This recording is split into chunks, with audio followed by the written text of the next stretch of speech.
Hello, strangers and strangelings. Welcome back to the Strange Bar and Grill with your host, JP. Today's video is a 2023 strange true crime story roundup. So I just have a compilation of stories from last year. So that means I got hours upon hours of stories for you today in one video. And for people that are like, hey, you just phoned it in this week, I did not, because I actually released a brand new video just a few days ago.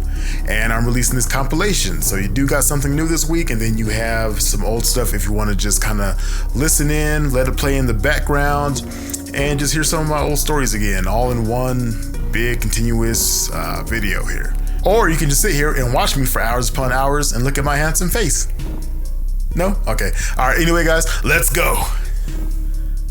Antron Singleton, also known as Big Lurch, was high on PCP in April 2002 when he killed his roommate Tanisha Issace because he thought the devil was inside of her. Big Lurch could have been one of the biggest names in hip-hop. He's considered one of the pioneers of the horrorcore subgenre of rap music. The Texas native loomed as large as his 6'7" physical presence. But just as he was on the cusp of worldwide fame and superstardom, an unfortunate car accident would put Antron on the path of addiction, and the end result of his addiction was one of the most violent and shocking crimes in music history. This is the strange but true story of Big Lurch, whose PCP addiction ended in a gruesome tragedy. Hello, strangers and strangelings. Welcome back to the Strange Bar and Grill. I'm serving up another true crime story time. Today's story is a wild one, and you'll definitely want to stick around for this one. So pull up a chair. If you like strange true crime and storytelling, then this is the place to be, right here with me, JP. So kick back and let me know in the comment section if you're having a drink or if you're having a snack. Always tip that like button, it helps the channel. Join that SBG family by subscribing and hitting that notification bell to make sure you're getting notified when I release a weekly video. All right, guys, let's go.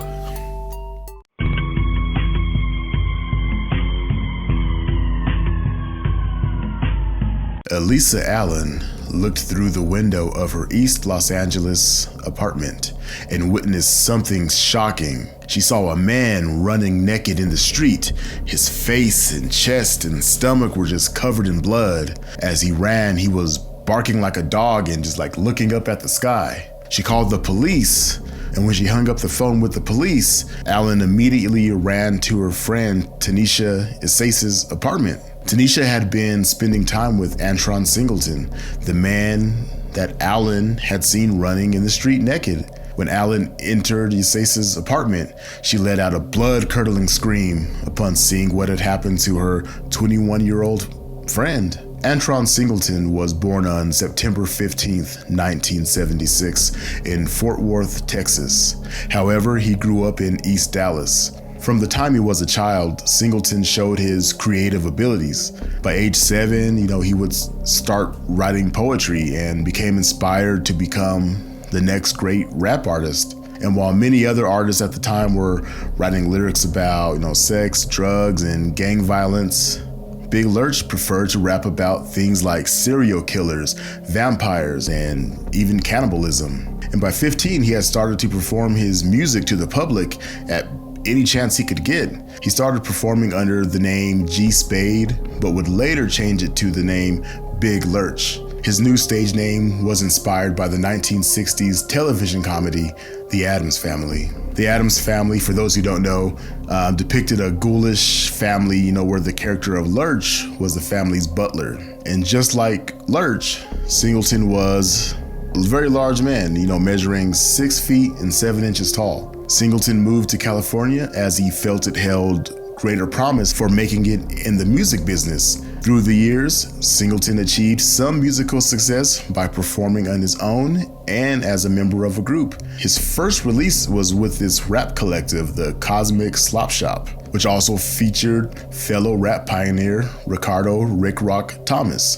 Their one and only album, The Family, was released in 1998 and produced a minor hit called Sinful, which hit number 66 on the Billboard Hot R&B/Hip Hop song charts and number 18 on the Billboard Hot Rap Songs chart that same year.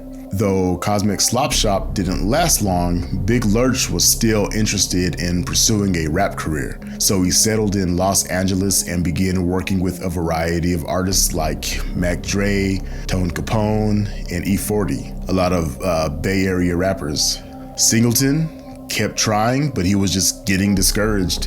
Establishing himself as an artist was just more difficult than he had thought. His dreams of becoming a success became more and more elusive with each year that had passed. In 2000, Singleton was driving home from his 24th birthday celebration when a drunken driver would crash into him. His injuries included a broken neck. And during his stay in the hospital, he was heavily medicated for pain. The pain that he experienced would stay with him long after being discharged from the hospital.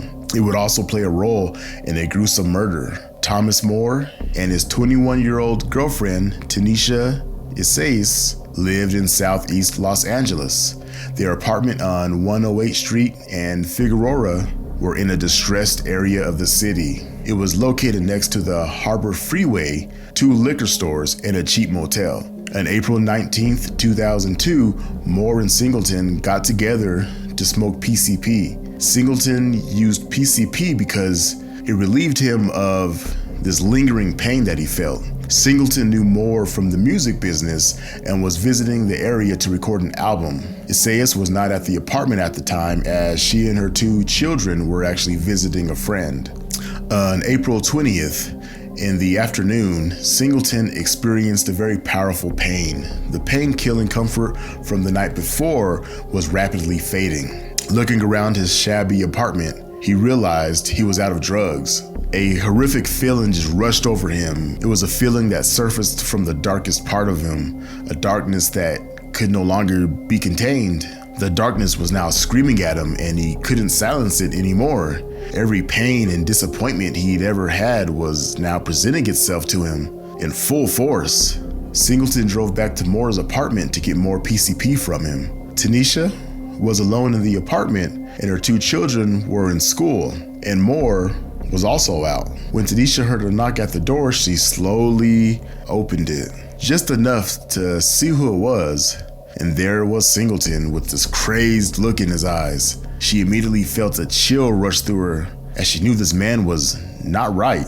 And before she knew it, Singleton would just plow his way into the apartment, just knocking her down completely. When she started screaming, Singleton beat her until she was quiet. The sounds of her screaming seemed to only intensify the fear he felt. He searched the apartment for the PCP, but he just couldn't find any. The feeling of desperation, fear, and anger overwhelmed him. He grabbed a large kitchen knife from the kitchen and plunged it into Tanisha, causing her to scream even more before she grew quiet. He stabbed her repeatedly in the chest, and at some point while stabbing her, he realized it just wasn't enough to satisfy this urge to destroy.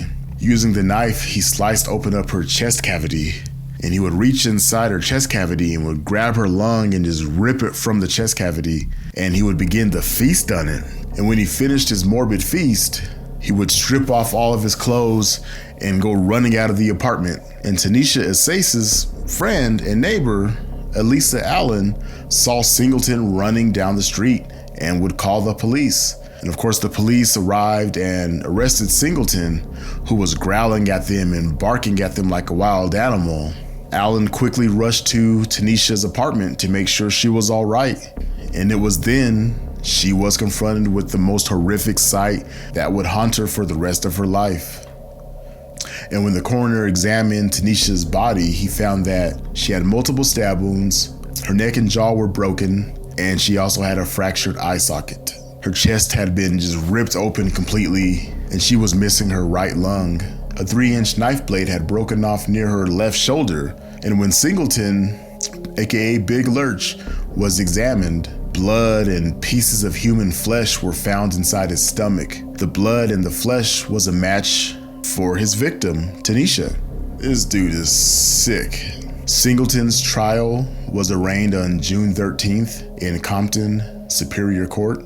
And upon hearing the evidence, Superior Court Judge Jack W. Morgan ruled that Singleton was sane at the time of the murder and would stand trial. His defense attorney was Milton Grimes, the owner of Singleton's record label, Black Market Records. And during his trial, his defense attorney argued that he had been under the influence of PCP at the time of the killing. A psychiatrist testified that Singleton suffered mental impairment due to his drug habit. But in less than an hour, the jury reached a guilty verdict. He was convicted of first-degree murder, torture, and aggravated mayhem. Not sure what aggravated mayhem is, but this dude was just he was sick. So maybe, I don't know what aggravated mayhem is. I don't know what the definition of that is, but he committed it. In a 2016 interview with Vlad TV, however, the rapper disputed the facts of the case. Big Lurch accused his lawyer, Milton Grimes, best known for defending Rodney King, of fabricating the story due to opposing gang ties the two men had. And he suggested that a particularly hungry pit bull was the true culprit behind Isace's death. Okay, so how did her lung and blood tissue get in your stomach though? That's a stupid ass defense. I mean, let's keep it real. But of course, the jury, they didn't buy it. Big Lurch was sentenced to 2 consecutive life sentences without the possibility of parole. His debut solo album, It's All Bad, was released by his record label Black Market Records without his permission soon after he was imprisoned. The lyrics of his song, I Did It To You, serve as a gruesome foreshadowing of his grisly crimes. And I'm gonna read his song lyrics here. Jason Voorhees, Michael Myers, Freddy Krueger, Jeffrey Dahmer, Charles Manson, and all of your friends. I'm gonna school ya, cause murder's a hobby. He raps, I'm like a vampire, fresh meat, I can't pass it. Isace's mother, Carolyn Stinson, later filed a wrongful death lawsuit against Black Market Records, alleging that they'd provided the rapper with drugs to encourage him to act out in an extreme violent manner so as to make him more marketable as a gangster rap artist. Regardless of the truth behind Big Lurch's violent actions, his story remains one of the most gruesome in hip-hop history.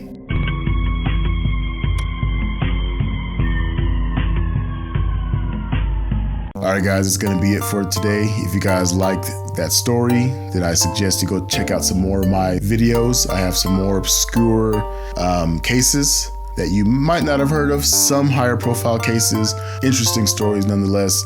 So go check them out.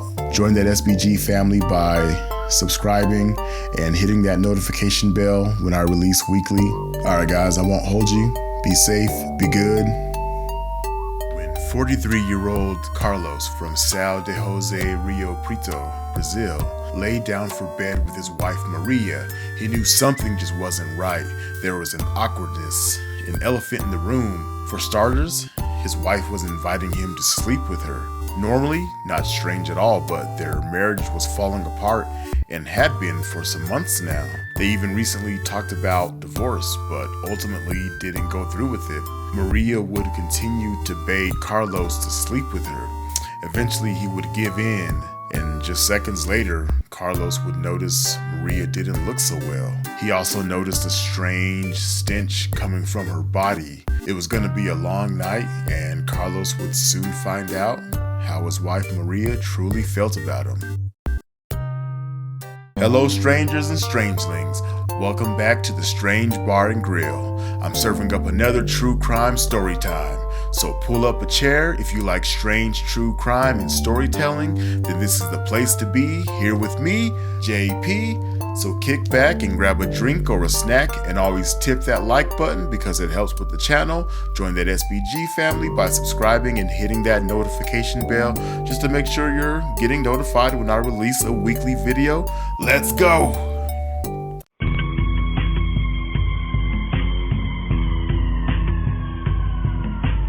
Have you heard the phrase, holding on to anger is like drinking poison and expecting the other person to die? I'm sure you have. Well, today's story is kind of similar to that quote, but just not quite the same exactly. Listen to the story, you'll find out why I say that.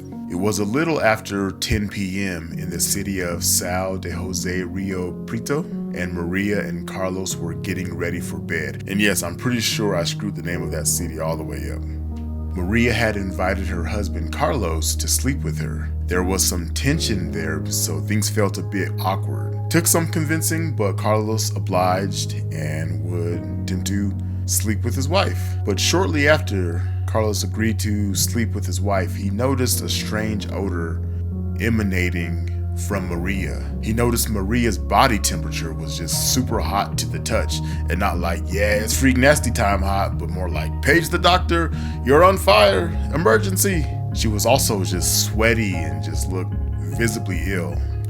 Carlos would voice his concern to Maria, but she just insisted, I'm fine. I'm a little tired, I had a long day, but I just want you to make love to me like you used to.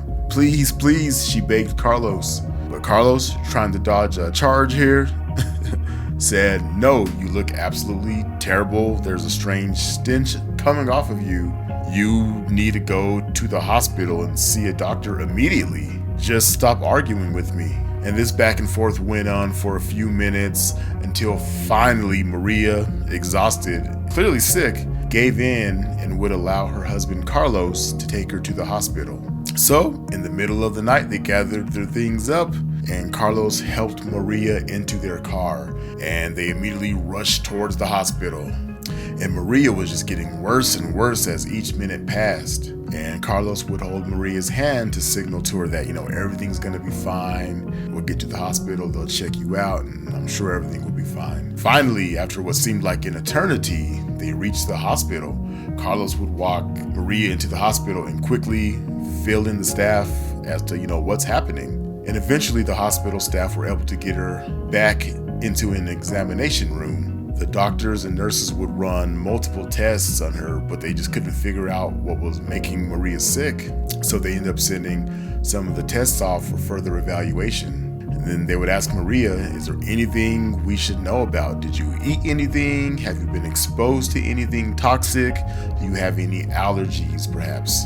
And Maria would respond with a simple no to all their questions. So the doctors and nurses just stumped. So they would leave and go discuss things, and ultimately they'd come back a few moments later and they began questioning Maria again. This time they were more specific. They asked her, did you take any drugs? How's your relationship with your husband? Does he have any reason to want to do harm to you? And again, Maria would answer with a simple no.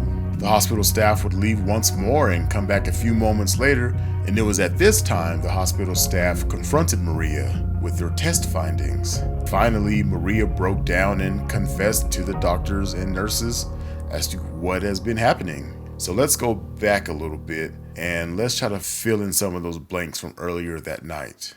On that dark night in January, Maria was getting ready for bed while Carlos was in the next room just hanging out watching TV. Maria was angry and frustrated with Carlos because she didn't wish to be married to him anymore. She proposed divorce many times. She produced divorce papers, but Carlos would not sign them. He would not give her a divorce. So, being frustrated with Carlos and feeling like she had no other options here, she devised a plan to get Carlos out of her life for good. While in the bathroom getting ready for bed, Maria would finish the necessary preparations to rid herself of Carlos. When she was done, she got in bed and then invited Carlos to bed. Carlos was hesitant, knowing how Maria felt, so it was weird when she invited him to bed to sleep with her. Maria would beg Carlos to be intimate with her. Again, a little strange, but after a while, he thought, hey, let's get it cracking. I'm not gonna pass up this great opportunity. When opportunity comes knocking, I'm answering that door, Carlos said. Maria would ask Carlos to perform oral sex on her. Carlos said, hell yeah, use me like a toilet seat. Nah, kid, I'm joking. I'm sorry, that's horrible, that's immature. He didn't say that, of course, he didn't say that. I'm an idiot sometimes, or I guess most days I'm an idiot. But anyway, back to the story. Carlos granted her request, and that's when it hit him. An odd smell. He looked up at Maria, and she just looked absolutely sick. Something wasn't right. Something was really, really wrong here. Well, it turns out that odd smell that was coming from Maria was because Maria had rubbed poison on her vagina. When confronted with this evidence at the hospital, Maria admitted to the whole thing. Maria wanted a divorce, and since Carlos wouldn't give it to her, she would poison him by rubbing an unknown toxin on and in her vagina. She would ask him to go down on her and subsequently poison him and kill him. Then she would wash up, call the emergency services, and report her husband as dead. But unfortunately for her, her plot failed because she apparently didn't realize that the poison she rubbed in and on herself would be absorbed into her body, and she actually would be poisoning herself. The hospital staff reported that she had enough poison rubbed on her to kill her and her husband. Doctors were able to save her life, and she did make a full recovery. Carlos, of course, finally signed the divorce papers and is said to have sued his ex-wife for her attempted murder plot. Now, from my sources, I could not tell if she was actually charged with anything. It doesn't sound like she was, since it was very unsuccessful. But ultimately, I guess Maria got what she wanted after all. She's getting her divorce. It's a very extreme way to do it, but I guess the task failed successfully. But kudos to the husband for convincing his wife to go to the hospital.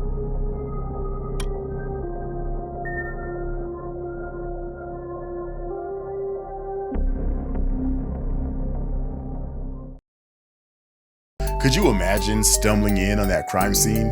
I'm sure a lot of dudes wouldn't mind their last few moments on Earth with their face buried in the promised land, but not like that, right? Anyway, let me know what you guys think in the comments.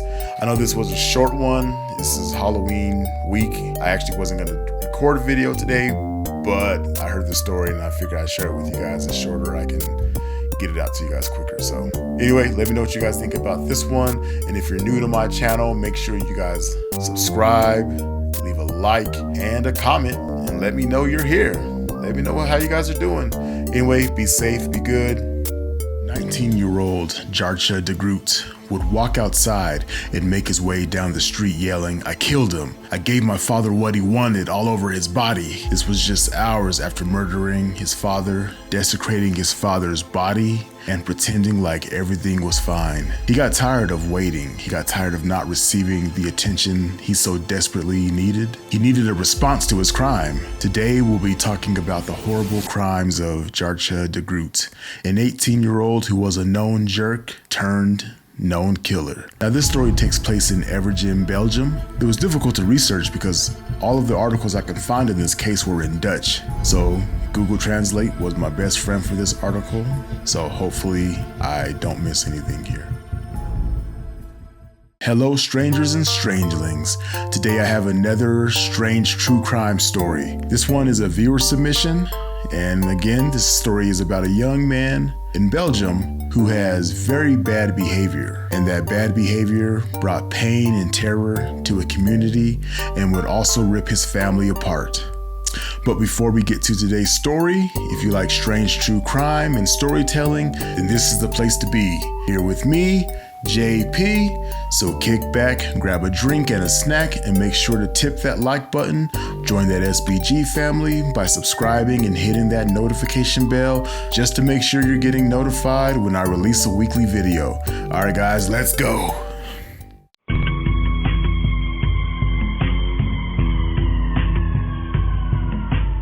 Jarcha de Groot was a very rambunctious child, the type of kid that would just get into any and everything, which if you have boys, then you know what I'm describing sounds like any normal kid, right?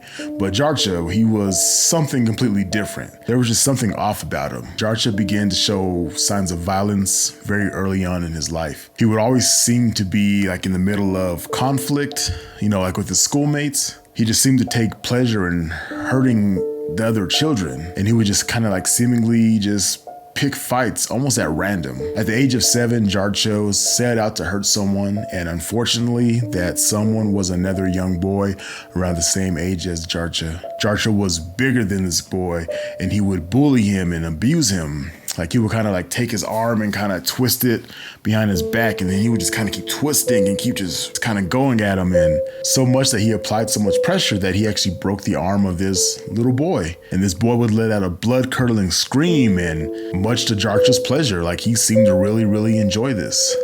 And nothing really came of this incident, and it was kind of widely written off as boys will be boys, they were playing rough, and the boy got hurt. But you know what? I get that boys will be boys, but please, people, teach your children assault is wrong, no means no, because they'll grow up to have bigger problems. Just like in Jarcha's case. So remember, keep your goddamn hands to yourself. Keep your goddamn hands to yourself. Keep your goddamn hands to yourself. Now, Jarcha was on the path of becoming a monster, and no one seemed to really notice, or they just didn't care. Not only did he like inflicting pain on others, he also displayed a level of fearlessness. He would perform these wild stunts that would injure him, but he wouldn't flinch. Like the pain didn't seem to bother him too much. When he was just 10 years old, he would jump down a flight of stairs and get all banged up, scraped up, he'd be bleeding, cuts everywhere, and he would just kind of like shrug it off like, no reaction, and just proceed to keep on playing. Like, it's almost like he didn't feel pain or something, or he enjoyed the pain. He was a total problem child at school, and I feel bad for anybody that had come into contact with him at around the ages of 15 and between 15 and 17. He decided he just didn't want to go to school anymore. His parents just obliged, and I'm sure the school was happy, and they threw a huge party. Teachers were probably high-fiving, cracking open a couple brews, having a couple drinks here and there, you know, in the hallways, breakdancing and stuff, just going at it, just having a blast, man. Moonwalking. No, I'm kidding, of course. You know, but just the typical, I got some great news, Jarcha's gone type thing. But anyway, with all of his free time after dropping out of school, Jarcha went on to become a gym addict and ultimately made his own home gym in his bedroom, which I'm sure a lot of young guys have done this before. I've done this when I was in high school and college. I made my own little gym in my room. It was just lifting weights in there, you know, nothing scary about that, nothing crazy about that. But if you're a crazy psycho person, that's not exactly what the world needs. We don't need violent people all yoked up and swole. The only thing worse than a psycho is a physically fit psycho asking, "Do you even live, bro?" Eventually, Jarcha started living at night and training at night and sleeping during the day. It's like that thing you would do like on your summer break from school where your sleep schedule kind of gets turned around and you're sleeping during the day, but you're up at night annoying the shit out of your parents. But you kind of learn that if you're just kind of quiet and you don't wake them up because, you know, they got to go to work early in the morning, they'll usually, you know, you won't cause too much problems there. But something tells me that Jarcha probably didn't do that. He was probably loud as hell, lifting weights, grunting, making bowls of cereal, spoon clanking around in the sink, you know, just an a-hole. But anyway, back to the story. He would ultimately get into like a ton of fights with his parents, and the fights would sometimes even turn physical. He was a truly violent, scary person. Jarcha's parents were becoming increasingly afraid of him because of his violent and physical outbursts. One night, Jarcha decided to actually go out. He just had violence and terror on his mind, and he happened to kind of stumble upon a celebration, a party thrown by a group of Turkish people, and this excited Jarcha because, you know what? Yeah, you guessed it, Jarcha was also a racist. Jarcha entered the party and began assaulting as much people as he could, punching innocent, suspecting partygoers, literally beating them bloody. Jarcha thought this was fun and he would X the party, and he was covered in bruises and dislocated his fingers, has scratches all over him, he's bleeding. And he also did not get into much trouble for this as well because he never did. This dude is a walking, do whatever the hell you want ticket.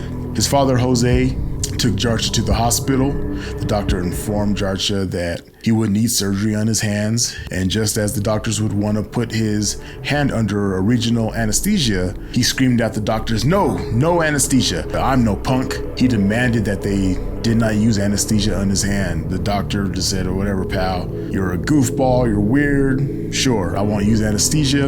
And the doctor performed surgery on Jarcha's hand without any anesthesia. And Jarcha was weird as hell because he loved it. He It's twisted. I don't know what the hell his deal is, but he got a kick out of it. And a couple months go by, and he got into a fight with his father, Jose, at a barbecue, and he picks up a knife and he chased his father around with the knife. And while chasing his father, he would shout out, "I will kill you. I will kill all of you." Eventually, they were able to kind of calm him down and get him to stop and chill out. But it started to become a more common occurrence, and the fights got so bad that Jarch's parents were actually afraid for their lives, and they began locking their bedroom door at night so he wouldn't kill them in their sleep. They were taking his threats seriously. But eventually, Jarch would end up murdering his father, Jose, not too long after this incident.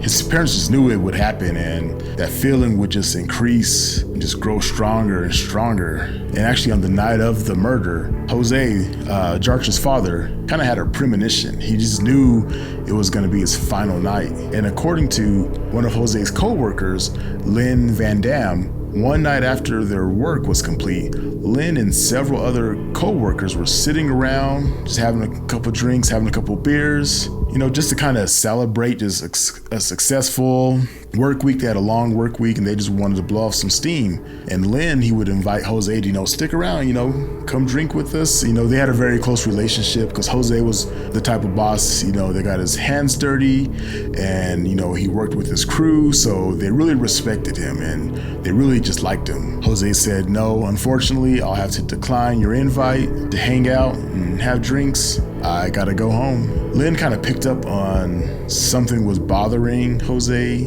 He had like a concerned look on his face. So Lynn just asked him, "Hey, is everything okay?" Jose said, "No, actually, it's not okay. I have to go home, but I don't want to go home. I'm concerned," he said.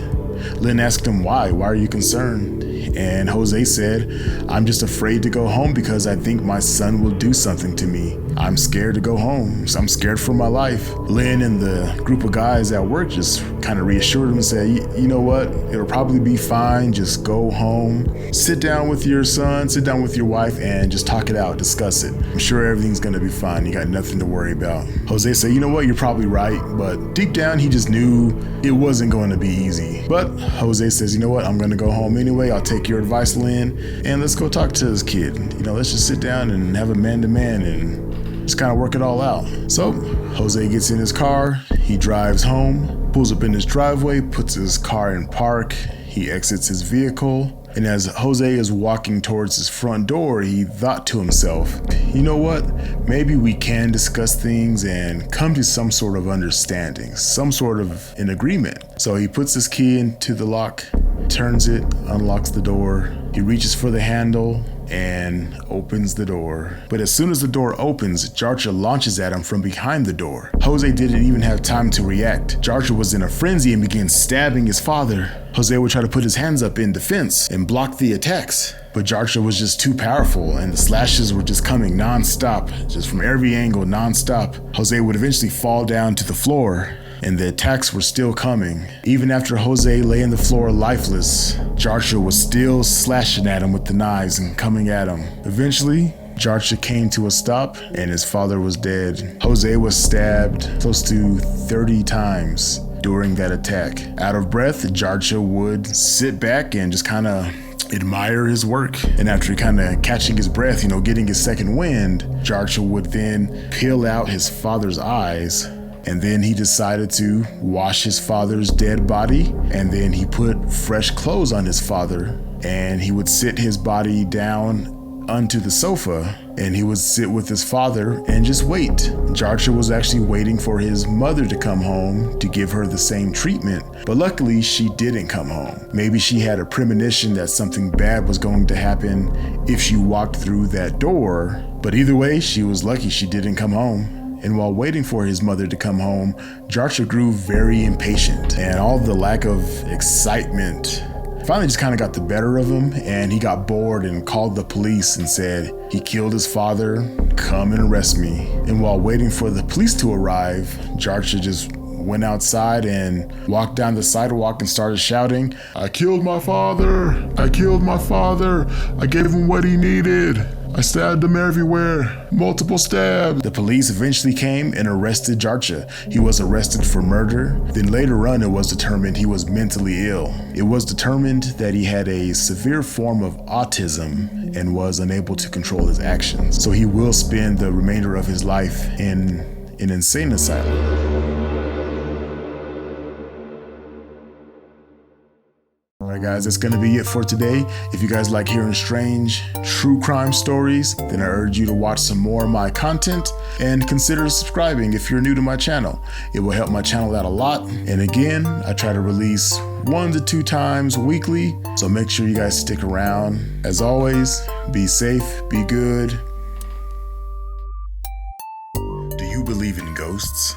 The Bowen sisters do, or at least they did.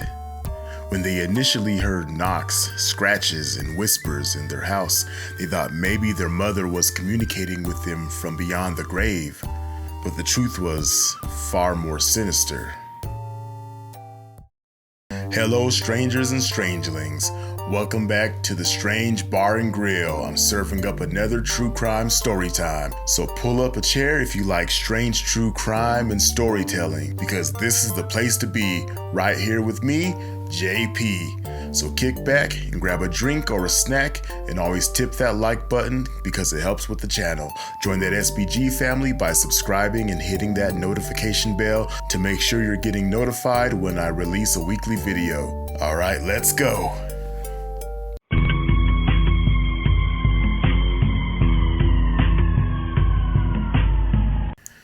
Teen sisters Tina and Karen Bowen lived in a small Massachusetts town with their father, Frank. They had recently lost their mother to cancer. Now, a household of only one income, Frank started working longer hours to make ends meet, leaving the girls home alone more often. While Frank was at work, Tina and Karen pulled out a Ouija board and decided to have a seance in the hopes they could communicate with their mother. The girls tried for hours and hours, but nothing happened. Eventually, they gave up and retired to their bedrooms. A few hours later, the girls were startled awake by strange tapping sounds coming from within the walls. They huddled together and listened intently to the noises, which only got louder and louder with each tap. The sisters were confident that they were being contacted by their mother from beyond the grave. Shit. Tina and Karen told their father when he returned home from work, but he brushed them off as just little kids being silly. The two girls were devastated over the loss of their mother, and Frank believed grief was letting their imagination run wild.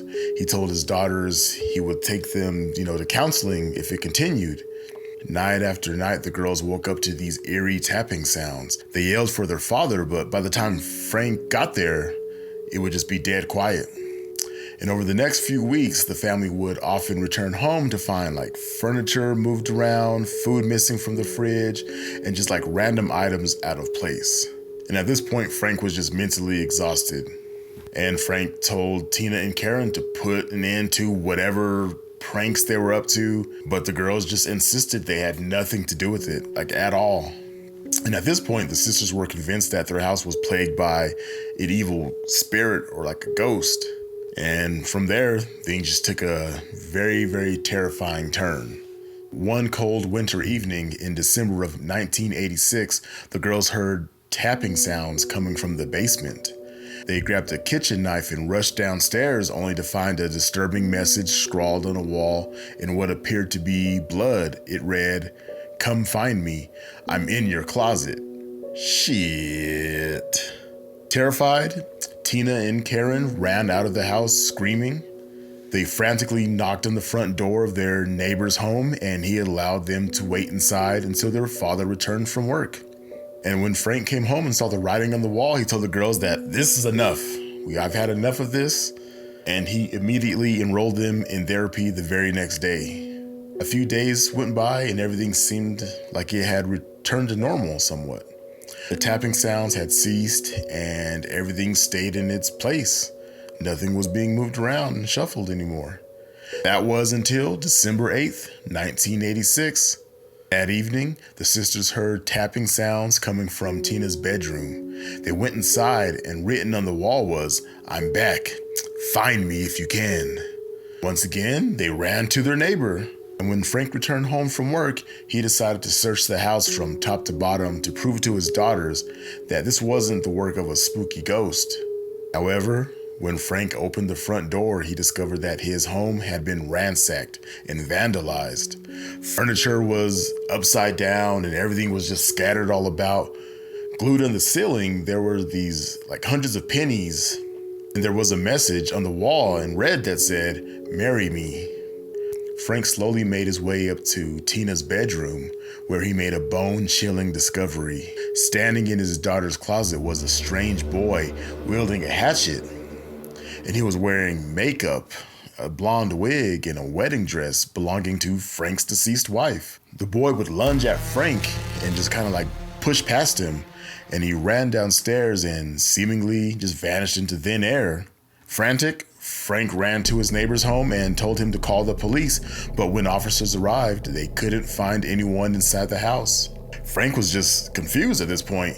Where did this boy go? And who was he, and how did he manage to evade capture so quickly? It was just a strange mystery. Terrified, the Bowen family moved in with some relatives, and just 2 days later, Frank returned to his house to, grab a few items that him and the girls needed. And as he pulled into the driveway, he kind of looks up at the house, and he saw this shadowy figure wearing a dress through the window. Panicked, Frank called the police again, and this time they found something in the basement that shocked everyone to their very core.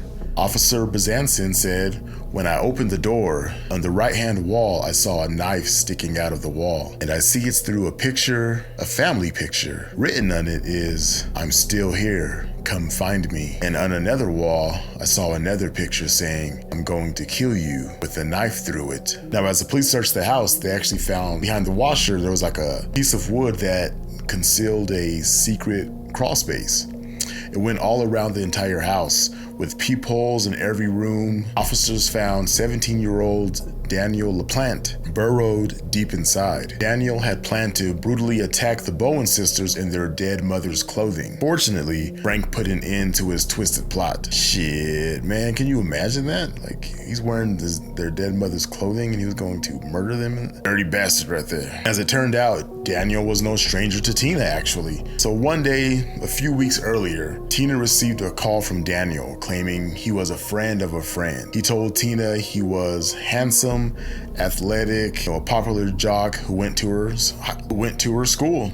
Tina and Daniel spoke on the phone numerous times, and she even opened up to him about her mother's death. Eventually, Tina agreed to go on a date with Daniel, but when he arrived at her home to pick her up, she was surprised to find that he was the exact opposite of what he had described. He was a straight catfish. This dude talking about he's a 10, he's a -3. He had greasy hair, acne, poor hygiene, and he was just a mess. And it was clear that he had not been taking care of himself. But Tina, not wanting to hurt his feelings, went ahead with the date, and they walked to a nearby ice cream parlor where she started to get a strange feeling in her gut. It was probably the smell of his body odor turning her stomach. Daniel kept asking Tina bizarre, deeply inappropriate questions. He wanted to know how she felt when her mother died, and particularly how much she had suffered. Tina later said he seemed like he was very obsessed with her mother's death. Tina felt uncomfortable, and her instinct told her that something just wasn't right here. I don't know what tipped it off, maybe because this dude's a freaking weirdo and he stinks like ass. She ended the date early, returned home, and refused to answer Daniel's calls. And in an act of revenge, Daniel decided to hunt her. Daniel lived with his mother Elaine, his stepfather David, and several siblings. He suffered physical, psychological, and sexual abuse at the hands of both his biological father and his stepfather. So mom sure knows how to pick some fucking sick people to be around her kids. Daniel was diagnosed with dyslexia as a child, and he was bullied by his fellow classmates, who often called him creepy and weird. His classmates were spot on. His classmates are very observant, skill they possess. As a teen, school officials noted Daniel's resistance to practice hygiene and other odd behavior. Dude had swamp ass out the frame. He was sent to a psychiatrist who diagnosed him with hyperactivity disorder and who also sexually abused him during their sessions. What the Jesus? It was at this point that Daniel, at the time 15 years old, started breaking into homes, stealing valuable possessions, and moving various items around in an effort to torment random strangers. One of the homes belonged to friends of the Bowen family, and it was there he found their phone number and called Tina. Obviously, they went out on a date, and after Tina rejected Daniel, he broke into her house and found the crawl space. He tormented the Bowen sisters, listened in on their personal conversations, and he watched them through peepholes that he carved himself and wrote sadistic messages in ketchup in an effort to terrify them. And after Daniel was discovered in the crawl space, he was charged with armed assault. The teen was sent to a juvenile detention facility where he spent the next 10 months. A judge released Daniel in October 1987 on $10,000 bail. Poor decision, a freaking horrible, stupid decision that would lead to the deaths of 3 other people. Immediately after his release, Daniel broke into a neighbor's home and stole 2 handguns. And what he did next was much more horrific than moving around furniture or taunting a family with disturbing messages. On December 1st, 1987, Daniel would break into another home belonging to Andrew and Priscilla Gustafson. He murdered Priscilla,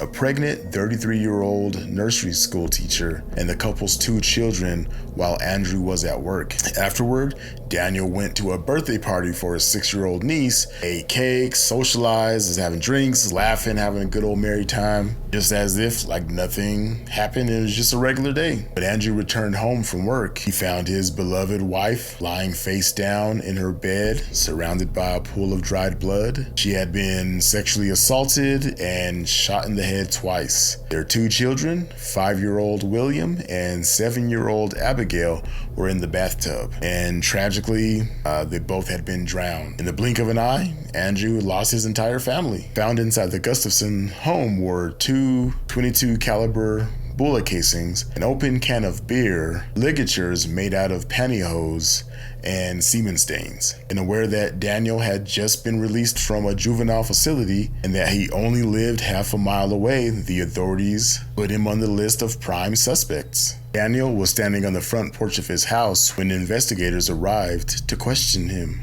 When he saw them, he ran into the woods. What ensued was an intense manhunt involving helicopters and tracker dogs. While on the run, Daniel abducted a female neighbor at gunpoint and forced her to drive him around. Luckily, she managed to escape. While the police were searching for Daniel, they executed a search warrant at his home and found a cable box and a cordless phone belonging to the Gustafsons with his fingerprints on them. They also found a t-shirt belonging to Daniel and a pair of gloves in the woods near his house. 3 days after the murders, the police found Daniel hiding in a dumpster, and he was placed under arrest for 3 counts of murder. Daniel's brother, Stephen LaPlante, found the murder weapon in the glove box of a car belonging to their parents 4 months later on April 7th, 1988. The bullet casings matched the gun, fibers from Daniel's t-shirt and socks were found at the crime scene, and shoe prints on a flower bed outside of the Gustafson home matched to a pair of Converse sneakers he owned. The final nail in the coffin for Daniel was when tracker dogs picked up a scent from Priscilla's pillow, which had been used to muffle the sound of the gunshots, and they followed it directly to Daniel's home. Daniel was ordered to undergo a psychiatric examination, and it was determined that he was sane at the time of the murders. He pleaded not guilty, went to trial in October 1988, and was convicted on all counts by a jury. Daniel showed no remorse and smiled throughout the entire trial. He received 3 life sentences without the possibility of parole. In 2017, the Supreme Court ruled that juveniles could not be sentenced to life without parole. At a resentencing hearing, Daniel, then at the time 47, apologized to the Gustafson family for the first time, stating, "I do not have the words to fully express my profound sorrow, but I am truly sorry for the harm that I've caused. In the very essence of who I am, from the depths of my soul, I am sorry. That's like getting an apology from Satan. Don't buy that shit. However, Daniel showed no emotion whatsoever, and it was clear that his apology was insincere and manufactured with a selfish motive in mind. Daniel was resentenced to 3 life sentences with the possibility of parole after serving 45 years. He will be eligible for parole in the year 2032. Do not let that man out.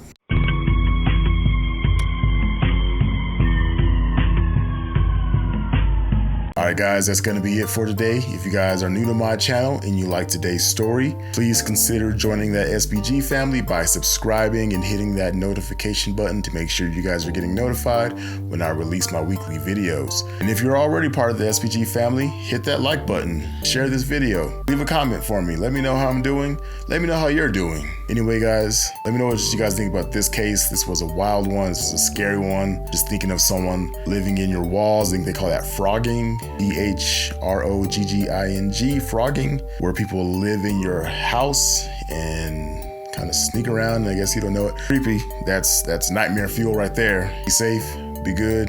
In May of 1999, in Krakow, Poland, an elderly grandfather would sit down to breakfast with his son. His son would begin acting very strangely, altering his voice and just twisting up his face. His jaw seemed to drop and just kind of swing independently from his face. The old man didn't know what to think of it. It was just too bizarre. A few moments later, the grandfather would make a discovery in the home that his son and his grandson shared that was so gruesome and so horrific, so disgusting that it would traumatize the country for years to come.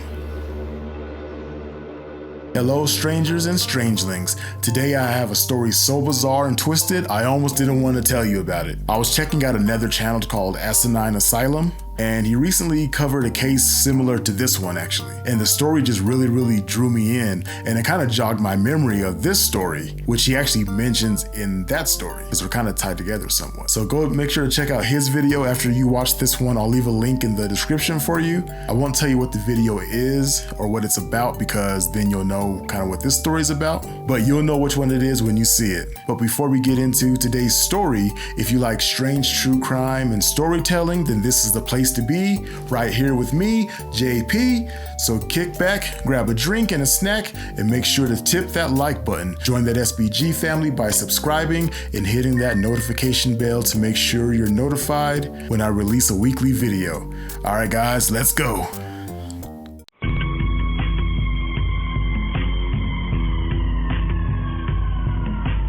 It was just another typical, normal morning in Poland. A grandfather would sit down at a public bench to meet with his son. Him and his son enjoyed spending time together in the fresh air and just catching up with each other. It was just something nice that they would do with each other in the mornings. Normally, his grandson would join for these quick outings, but he was apparently busy and couldn't join this one. The old man understood. He was young once, and ultimately the old man was spending time with his son, so he didn't mind too much. The old man and his son talked about their plans for the day, what they had going on later that week, and eventually the two got hungry and decided to head back to the son's home that he shared with his son, the old man's grandson, making him a grandfather, of course, to eat breakfast, basically. This is something that was routine for them. They'd meet up, have a little chat, a little stop and chat, and they go make breakfast and share breakfast with one another. Now, the old man had very bad vision, so he would need some assistance. So of course it took a little patience, but eventually they made it back to the son's home. There they continued to talk some more, and something just seemed off. Grandpa just thought something seemed weird. Something just wasn't quite right about his son. His son's face would contort in ways he's never seen before. His son's voice sounded distorted. Maybe he had a cold, or was it something else? I mean, this is his son. He knows when his kid is sick. Something else just seemed weird and off about his son today. So the old man excused himself from the table, and something just told him, go look around the house. Something's not right here. And eventually the grandfather made his way down the stairs and into the cellar. What he saw in the cellar would hunt him for the rest of his life. It would hunt me as well, because I accidentally came across the gruesome photos of this case, and you do not want to see these photos, and I urge you not to Google them. I warned you. If you want to sleep with the lights on, then hey, be my guest, but I warned you. But back to the story. But upon witnessing the horrifying scene in the cellar, the old man panicked. He raced back upstairs, kind of fumbling into things, but ultimately he made his escape. His heart was racing, just beating through his chest. He ran to a neighbor's house and contacted the police. At this point, the old man's son, he realized he was caught and he had to act quickly. So he actually went downstairs into the cellar. He saw the horrifying scene that his father had witnessed. He didn't pay it any mind though, of course, but instead he just grabbed some clothes, he ran, he hid, and he watched the investigation from a hiding spot. He watched as the police showed up. He watched as the police would survey the area, survey the property. After a while, he just kind of got bored watching them and he just left. And he eventually walked to a bus stop. And at that bus stop, there was a little bench and he sat at the bench. And of course, he didn't seem all that concerned. He just kind of sat and waited. And the police eventually found him at this bus stop and arrested him. And it was all over. He was sentenced to 25 years and end of story. Who was the man that the grandfather discovered in the cellar? The son, or the presumed killer in this case, lived with his son, which would be the old man's grandson. Could the father have murdered his son? But that deceased man in the cellar wasn't the grandson. So who was he and how did he get down there? And where the hell's the grandson? Would you believe me if I said the grandson was there the whole time? The father was there the whole time? And of course, the grandfather, the old man, was there the whole time. Would you believe me? Well, let me explain. Vladimir W., we'll call him, age 26 at the time. This is the grandson in the story, was just a man who lived with his father. And his father was the old man's son that we were referring to at the beginning here. And again, on a very typical, regular, normal night, something strange would happen and would change everything forever. Vladimir would come up with an excuse to lure his father downstairs into the cellar. Curious, the father followed. Once in the cellar, Vladimir attacked his father. He first attempted to incapacitate his father by electrocuting him with a stun gun, but he missed because he's a horrible shot, of course. He's a freaking idiot. His father attempted to escape. When Vladimir's attack failed, Vladimir struck again, but this time he wouldn't miss. Armed with a sharpened screwdriver, the young man repeatedly stabbed his father in the chest and throat. His father died on the cellar floor, but Vladimir was not done yet. His ultimate goal wasn't just murder. That was just the first step in this madness, in this crazy ass story. The next step was a bit more difficult. He grabbed his father's corpse and hung him up by his legs in the cellar window. He splayed his arms to either side of his body, his head touching the ground. According to Vladimir, the reason he hanged his father's body in this way was deliberate. He wanted his hanging to resemble a crucifixion on an upside down cross. He said that the head of this kind of scoundrel should not hang even on a devil's cross. Having finished his crucifixion, the killer moved on to the next step of his process. He used a surgical scalpel and a shovel to decapitate his father's head. Then he made deep incisions into the tissue in the back of the kneecap, that kind of soft, hollow tissue that you have in the back of your kneecap. Now, there was a word for that, and I'm not gonna even try to sound it out for you guys. Popliteal fossa. No, we're not doing that today. It's the tissue on the back of the kneecap, the soft tissue. But ultimately, he did that to drain the body of blood. Vladimir placed buckets beneath his father's body to collect that blood. The second part of his plan was finished. And we're not done.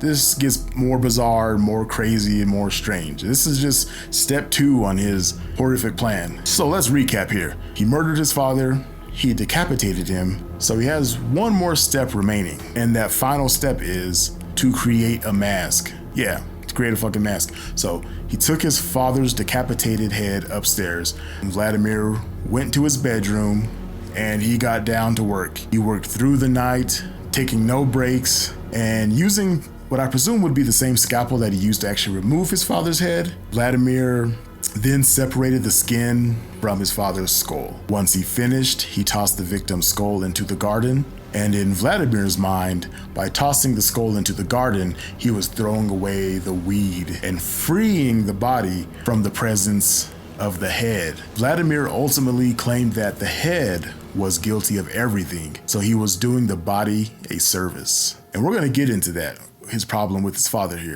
But using some simple thread, he sutured the skin back together. He used like a prosthetic plastic, like kind of round mask, like a little hump, almost like those kind of reminds me of like those little mannequin heads that they used to like learn how to do hair and stuff on, I guess. But he used that plastic mask as like a base to give the skin form while he kind of worked on it and kind of stitched, the pieces of skin back together. When he finally finished reconnecting the soft tissue, Vladimir had to work quickly. When left in the air for too long, the skin would begin the process of like rotting and decaying. So in order to prevent this process from starting, he applied salts on the skin, and he also would shave the hair off the skin. His creation was complete. He had made a mask using the face of his father. He slid the mask over his face, but he still wasn't quite done being a freaking weirdo, being a freaking nut, being a disgusting, vile human being. This mask was simply part of a larger, even more disturbing endgame. Following the creation of this mask, Vladimir made his way into his father's room. He grabbed some of his father's clothing, including his hat, glasses, and scarf. He then left his house and sat on the bench that he would meet his grandfather in the mornings at. And of course, wearing that mask, he sat there and waited for his grandfather to arrive. Vladimir, wearing the skin mask of his father, wanted to play a little game with his grandfather. Acting as his father, the victim, Vladimir started a conversation with his grandfather. He wanted to see if his grandfather would recognize him. The grandfather, who had failing eyesight, believed the man sitting on the bench to be his actual son. He looked just like him. Seemed a little off, but everything was kind of blurry. They had a conversation, which eventually led back to their home. The two even ate breakfast together, and at some point during the conversation, the grandfather realized something wasn't right. The grandfather noticed the killer's voice was distorted. After all, it was hard trying to speak through the skin mask's mouth. It didn't quite match up with Vladimir's.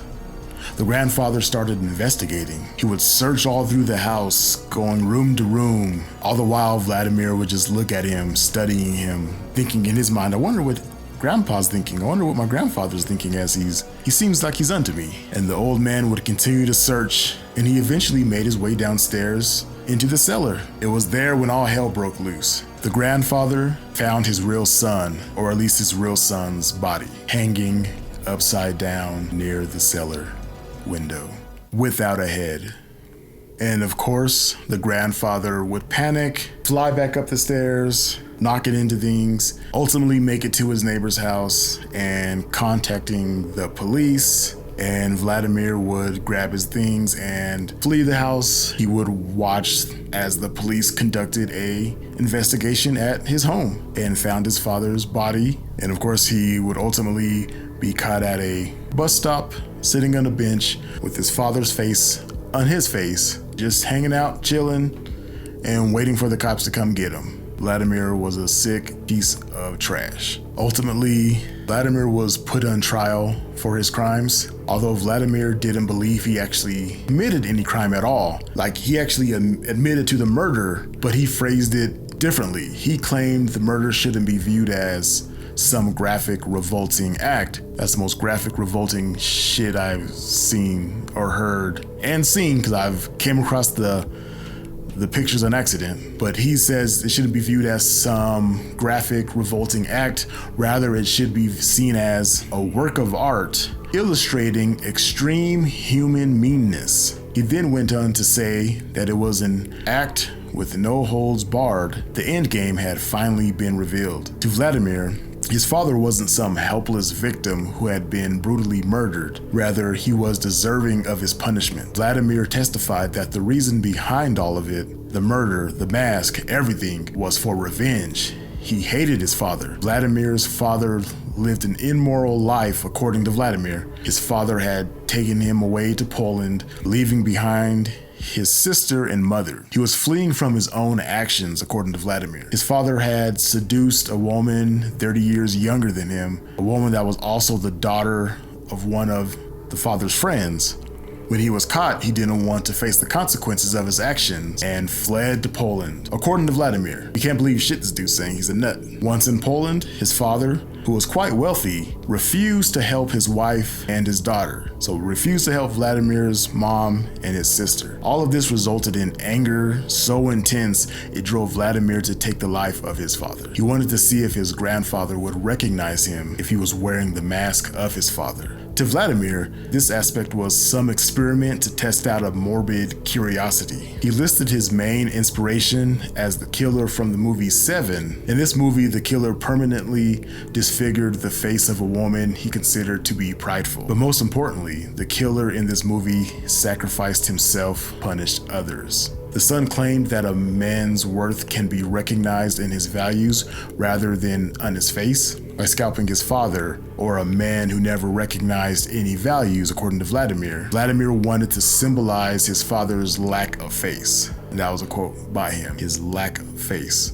Psychiatrists ultimately diagnosed Vladimir with borderline schizoid personality disorder. This mental disorder is characterized by unusual perceptions, superstitious beliefs, emotional detachment, and solitariness. According to Article 34.2 of Polish Penal Code, this mental disorder sets considerable limitations on his capacity to understand the meaning of the offense and the ability to guide his behavior. Although he was diagnosed with this mental disorder, it remains unknown as to whether or not the killer was declared as legally insane. And from my research, what I've seen, he got 25 years in prison. So only 25 years. So this happened in 1999. You do the math. This guy should not be walking around. This guy's sick. Now, I don't know if they have the death penalty in Poland or how that works, if they even do life in prison in Poland or how that works, but this guy is a danger to society. He should not be able to walk around free after what he's done.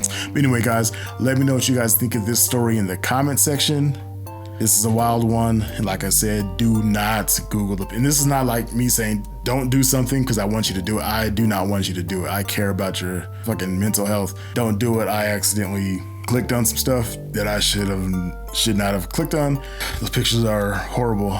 I find it strange because Poland won't release Vladimir W's last name, but the picture's all over the net, so I don't know what's going on there, guys. But anyway, guys, if you guys like this story, if this is your first time checking out my channel, make sure to like, subscribe, and join that SBG family. I do release 1 to 2 times weekly, so join the family, watch some videos, and let's discuss. I like getting your guys' feedback and discussing these things with you guys, so let me know what you guys think in the comment section. But be safe, be good, and do not Google those fucking pictures. This is Ina. As you can tell by her mugshot, she isn't the sharpest tool in the shed. Today I'll be telling you a classic tale about greed, stupidity, and murder. A story that will cause you to facepalm. A story with a twist ending that will make you either laugh or cry. I'll let you decide. Hello strangers and strangelings, welcome back to the Strange Bar and Grill. I'm serving up another true crime story time. So pull up a chair if you like strange true crime and storytelling, then this is the place to be, here with me, JP. So kick back and grab a drink or a snack, and remember to always tip that like button, it helps with the channel. Join that SBG family by subscribing and hitting that notification bell to make sure you're getting notified when I release a weekly video. Alright guys, let's go!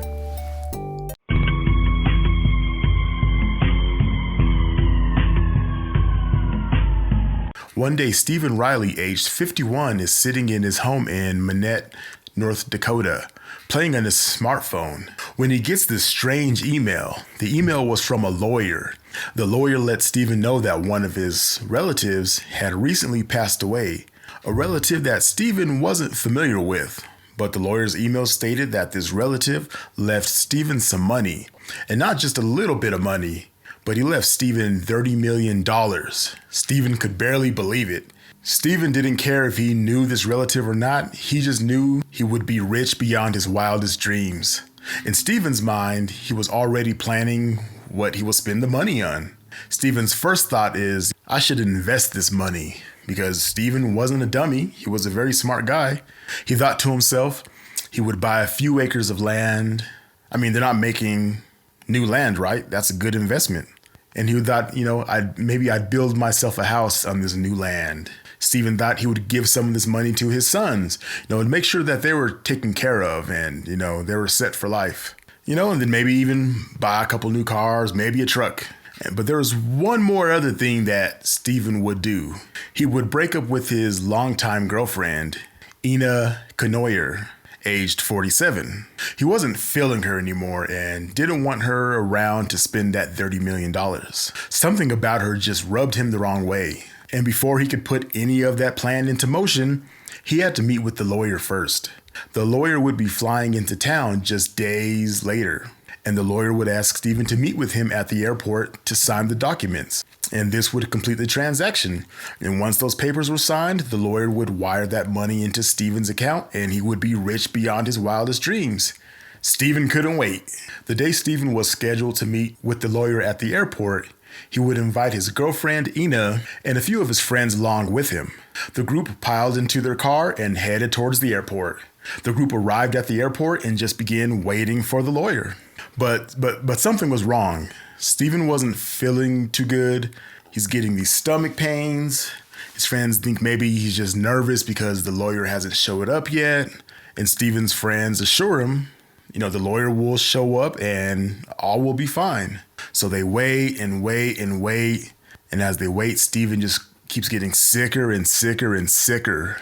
The group asks Steven if, does he want to go home? But Steven says, he just wants to wait a little longer. I mean, it's $30 million after all. Steven's thinking that I can take a little discomfort for $30 million, right? And he's just thinking, maybe the lawyer's flight was delayed. But by this time, Steven could barely walk. And he began vomiting all over the airport floor. He barely seemed like he was conscious at this point. The group decides, let's just call this quits on meeting the lawyer today. Steven's friends, just growing more and more concerned, wanted to take Steven to the hospital because he was acting like he was maybe drunk, but they didn't see him have anything to drink. And Ina, medically trained, would explain that Steven was having a heat stroke, something common for Steven when he had drank too much. And Ina did inform them that before they left, he was drinking. So Ina didn't have too much concern. She says, let me just take Steven home and he'll get better. So a day goes by and Steven doesn't appear to be getting better at all. Steven's friends would continue to check on Steven, but Ina reassured them, she had her medical training, that he was just having a heat stroke from too much alcohol and the weather. The following morning, a friend went to check on Steven, but was told by Ina that he had gone to a clinic. The friend visited every clinic and ER in Manette, but could not find any record that he had been treated. Later that day, first responders were dispatched to Steven and Ina's address for a report of an unconscious male and transported him to the local emergency room. His condition was so severe, he was flown to a hospital in Bismarck, but he never regained consciousness and died on September 5th. Now, Steven's friends, they weren't dumb. They knew something was up, and they immediately were suspicious of Ina. So they went to the police station and they tell them they think Ina had something to do with this. They tell police all the information that they knew and all about the weird, bizarre jokes that Ina would make about Steven when she was upset with him. Police would interrogate Ina, and at first, she wouldn't give them any information, but they kept at her and just kept asking her and interrogating her. And eventually, she gave in. So here's what police believe to have happened to Steven that morning he was supposed to meet with the lawyer. Ina was upset because she heard through a friend that Steven was going to drop her after receiving his $30 million payout. So she devised a plan to keep access to Steven's soon-to-be inheritance. So on September 3rd, before driving out to the airport, she made Steven a large glass of sweet tea. Just the way he liked it, extra sweet. Well, not exactly the way he liked it. She added a secret ingredient to it. She added antifreeze. By the time the group got to the airport, the antifreeze was going to work on Steven's system. He began getting stomach pains, losing his balance, vomiting, and just falling all over the place. Initially, Ina would tell Stephen's friends and police he was exhibiting a heat stroke from drinking too much alcohol. Tests showed that no alcohol was found in Stephen's system. The coroner ran tests for ethylene glycol, a key ingredient in antifreeze, that came back with toxic levels of the substance. An autopsy confirmed that he had died of ethylene glycol poisoning. Investigators later searched Ina and Stephen's home and found several items of note, including an old Windex bottle without a cap that contained, you guessed it, a bright green liquid known as antifreeze, as well as a glass Coors Light bottle and a plastic mug, both containing that same liquid, antifreeze. Ina also admitted that she was aware of Stephen's inheritance and she had planned to split it with his sons now that he was dead. See, the thing is, she believed she was entitled to a portion of his inheritance as his common law wife. Well, Ina was in for a rude awakening when authorities told her that North Dakota does not recognize common law marriage, and she would never have received any of the funds from Stephen's inheritance. And are you ready for the kicker? The police tried to contact this lawyer unsuccessfully. The lawyer never got to that airplane, never got to that airport, and not because their flight was delayed, not due to any type of emergency, but because the lawyer did not exist. It was all a scam. There was never $30 million. It was a common internet inheritance scam. You know, the common scam email that we've probably all received, you know, an email saying that we have a long lost family member who wants to leave you a ton of money, a ton of cash, and all we need to do is pay for processing fees, etc., and you know, that type of stuff. Well, that's what this was. It was that common scam. Just remember, if it's too good to be true, then you're probably getting scammed. Now, this story is actually very recent and there's an ongoing investigation, so I don't have a lot of information other than Ina was arrested, but obviously there's no sentencing information available.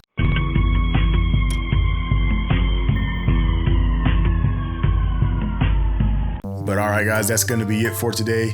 Let me know what you guys think about this story in the comment section. And if you liked today's video, leave a like, comment, and share. And if you're new to my channel, then consider joining the SBG family and check out some more videos. And as always, be good, be safe, watch out for those scam emails. Back in the day, there was a story that was televised on TV. It was about a young girl who was about 7 or 8 years old at the time. She was perfectly normal until one night her mom came to her room, blinded her, and made her deaf with a barbecue skewer in the ear. At the time, it was the most horrific thing I saw on TV. Her mom obviously was mentally ill, and the young girl had to live the rest of her life both blind and deaf. And when I think of Jules Shooping, I think of that movie and how she did the unthinkable to herself. She poured drain cleaner into her own eyes so that she can become blind. Like, how could somebody commit such a dark act on themselves? Why would anyone want to blind themselves? Like, is it mental illness or was it something else? Hello, strangers and strangelings. Welcome back to another episode of Strange Bar and Grill. I'm serving up another true crime story time. I decided to give you strangers 2 stories this week, and this one's on the shorter side. So I guess sticking with the bar and grill theme, you can call it a shot, or we can call it appetizers, wing. I don't really think this through.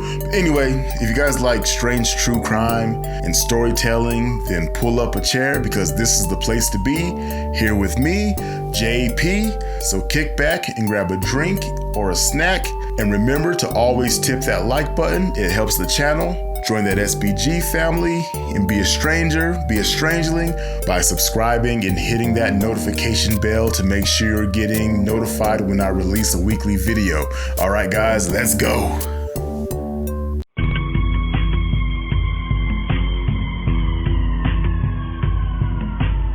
Okay, so I want everyone just to close their eyes and keep them closed. Now imagine that the complete darkness you're experiencing is your reality and you're blind now. I want you to imagine that being blind was something that you actually wanted, something you obsessed over. In fact, you wanted to lose your eyesight so badly that you would do absolutely anything to make being blind your personal reality. Now open your eyes. Jules Shuping says ever since she was a little girl, she knew she was different. And by the time she was 12 years old, she claimed she hated being able to see, and waking up every day was a painful reminder of how she wasn't born blind.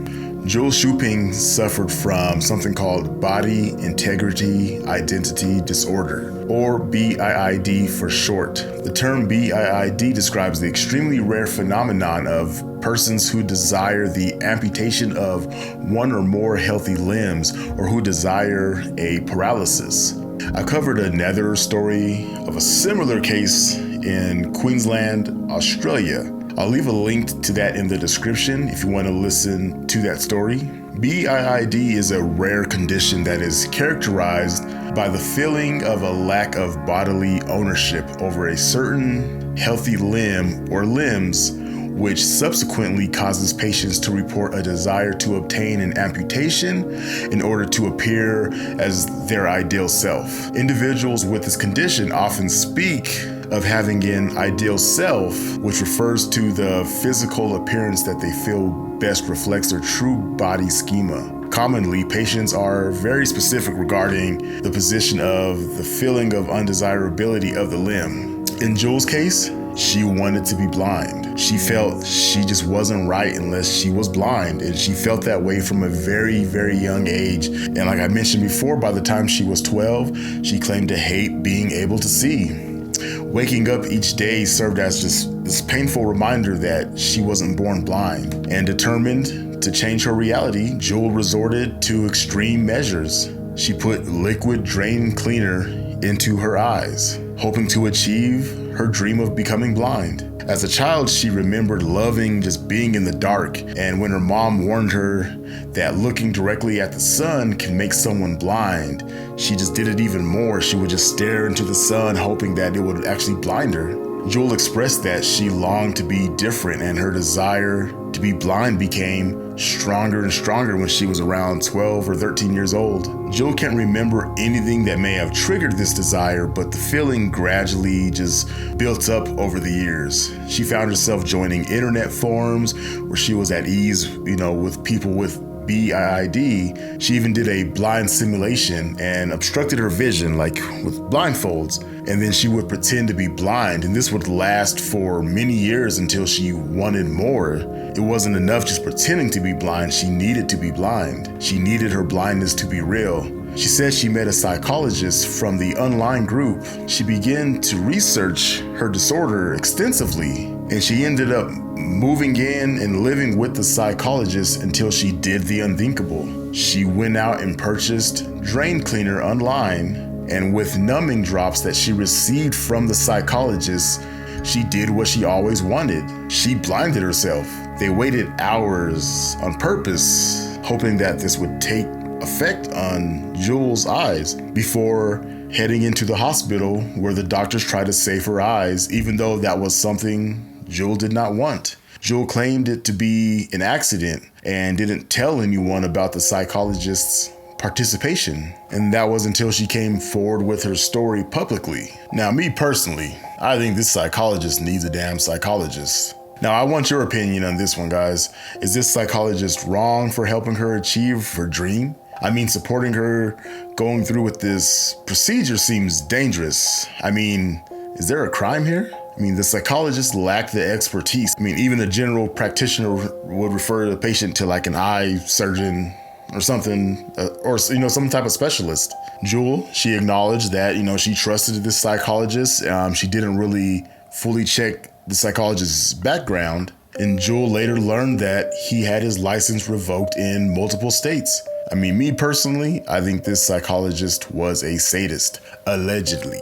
You gotta say that. You gotta say allegedly so you don't get sued. In an unfortunate turn of events, or in Jewel's case, A fortunate turn of events, Jewel experienced a corneal meltdown, leading to her being blind. She didn't disclose to the medical professionals that the meltdown was self-induced at the time. Jewel hopes that by sharing her story, others would understand the dangers of pursuing extreme measures and seek appropriate help. Jewel's story helped spark a significant conversation about BIID, body image, and the importance of mental health support. It served as a reminder that individuals struggling with such conditions require understanding, compassion, and access to qualified professionals who can guide them towards healthier choices.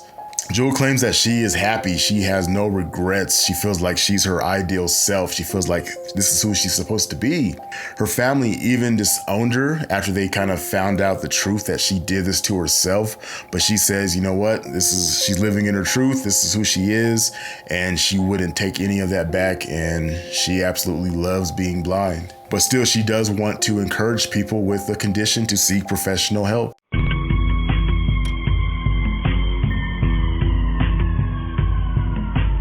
All right, strangers, that's going to be it for today. If you liked today's story and you're new to my channel, I ask that you subscribe and join that SBG family. Leave a like. It will help my channel out tremendously. But until next time, guys, be good, be safe.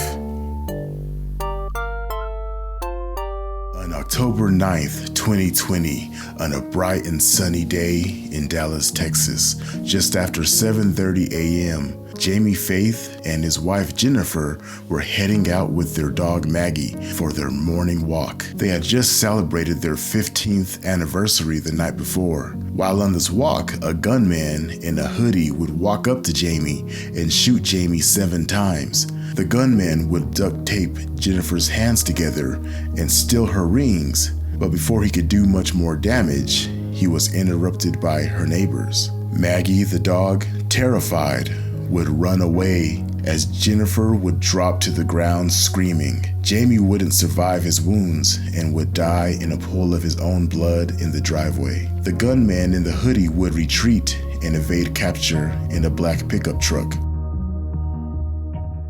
Hello, strangers and strangelings. Welcome back to another true crime story time. Today's story has some of the most wild twists and turns I've ever heard, so you'll definitely want to stick around for this one. But before we get into today's story, if you like strange true crime and storytelling, then this is the place to be, here with me, JP. So kick back, grab a drink and a snack, and make sure to tip that like button. Join that SBG family by subscribing and hitting that notification bell to make sure you're getting notified when I release a weekly video. All right, let's go.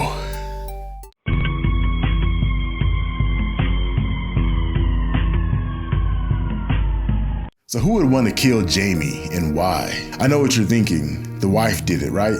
Maybe you're right, maybe you're wrong, but you know what? If it's one thing about this channel, there's gotta be some crazy twist or some kind of turn to it. So make sure you guys stick around for this one. By all accounts, Jamie was a nice guy. He was described by friends as the sweetest guy ever. He was widely adored. He worked as a IT director for American Airlines and made a good amount of money. So much money that his wife Jennifer didn't have to work. She was a stay-at-home mom full-time. And before meeting his wife Jennifer, he considered himself a bachelor for life. He never wanted to get married, and he also never wanted to have children, and he was very adamant about it. But again, like I said, this would change once he met Jennifer. So about 15 years before that tragic day in October, Jennifer and Jamie met on a blind date. Shortly after that, the two were inseparable. Jennifer had a daughter named Amber from a previous relationship, and all of Jamie's rules went out the window. He absolutely loved Jennifer and Amber so much. He would marry Jennifer and adopt Amber and raise her as his own daughter. The Faiths seemed to be the perfect family, neighbors would tell stories of, how kind the Faiths were.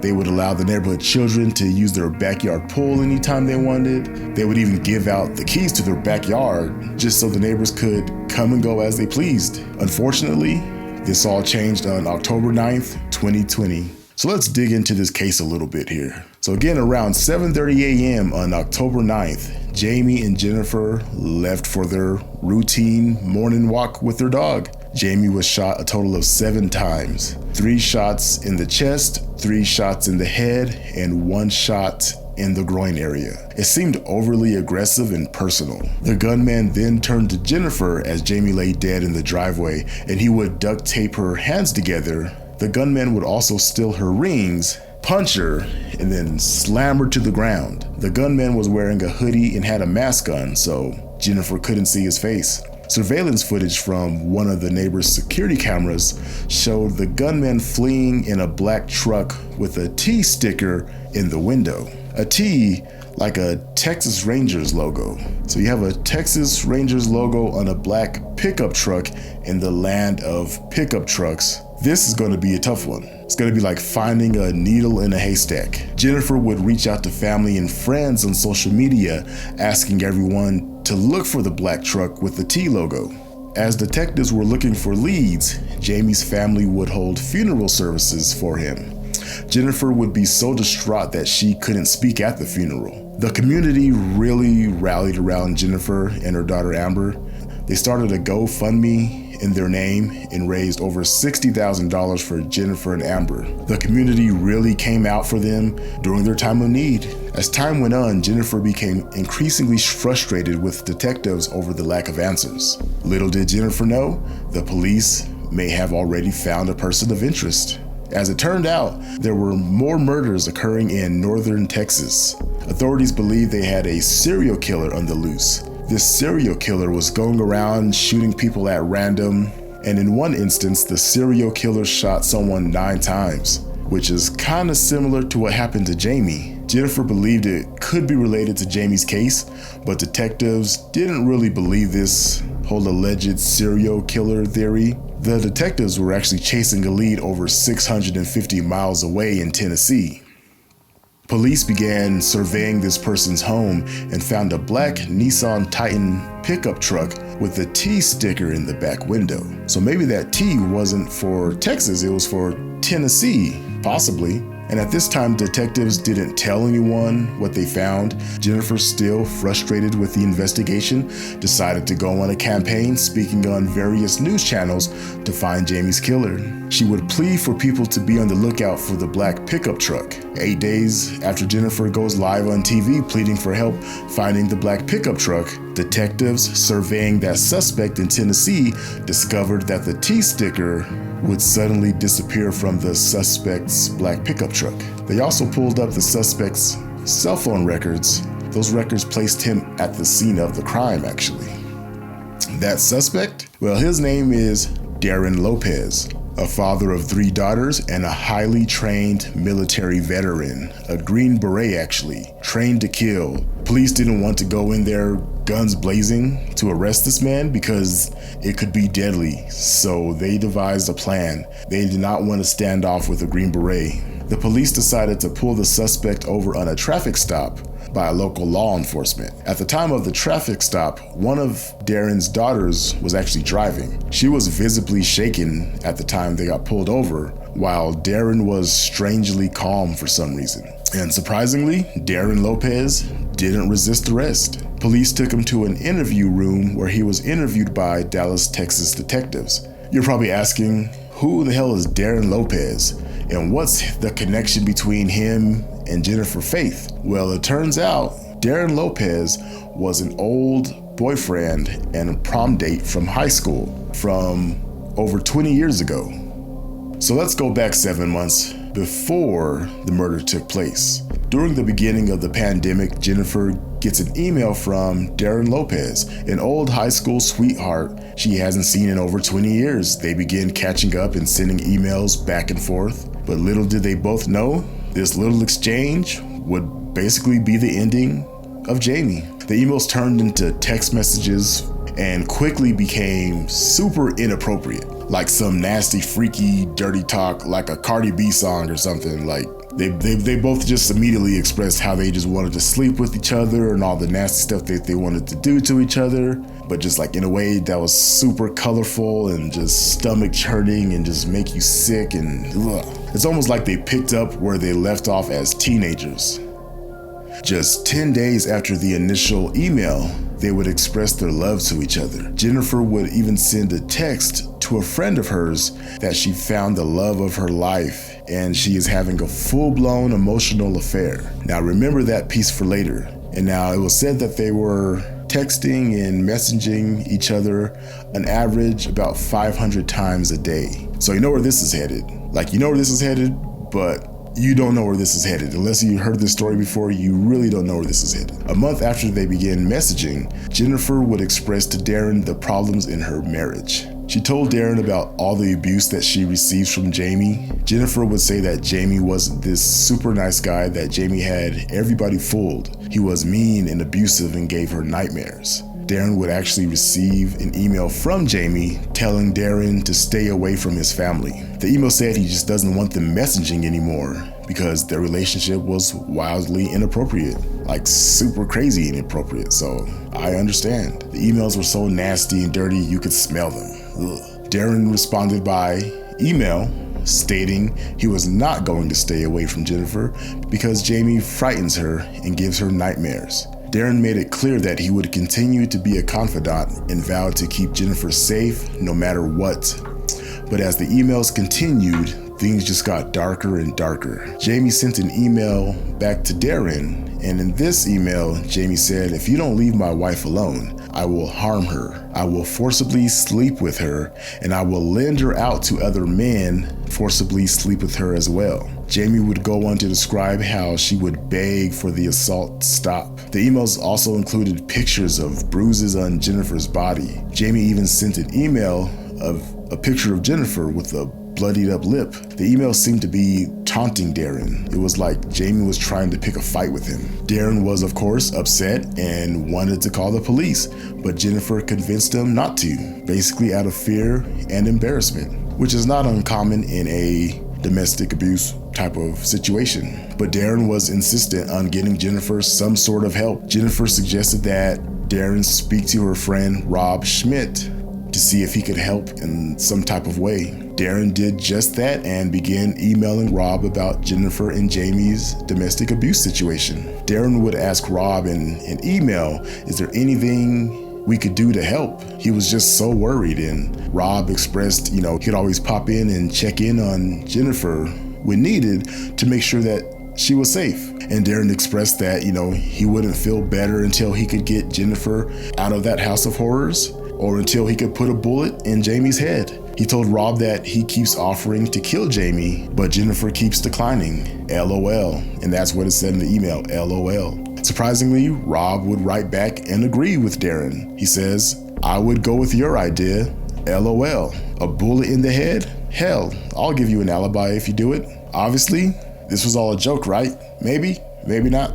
I don't know. Darren would email Rob daily, giving Rob details of the abuse that Jamie was inflicting on Jennifer almost daily. Rob would respond back saying he would check in on Jennifer. Darren was grateful for Rob checking in on Jennifer, but meanwhile, the emails just kept coming in from Jamie, taunting Darren. He would tell Darren how exhausted Jennifer was from being rented out to all these different men from all over town, and how she would just beg and plead every night to be let go.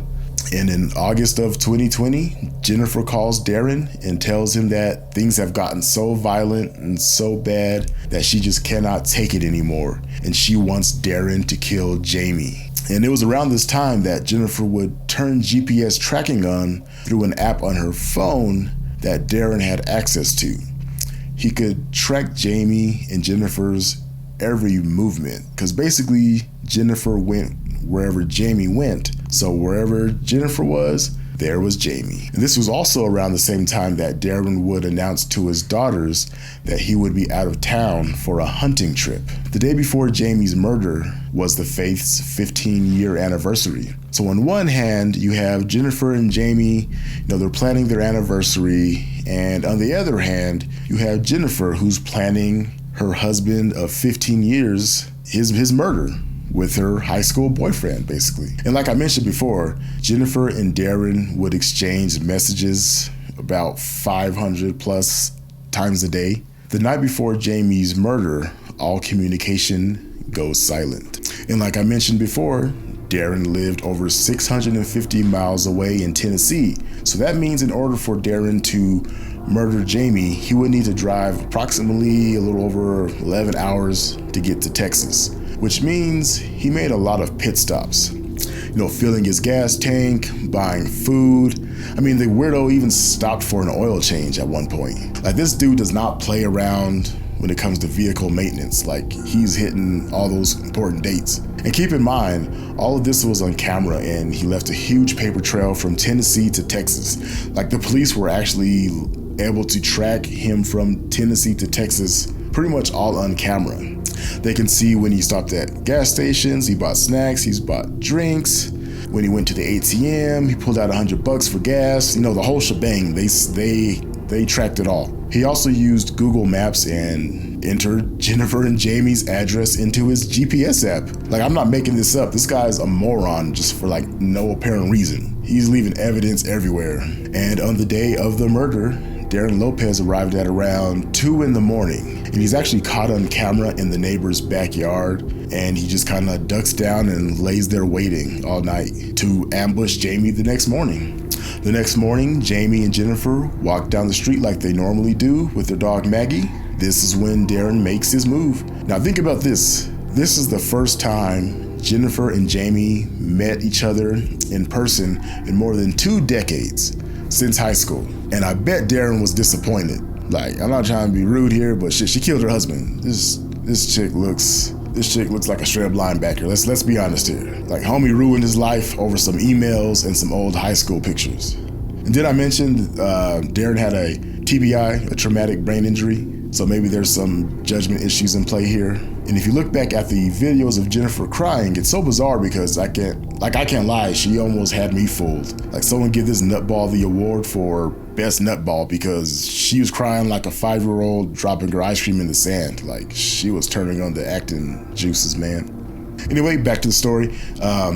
Like I repeated a ton of times, Darren shoots Jamie 7 times. He proceeds to duct tape Jennifer's hands and probably almost dumb busts in his pants because this is the first time he even touched Jennifer in 20 years, and he's so damn in love with her for some reason. It's insane. Anyway, he steals her rings. The neighbors come, he jumps in his truck, and he flees. And while driving away, this is the detail I didn't tell you at the beginning. While driving away from the scene of the crime, he proceeds to grab the wedding ring he took off Jennifer, and throws it out the window. I know what you guys are asking. How did the police put 2 and 2 together, and how did they figure it all out? Well, on the day of the actual murder, the police asked to see Jennifer's phone. Jennifer was more than happy to give police her phone because she studied. She deleted all the text messages between her and Darren, but she messed up because she's an idiot, of course. She forgot to delete the messages that she sent to her friend detailing about her emotional affair with Darren. Plus, anyone that knows anything about computer forensics, they will tell you nothing is ever actually really deleted, right? So they would have found it anyway. Once the police found out that she was having an affair with Darren, they were able to look through her phone contacts, and all of Darren's details were listed. First and last name, phone number, address. Probably even said he was legally blind because this dude ruined his life for a Mucinex booger. And again, I'm getting off topic here, but people are horrible people. Darren was arrested during a traffic stop, like I mentioned. Police obtained a search warrant and would go through Darren's phone. Now, Jennifer deleted all the messages on her phone, but Darren did not. Jennifer forgot to tell him to delete the evidence.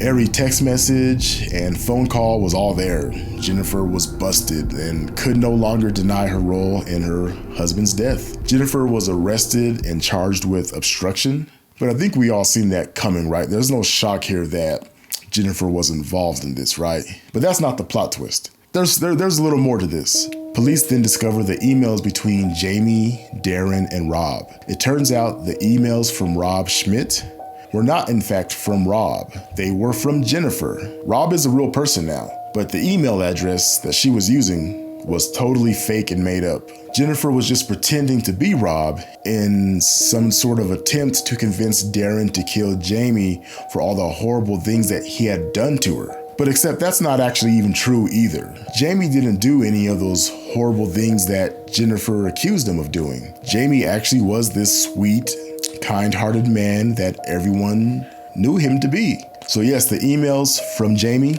were also fake. Those emails were from Jennifer pretending to be Jamie in order to make Darren mad, in order to manipulate him into murdering Jennifer's husband, Jamie.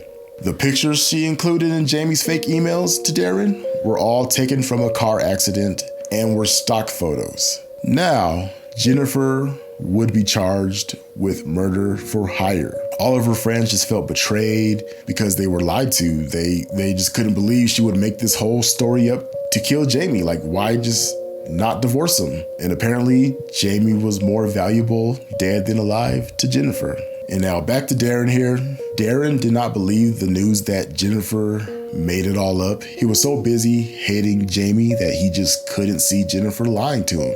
He eventually came to terms and laid the whole thing out for detectives and just detailed from the beginning to end all the conversations with Jennifer and why he killed Jamie and everything. He didn't even deny it. He pretty much admitted up front that he did it. Now, Jennifer Faith took a plea deal and was sentenced to life in prison. As part of the plea deal, the death penalty was taken off the table. Darren was convicted in the murder of Jamie Faith and was sentenced to 62 years in prison. And I also just want to talk about some other details that just make me angry. Days after Jamie was murdered, she began telling her family and friends about how they don't have money now, that Jamie's gone and, they're financially ruined and blah, blah, blah, blah, blah, paying bills, that whole thing.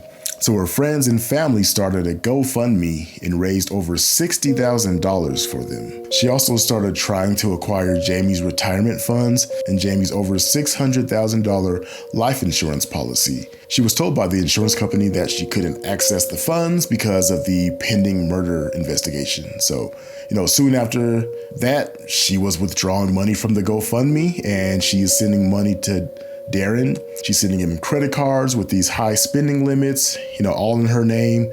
She buys him a big screen TV and, sends him plane tickets for Darren and his daughters. And just to be clear here, Darren's daughters didn't appear to know anything about this murder for hire plot. Neither did Amber, Jennifer's daughter. And GoFundMe would ultimately refund all the money that was donated to the Jennifer Faith Widow Fund.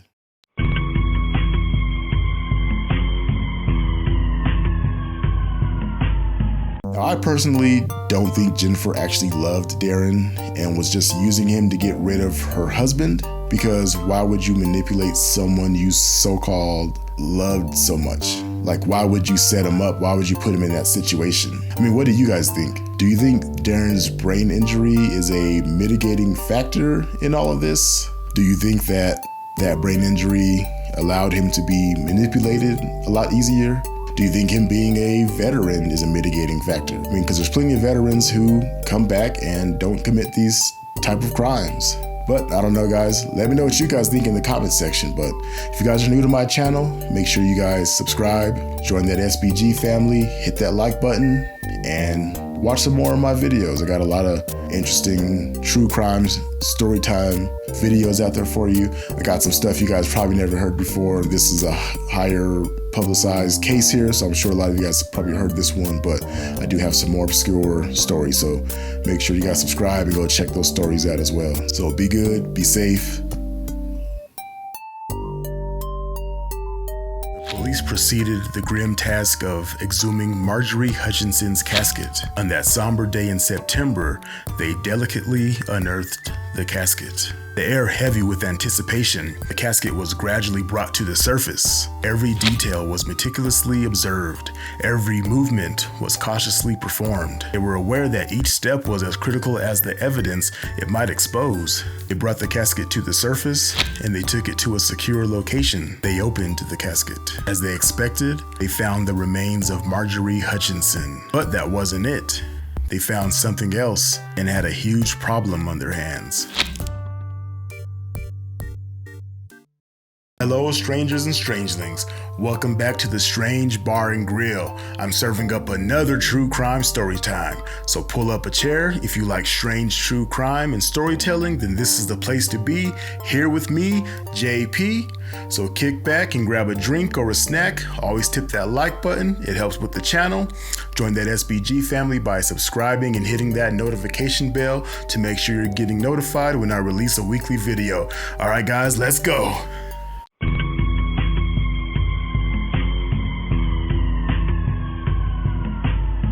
This is the story of Mark Joseph Villela, a licensed funeral director and embalmer. Now, before we start, let's take a moment to meet Mark and his wife, Exley Louise Villela. Mark had made his living dealing with death, preparing bodies for their final rest. He was known to be meticulous and composed, traits often associated with this profession. He was described by most that knew him as charismatic, but some would notice a different side to Mark, a dark side.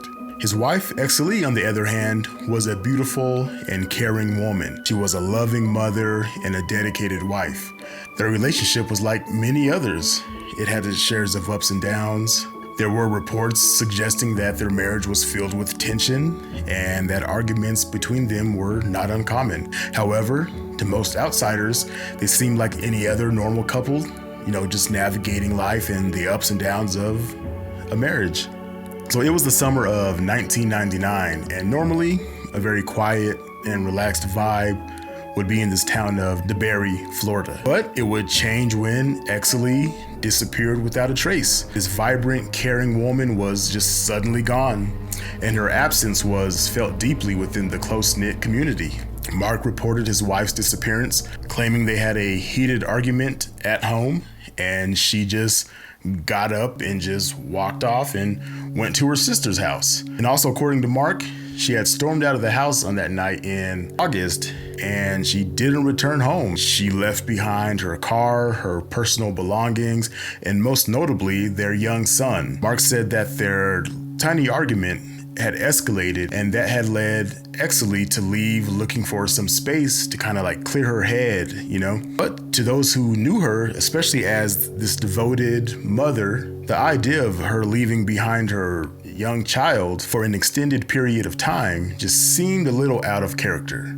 The inconsistencies between Exley's known behavior and the circumstances of her disappearance, of course, according to her husband, raised some eyebrows. Furthermore, there was no evidence to suggest that she had planned on leaving at all. All of her personal items were there. Her car remained at the home. There were no significant withdrawals from her bank accounts. So to the authorities, Mark's account of Exley's sudden departure began to appear less like a wife taking a break after an argument and more like a crafted story designed to kind of explain someone's abrupt absence. Sounds like you lying.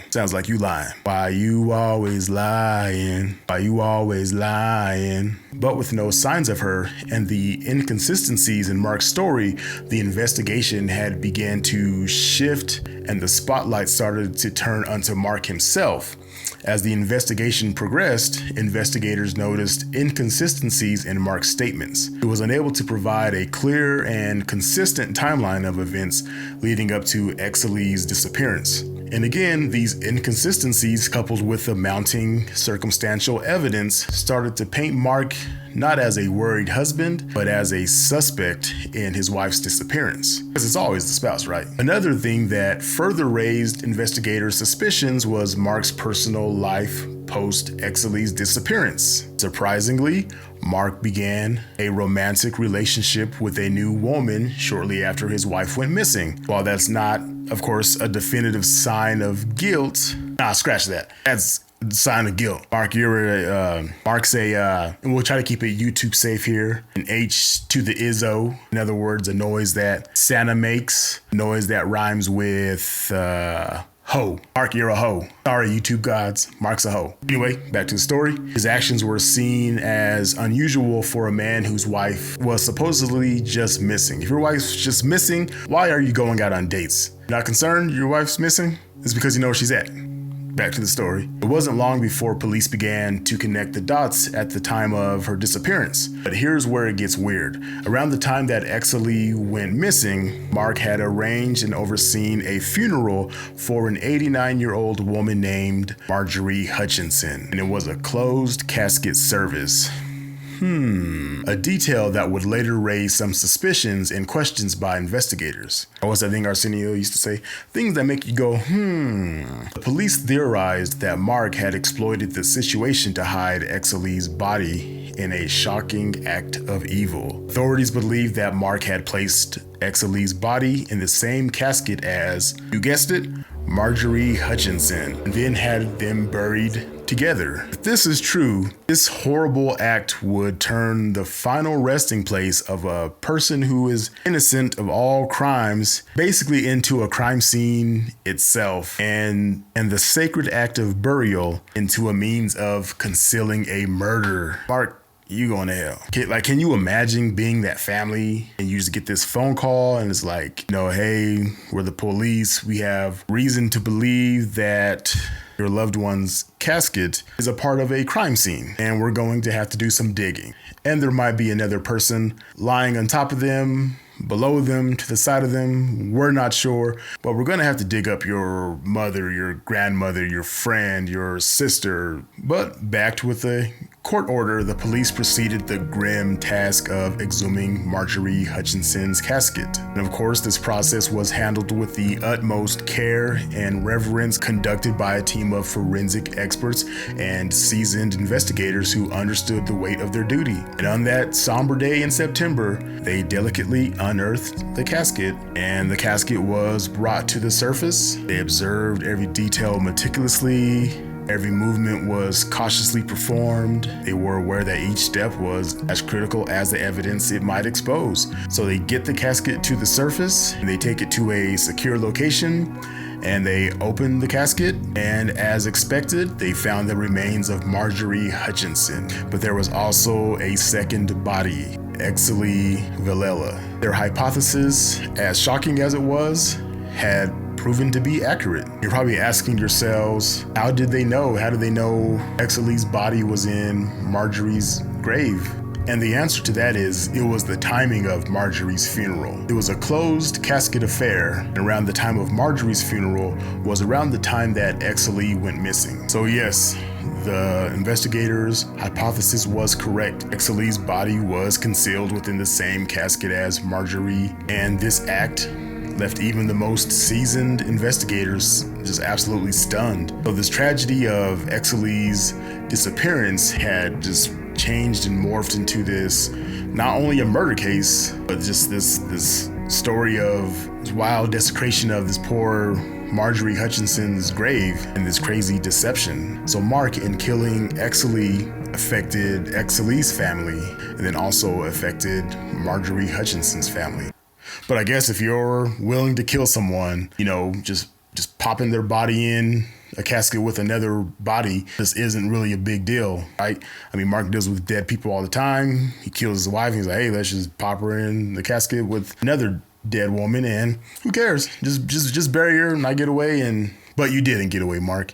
You did not get away. And again, the fact that Mark had access to all these things to basically make this happen, to be able to hide a body in with another body and get it buried, it's not that surprising that investigators started to kind of look at this as a possibility, knowing Mark's profession. And they probably just said, hey, let's see if we had any closed casket funerals around the same time and start from there. But the discovery of her body marked just the beginning of a new phase in this case. The medical examiners performed an autopsy to try to piece together the circumstances of Exley's death, and the medical examiner determined that Exley had been the victim of a violent attack, suffering fatal stab wounds in her back.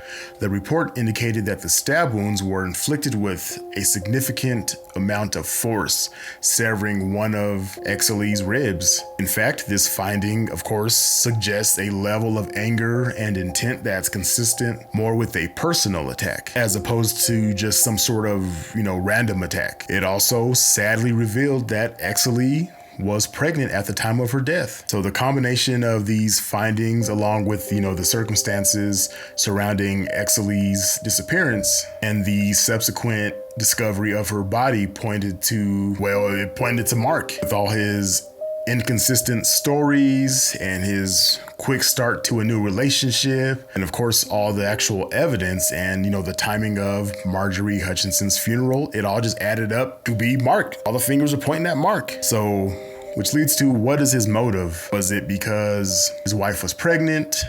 He had a new girlfriend that he wanted to be with? It's unclear what the exact motive was, but I believe it was a combination of all of those things.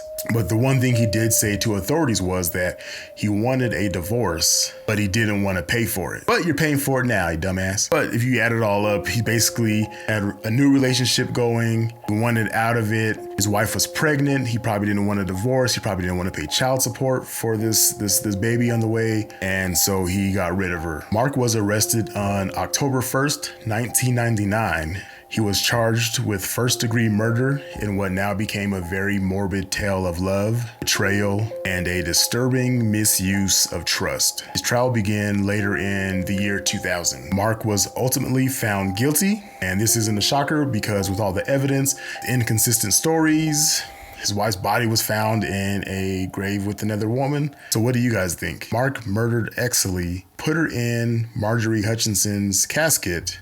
So that means at the funeral, Exley was in the casket with Marjorie. So while they're mourning at the funeral, there's another body in there with Marjorie. That's so sick to me. That's so messed up and so twisted. But let me know what you guys think in the comment section.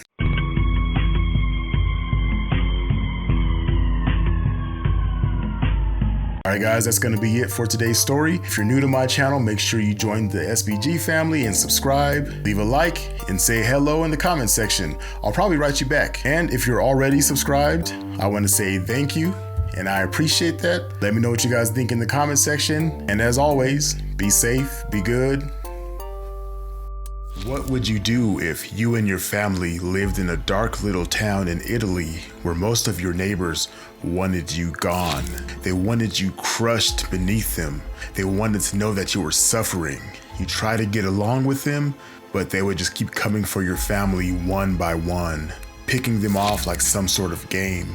And you couldn't go to police because they were no help. What would you do? Hello strangers and strangelings, welcome back to the Strange Bar and Grill. I'm serving up another true crime story time. So pull up a chair if you like strange true crime and storytelling, then this is the place to be, here with me, JP. So kick back and grab a drink and a snack, and remember to always tip that like button because it helps with the channel.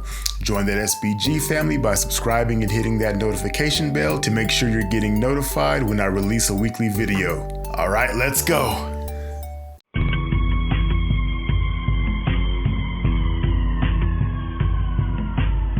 They were all out to get Leo. They were all out to get his mother, and they were all out to get his father. Every last one of the neighbors were bad and wanted to hurt Leo and his family. So Leo and his family didn't leave the house very much.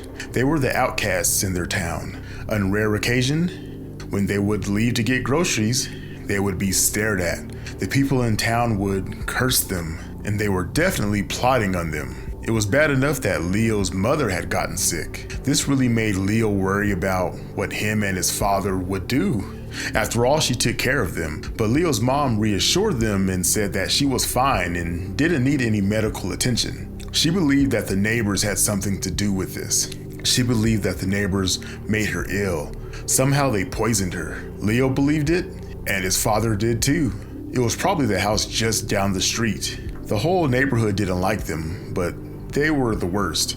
They were always terrorizing them. Leo and his family believed if they stayed out of the view of their evil neighbors, then the neighbors couldn't track them, and they couldn't continue to make her ill. They couldn't poison her, and she would start to feel better, and things could return to normal. So Leo and his family started to go out less and less.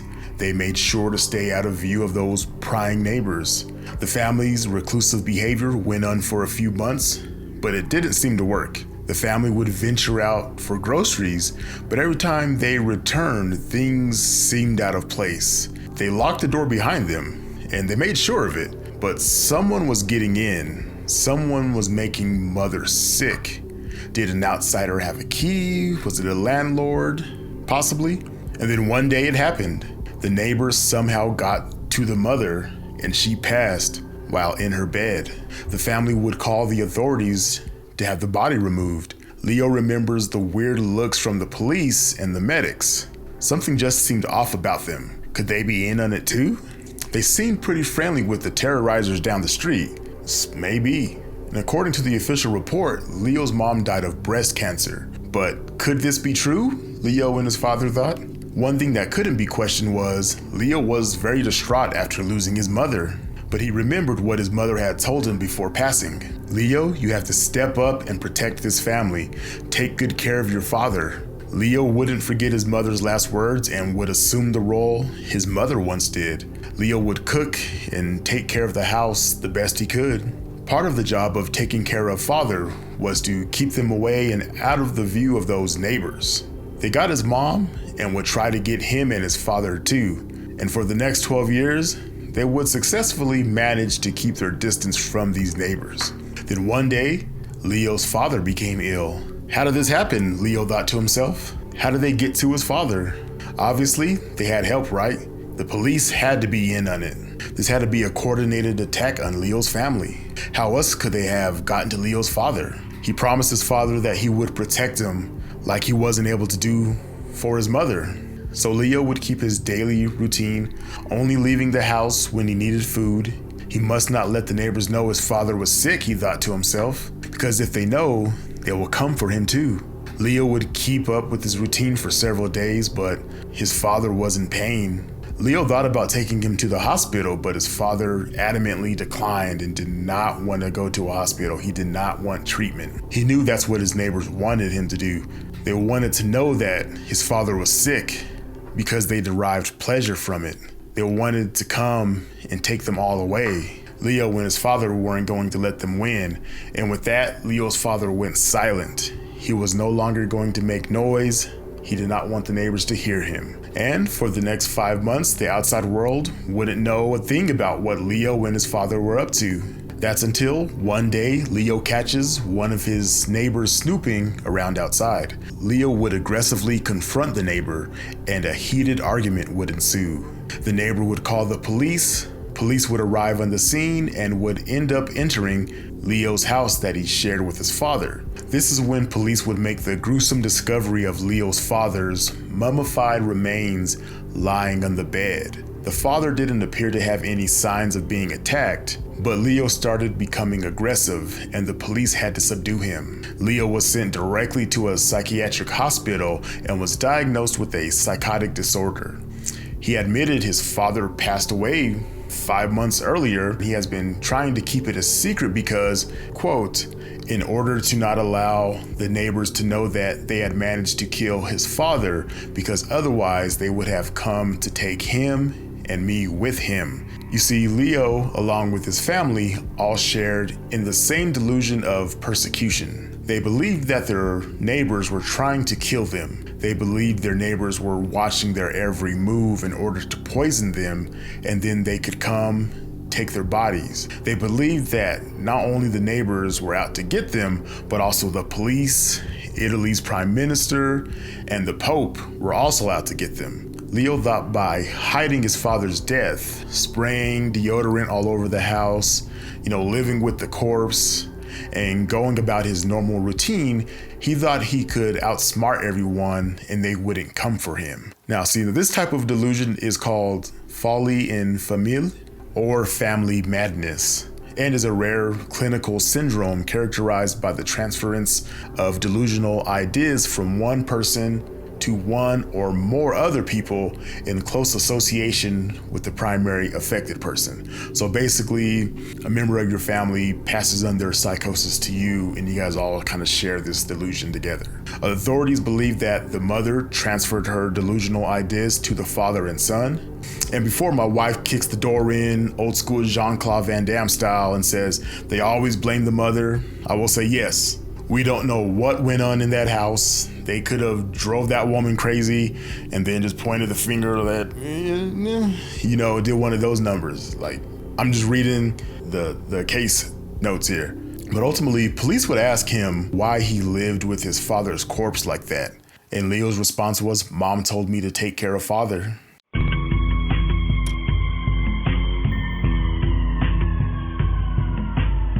All right, guys, that's going to be it for today.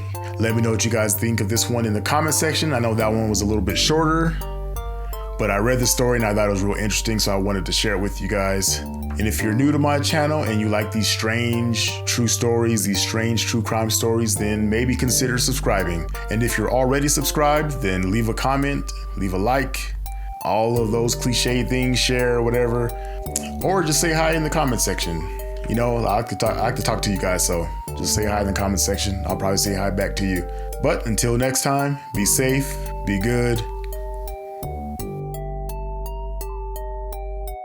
On October 13th, 1996, a man from Hampstead, Maryland, named Victor, found a very strange and shocking letter that apparently been written by his wife, Sharon Lopatka. It was in her handwriting and it said, "If you can't find my body, don't worry. Know that I'm happy and I'm at peace." It also said that she would not be returning home and asked that he not look for her. As you can imagine, this was horrifying to find. Sharon had told him earlier that morning that she was taking a trip to visit some of her friends in Georgia, but that was never her intention, and he would find her empty vehicle parked at the local train station. Sharon was missing. Victor immediately went to the police as he was concerned for his wife's safety. What would be discovered during the investigation into Sharon's whereabouts would shock Victor and the police, as the blonde woman who worked from home the majority of her life was hiding some really big secrets, particularly with regard to her sex life and fantasies. Hello, strangers and strangelings. Welcome back to Strange Bar and Grill. I'm serving up another true crime story time.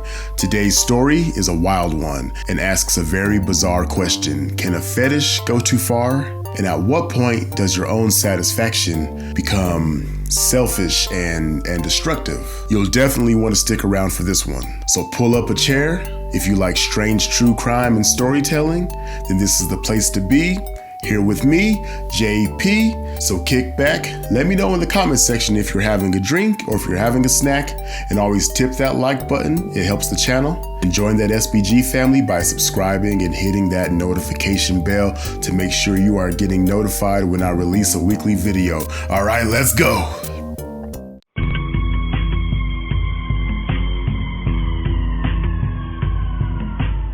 Now, before we can truly understand what happened to Sharon, we got to ask the question, who was Sharon Lopatka? Sharon Lopatka was born into a very strict Orthodox Jewish family in Baltimore, Maryland. There were a lot of rules to follow and a lot of restrictions with regard to what she could and could not do, especially, being a female. They spent a lot of time at the synagogue, and it was very much expected that Sharon would grow up to marry a nice Orthodox Jewish man that her parents approved of. This was not to be, and in fact, in 1991, Sharon would meet and marry a man named Victor, who was a Catholic construction worker. Her parents most certainly did not approve of this union, but it was a way for Sharon to break away from her strict family. After their wedding, the pair relocated to Hampstead, Maryland, where they lived in a ranch-style one-story home at the end of a cul-de-sac.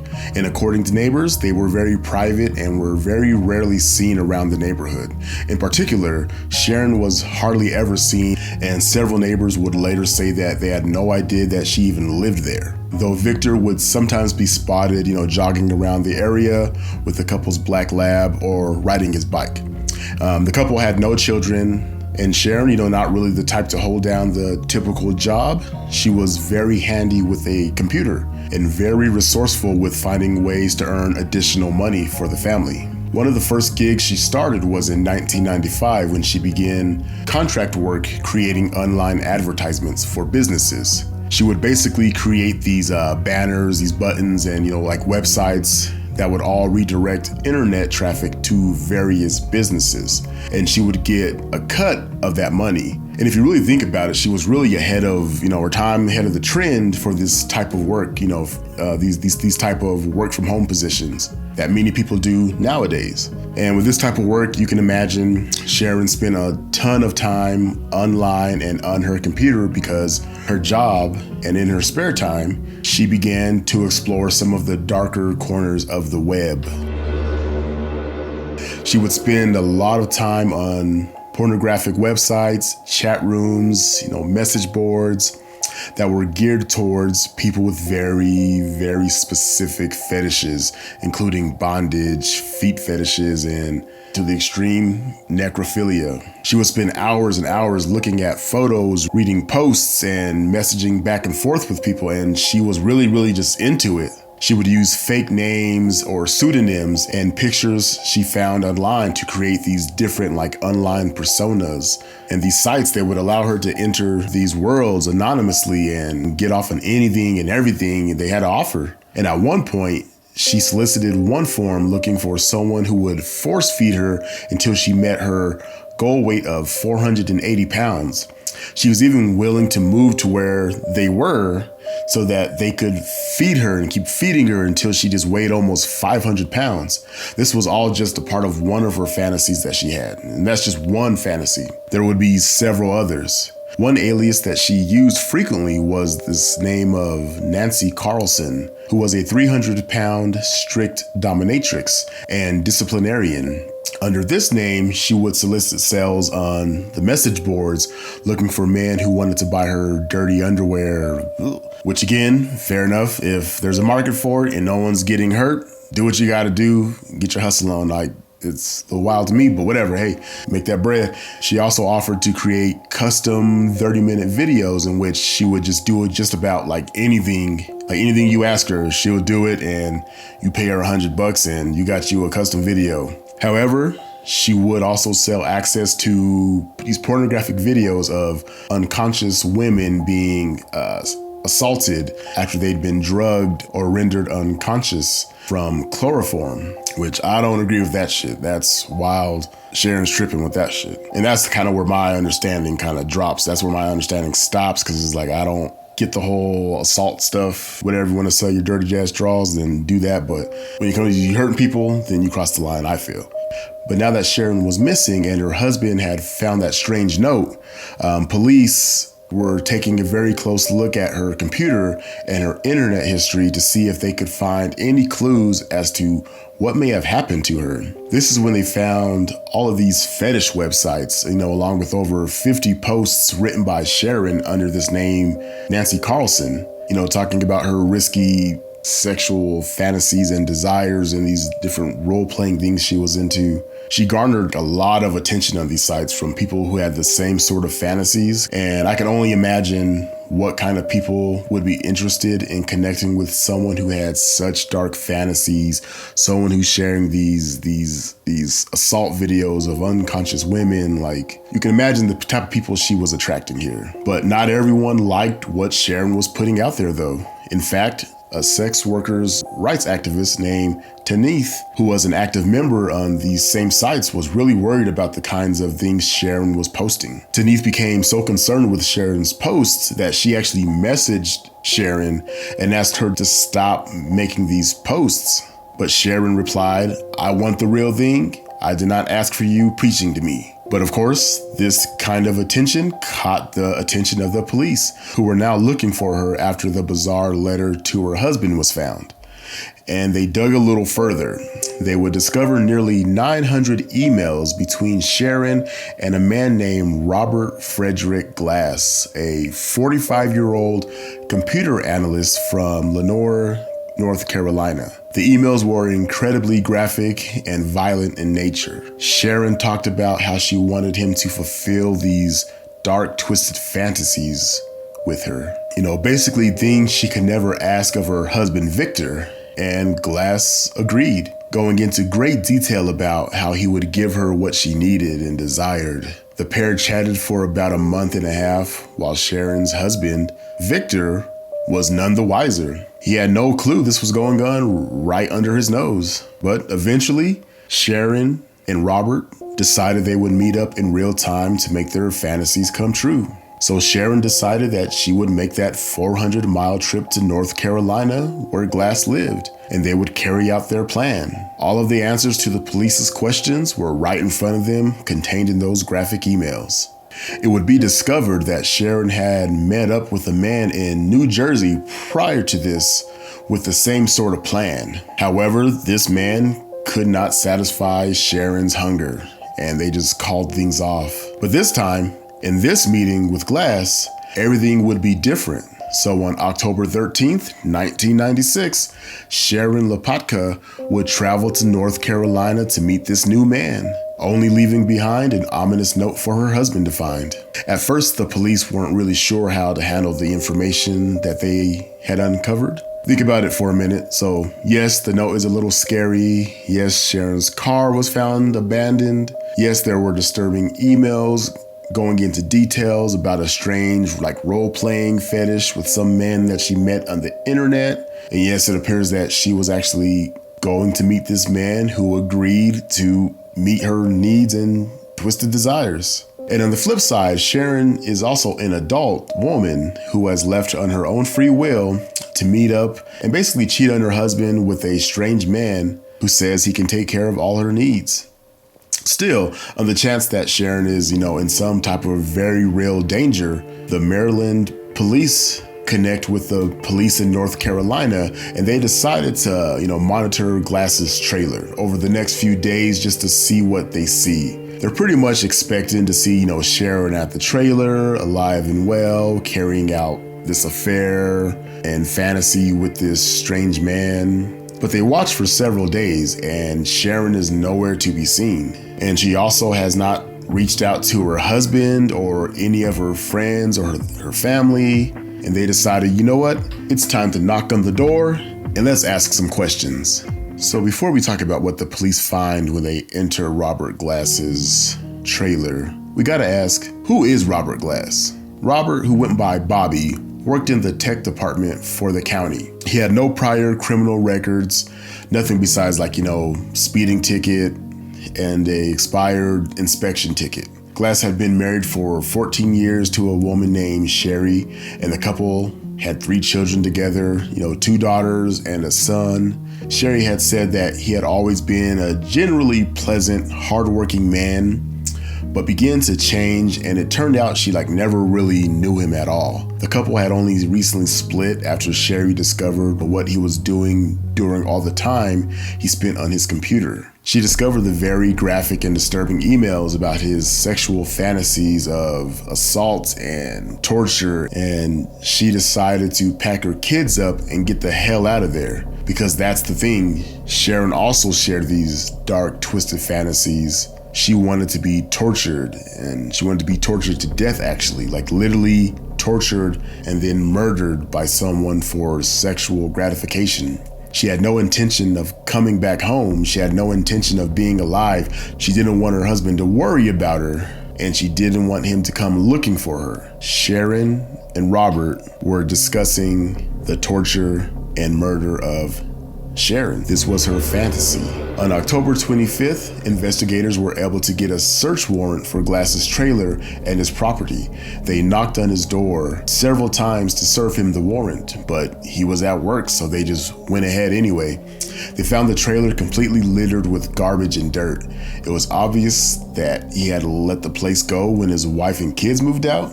But beyond the mess, they found something really important. They found several items that were identified as belonging to Sharon, which confirmed that she had in fact been there. They also found drug paraphernalia, bondage equipment, a pistol, and child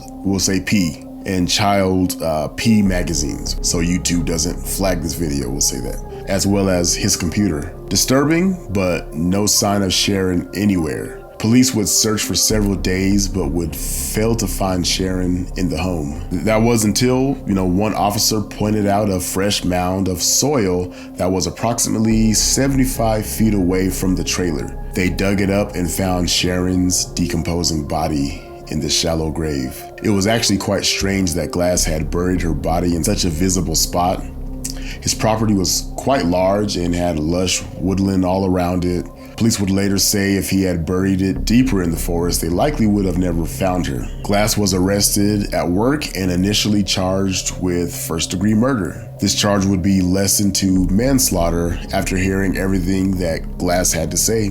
During the police interview, he told investigators that on October 13th, he picked up Sharon from the train station and drove back to his trailer. The two had been making plans for weeks to meet up and engage in consensual, rough sex that would eventually lead to Sharon dying. They had plans to use all kinds of props during a roleplay type scenario, including straps, ropes, wire, leather, and even knives. But they both had agreed to this according to Glass, and they fulfilled those plans. However, Glass said at one point they were using the nylon cord and engaging in erotic asphyxiation, where you basically choke someone in a way that arouses them without killing them, of course, normally. But in this case, Glass kept tightening up the nylon cord, the nylon rope, and killed Sharon. But according to Glass and according to the emails and according to everything the police found, this is what she wanted. This was her sexual desire. So this is just a strange case in general, right? You have a note written by the victim where it appears that she very much wanted to be strangled so aggressively that she could and really would die. You also have all the emails where she explicitly said she wanted to be tortured to death as part of a sexual fantasy. And you have a witness come forward who says he met up with her previously for the same sort of interaction. But he chickened out because she really wanted him to torture her to the point of her death. The medical examiner who performed the autopsy wrote that she likely died 3 days after arriving at Glass's trailer. He also found evidence that her death was due to asphyxiation, just as Glass had claimed. Something that was strange though was that there were no marks or bruises on Sharon's neck, and there actually weren't, any marks on her body to show that, she may have engaged in rough sexual activity. Still, the police had all those emails and that letter she wrote to her husband. So the real question is, does a person have the ability to give someone permission to murder them? I think that's what it really kind of comes down to, right? What do you guys think? Let me know in the comment section. But Glass was initially charged with first-degree murder, but that would be dropped to voluntary manslaughter. He pleaded guilty to the manslaughter charges, as well as to 6 counts of child P. He was sentenced to just 36 to 53 months for killing Sharon and 21 to 26 months for multiple counts of sexual exploitation of a minor. Just over 2 years into his time in jail, and just 2 weeks before he was scheduled to be released, he had a heart attack and died at the age of 51 years old. Is that karma?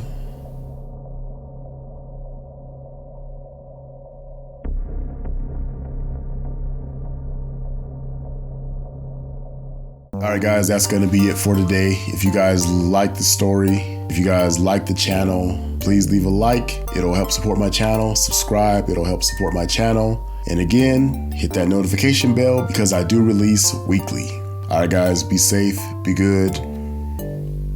On the morning of April 24th, Dave Trones called 911. The operator would answer. In a panic, Dave would shout, "My wife, I found my wife. She's not breathing. I tried to do CPR. I just can't get her to breathe." A few moments later, police and emergency services would arrive at the scene, but it was too late.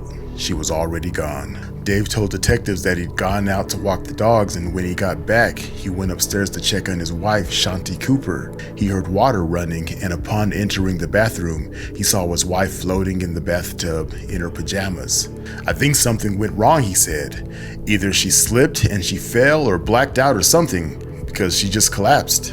Perhaps a burglar had entered the house while he was out, because Shanti's majorly expensive engagement ring was missing.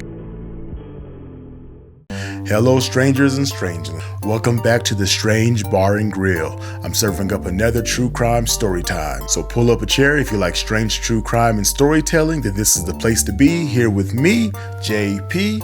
So kick back and grab a drink or a snack and always tip that like button because it helps with the channel. Join that SBG family by subscribing and hitting that notification bell to make sure you're getting notified when I release a weekly video. All right, let's go.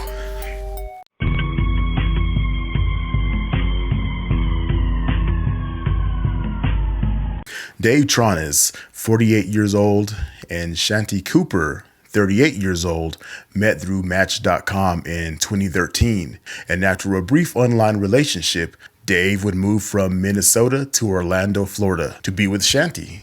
Both were going through a divorce at the time, and Shanti had a young son. Shanti ran a very lucrative financial software business, and Dave had worked as a salesperson for 3M until 2008, making about $140K a year. The two would eventually get married on March 22nd, 2017. Now, back in 2015, while they were still dating, David bought a 4,000 square foot house in Delaney Park. It was an older style Victorian stately manor with a pool and a garage apartment, but it needed extensive renovations. Dave paid a little more than $600K for the house, putting it in a trust with his mother. Shanti's name was not added to the deed when they married in 2017. However, since at this point Dave did not work, Shanti ended up paying for all of the renovations. After having already paid nearly $250,000, Dave, who oversaw the project, asked for hundreds of thousands more. The renovations just never seemed to end. The reconstruction turned into a money pit for the couple. You know that Tom Hanks movie where the couple buys this house and they just keep dumping money into it because they have all these problems and they just have these never-ending renovations? It was kind of like that. And of course, this just put a strain on their relationship. David was sleeping downstairs in the garage on the couch next to the dogs, and Shanti was sleeping alone in a one-bedroom studio on the property. The stress was getting to the point where something was about to break. Then Dave got a bright idea on how to get them out of this mess. Dave, in hopes of at least minimizing their losses, sought help. He approached one of their neighbors, Keith Ory, a house renovator and the co-star on the show Zombie House Flipping. The show's objective is to transform these houses that are just in the absolute worst shape and fix them up and make them sellable or make them livable. When Keith arrived at Dave and Shanti's home, he was surprised by the condition of the house. It had been completely dismantled and was down to a 2-story shell, basically. Keith couldn't believe someone would actually purposely buy this house. He's seen houses in bad shape, but typically they were abandoned. Keith got the go-ahead to feature this house on the next season of Zombie House Flipping and went to the Tronis' house a second time in mid-April 2018 to be sure the couple was on board. A lot of times people agree to these types of renovations and then later on they get cold feet and they want to pull out. So Keith always liked to follow up just a few months before they wanted to shoot just to kind of make sure. The couple both agreed and filming was set to begin in early May. Keith would later tell detectives that Shanti said very little at this meeting. She seemed very pissed off at her husband, and after the meeting, she left in a hurry. You see, there was more to their relationship issues. Not only was the couple struggling financially, they also ran into some other marital problems. Issues such as cheating. More specifically, issues with Dave cheating. It appeared like the walls of this relationship were crumbling on all sides. See what I did there? As it turns out, just the day after Dave and Shanti got married back in 2017, Dave visited the Club Orlando Athletic Venture Spa, a popular gay men's spa and gym. A club worker saw Dave engaged in sexual activity there twice, and receipts show that Dave visited this gym almost 80 times during his marriage. The last receipt was dated April 11th, 2018. And around this time, Dave was saying he had back problems and the spa was helping him. Except I think this particular spa might be the cause for Dave's back problems, if you catch my drift. And just 13 days after that last visit to the spa, on the morning of April 24th, 2018, Shanti was found dead. Authorities believe that Dave fatally beat and strangled Shanti in her bedroom that morning after going absolutely ballistic because she didn't want to do the zombie house makeover show. She was tired of David and all of his crap. She put up so much money into his house, and plus he was cheating on her. Hell, her name wasn't even on the deed of this house. She was just done with him. Dave would tell detectives that he'd gone out to walk the dogs, and when he got back, he went upstairs to check on his wife. He heard water running, and upon entering the bathroom, he said he saw his wife floating in the bathtub in her pajamas. But detectives aren't dumb. They knew immediately that Dave's story of what happened the morning Shanti died was a complete lie. For one, the tub was dry and there was no water on the floor. Dumb Dave didn't think that one through. Now did he? They suspected that Shanti's severe cheek and eye injuries couldn't have come from a fall in the tub. It just didn't match up. Investigators also said they were very suspicious because Dave didn't cry or otherwise seem distressed over his wife's death at all. Authorities gathered evidence for about 4 months before booking Dave in his wife's killing. He was charged with first-degree murder, and his trial began on the 12th of October, 2023. Jurors who heard the prosecutor's case against Dave deliberated for less than 5 hours, a relatively short time before declaring him guilty as charged. Now, what do you all think about this case? Personally, I think David was a scumbag. I personally don't think he ever loved Shanti and was just using her for her finances. He saw her as this big piggy bank to basically get into this house flipping game and buy real estate, basically off her back. I think he was a spoiled brat. I think he bit off more than he could chew and threw a tantrum when he couldn't get his way and ultimately killed his wife, acting like a big baby. But let me know what you guys think in the comment section.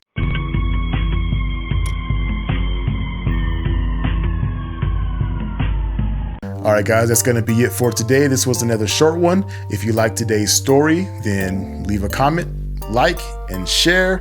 If you're new to my channel, please consider subscribing. Go check out some of my other older videos. I do have some longer videos as well. And if you're already subscribed, then I want to say thank you and I appreciate it.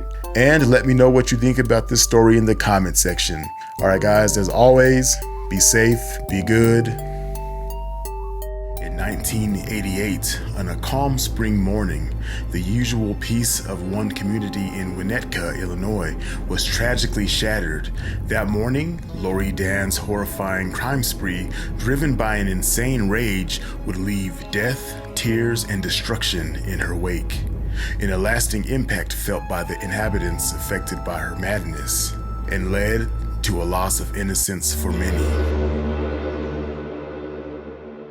Hello, strangers and strangelings. Welcome back to the Strange Bar and Grill. I'm serving up another true crime story time, so pull up a chair if you like strange true crime and storytelling, then this is the place to be, here with me, JP. So kick back, grab a drink or a snack, and remember to always tip that like button because it helps with the channel. Join that SBG family by subscribing and hitting that notification bell to make sure you're getting notified when I release a weekly video. All right, guys, let's go.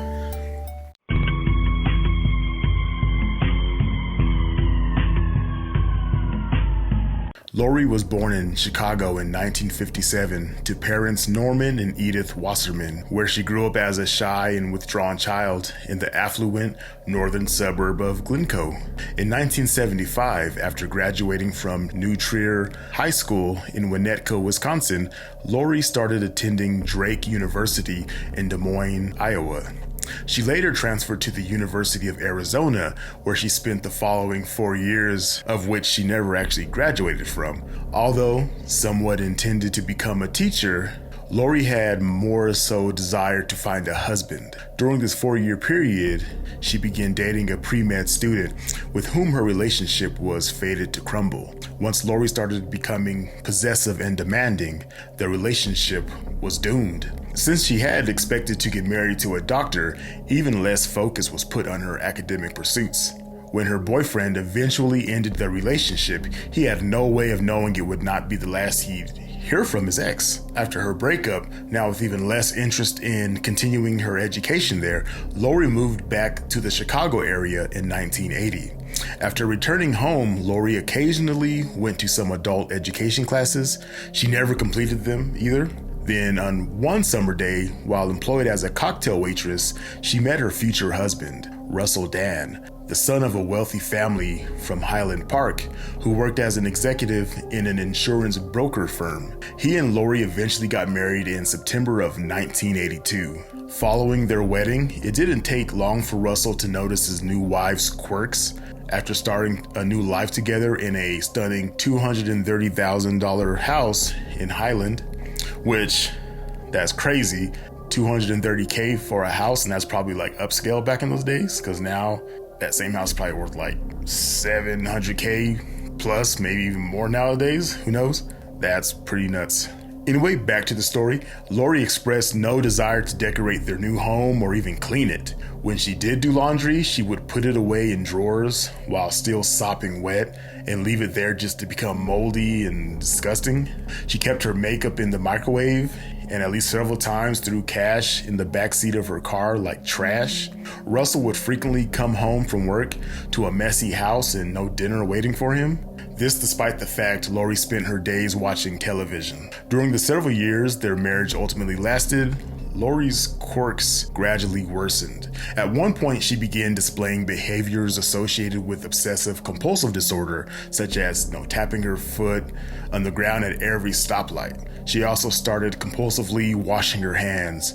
Not long after, she became reclusive to the point where she didn't like attending her husband's social engagements. She and Russell eventually separated in October 1985, during which time Lori moved back in with her parents. Although she began seeing a psychiatrist around this time, it was only briefly. Throughout the divorce negotiations, Lori's behavior escalated to accusing her soon-to-be former husband of being abusive, and several marital disputes ensued. At this time, Lori also began harassing Russell and his family over the phone on multiple occasions. He and his family would not be the last people Lori would persecute, nor would it be the last time she did so towards them. The following year, in April, Lori falsely accused Russell of breaking into her parents' home and vandalizing it.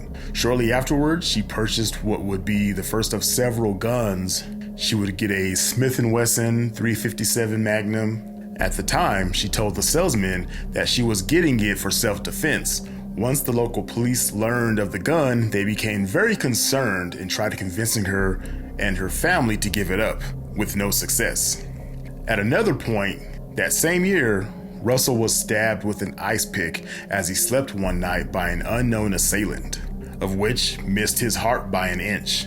Although a store clerk subsequently identified Lori as the person who purchased the ice pick a few days earlier, she was not seen entering or leaving Russell's apartment. As a result, since there was nothing but circumstantial evidence to go on, the matter came down to he said, she said. And what's worse for Russell was when he failed a polygraph test and Lori played the victim card perfectly, all which accumulated in the charges getting dropped. Much to his dismay, around the same time, Lori began harassing her ex-boyfriend from college, who by then was a resident at a hospital and a married man with children. Through phone calls and letters, the harassment soon escalated to death threats. She further claimed to him to be pregnant with his child, despite neither of them having spoken or seen each other in many, many years. When he refused to believe her, she retaliated by calling his workplace, falsely accusing him of SA. The harassment campaign did not end until his lawyers sent a letter to her parents asking them to control her behavior. In January, Lori tried her hand at babysitting. Due to her apparent friendly and shy outward demeanor, at least one mother had hired her without hesitation and even recommended her to friends. However, much like with Russell, several of Lori's clients soon started noticing her very off behavior for themselves after she'd leave. Damaged furniture, rugs cut up, and items missing, just to name a few of these things. And of course, Lori denied everything when confronted. And it got to the point where these clients made complaints to the police, though nothing was ultimately done due to circumstantial evidence. And at least on one occasion, her father ended up paying for the damage. In April, with their divorce nearly finalized, Lori accused Russell of SA, to which no evidence was found to support that. Although she did pass 2 polygraph tests, which is wild. Think about that. Once completed, Lori was left with a cash settlement of $125,000 and subsequently moved back in with her parents in Glencoe. During this time, she became obsessed with personal hygiene, developed an aversion to being touched, and continued compulsively washing her hands. A month later, in May, Russell was further falsely accused of planting an explosive device in the home his ex-wife still shared with her parents, although no charges were filed against Russell for either claim. Throughout the whole process, her parents believed, supported, and defended her. As this went on, Lori saw another psychiatrist who later concluded that she wasn't a threat to herself or others. That psychiatrist sucks. They need a new profession. By summertime, Lori transferred to Northwestern University to complete a degree at which her father, sublet a university apartment on campus in Evanston, Illinois. During her time there, she never took classes. Some sources say she dropped all of them, but either way, she never graduated from there, and at some point, she was persuaded by her father to return home after the university contacted him. The reason they did so was because of the multiple complaints made over her behavior, which involved leaving pieces of meat to rot in sofa cushions and stuffing garbage into student boxes. In the fall, Lori falsely accused Russell of sending her threatening letters as well as assaulting her again. This time around, though, the police did not believe her. And just a few weeks later, she would purchase her second gun, a .32 caliber Smith & Wesson revolver. She acquired her third and final gun, a 22 semi-automatic Beretta, towards the end of December. So she's just like collecting guns and gearing up for something here. After returning home, Lori went back to babysitting, where she resumed destroying her clients' furniture and stealing hundreds of dollars worth of their food. As he had done previously, her father again paid for the damages. So her father is a hardcore enabler. Since November 1987, Lori was living in Madison, Wisconsin, near the University of Wisconsin campus. During this time, she saw another psychiatrist who specialized in obsessive-compulsive disorders. Notably, the psychiatrist increased the dosage of the unlicensed clomipramine she was already taking for her OCD at the time, and also added lithium carbonate for her mood swings. Behavioral therapy was also added to her treatment. Despite these measures, nothing could have prepared anyone for the actions Lori would later take. In January 1988, Lori was enrolled as a guest student at the university and was welcomed to monitor classes. During her time there, she exhibited more strange, bizarre behavior, such as riding up and down in elevators for hours, walking around naked in the hallways, and somehow managed to turn her dorm room into a public health hazard by leaving trash and rotting food everywhere. In March, she began stealing books on poisons from the local library, diluting arsenic and other chemicals from a lab. She also shoplifted clothes and wigs, during which time she was arrested once, then released on a $200 bond. To avoid jail time, she was accepted into a first offenders program. Shortly afterward, one of the dorm rooms in her building was set on fire, and while Lori was suspected, no proof was ever found pointing to her as being behind it all. That same month, she stopped going to her appointments with both her psychiatrist and behavioral therapist. And at one point, both her father and psychiatrist tried convincing her to enter the hospital as an inpatient, but failed when she refused. The following month, in April, Lori again started harassing her ex-husband and his family, as well as her ex-college boyfriend and his wife through phone calls. These new calls soon escalated to more death threats. She also made several hang-up calls to various former babysitting clients too. In May, a letter was sent to her ex-boyfriend's hospital where he still worked, and in it, she falsely accused him again of assault. The ex-boyfriend, fearing the publicity that could come from it, opted out of pressing charges until they could be filed in Illinois. The thought of Lori getting bail and following through with her threats also prompted him to take this route. Unlike her previous harassment campaign, however, her actions this time around provoked the involvement of the FBI. On May 13th, the FBI informed the local police that Lori might have a gun. In reality, authorities were finally made aware of the fact that she had 3 guns in her possession, all of which were pistols that she had obtained legally. As a result, when the police tried confiscating her guns, her father refused to relinquish them. At the time, he cited that his daughter needed them for protection against her ex-husband. Her father is a moron. Clearly, his daughter has some mental issues here, and he keeps enabling her. He's enabling this bad behavior. The next day, May 14th, at the end of the current semester at the University of Wisconsin, Lori's behavior further devolved. A fellow student found his clothes slashed and his books destroyed, to which Lori was implicated, but of course, they couldn't make anything stick. Later that night, a staff member discovered Lori naked and asleep in the fetal position on a pile of trash in the garbage room. She was sweating profusely and covered with a garbage bag. Someone needs to take the trash out and take her with it. By the time the police arrived, Lori had already returned to her room. Despite noting the filthy and disorganized state of her room, she convinced them that no medical assistance was needed. How in the hell is she convincing these cops to go away? The police also found no gun and thus concluded that it wasn't necessary to take her into protective custody. And by the time the FBI came to question her the next day, Lori was already gone, having returned to her parents. 4 days later, on May 19th, Lori went to the home of one of her babysitting clients in Glencoe.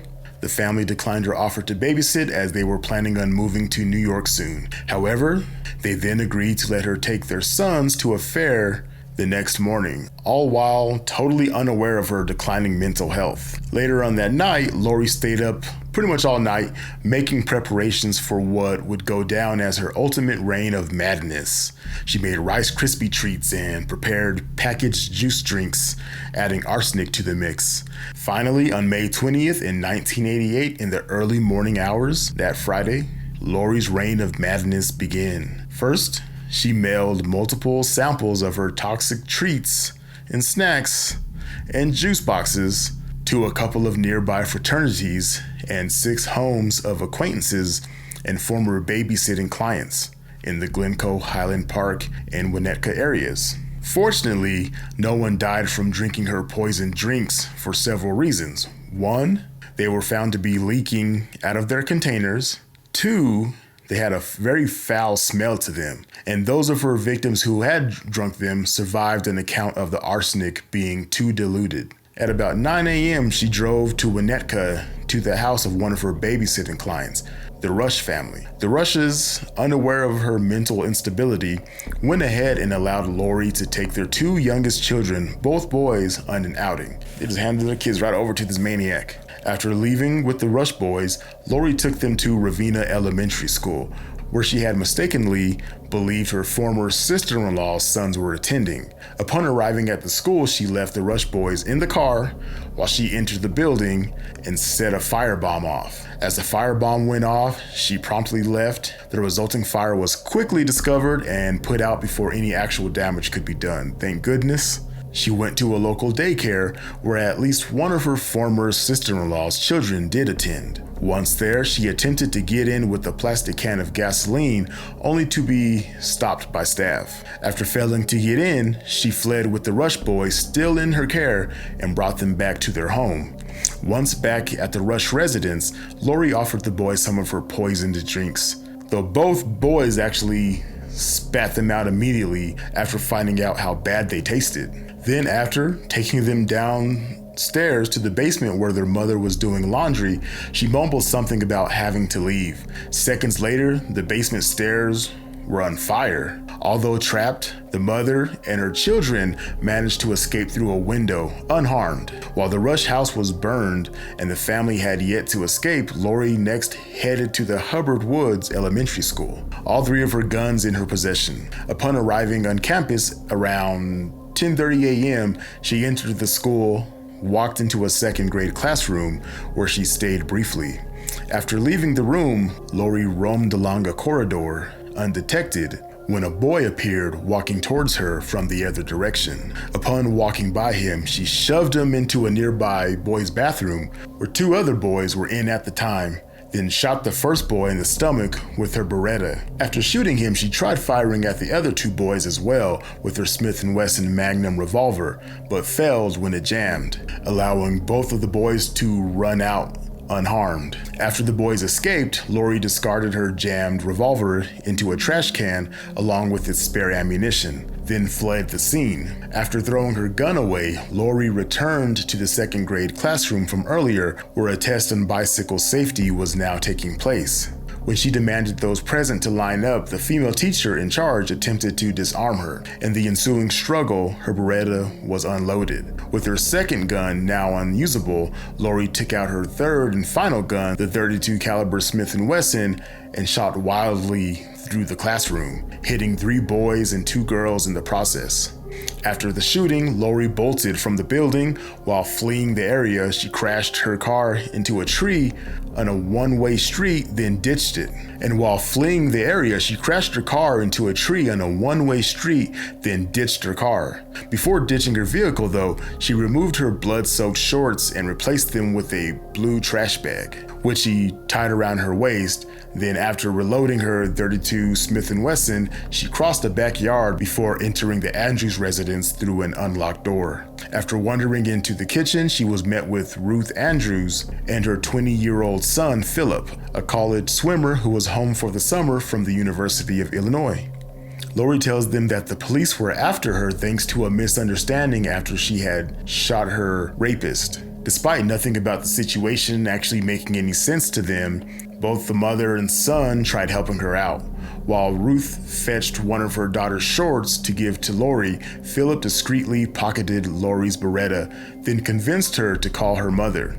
After telling her mother, Edith, that she had done something terrible, Edith tried getting her daughter to surrender. Her mother also tried reassuring her that everything was going to be all right.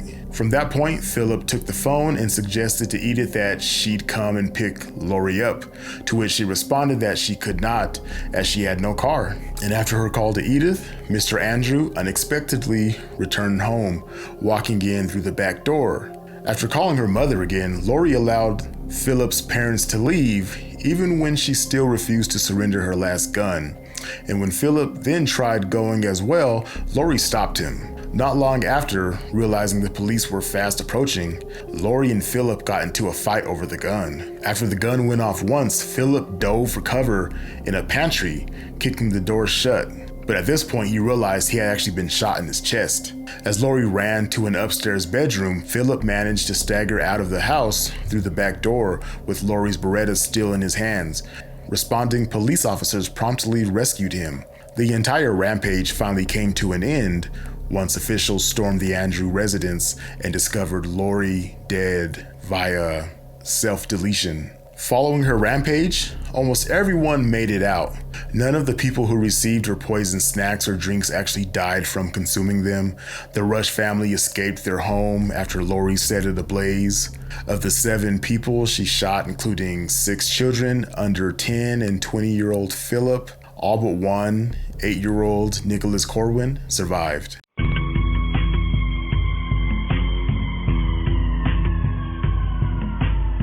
Alright guys, that's going to be it for today. If you guys liked today's story, make sure you guys leave a like, a comment, and if you're new to my channel, I appreciate it if you were to subscribe, especially if you guys like hearing strange true crime stories. And as always, I'm always curious to hear the opinions of the SBG family. What do you guys think of this story? Do you guys think her medication might have something to do with this? What do you guys think? Let me know in the comment section. But as always, be good, be safe. Ugh, Lori's dirty. Ugh, good googly moogly, disgusting. Lori Dan should be like Lori damn you disgusting. Lori Dan, more like Lori damn what the hell is wrong with you? Kathy Hobbs had premonitions her whole life that she wouldn't live past 16 years old. She was right. This resulted in extreme anxiety, which developed into agoraphobia. She never had a normal life because she never left the house. When the day of her 16th birthday came and went, she thought the curse had been broken and started to live a normal life. 3 months after her birthday, Kathy decided to go out and get something from the store. That same night, her mother woke up with a sensation of being hit in the head. Kathy never returned home, and 9 days later, her body was found. Was this a premonition come true, or was this planned? Hello, strangers and strangelings. Welcome back to another episode of Strange Bar and Grill. Before we get into today's story, if you like true crime and storytelling, then this is the place to be. Here with me, JP. So kick back, grab a drink and a snack, and make sure to tip that like button. Join that SBG family by subscribing and hitting that notification bell to make sure you're getting notified when I release a weekly video. All right, guys, let's go.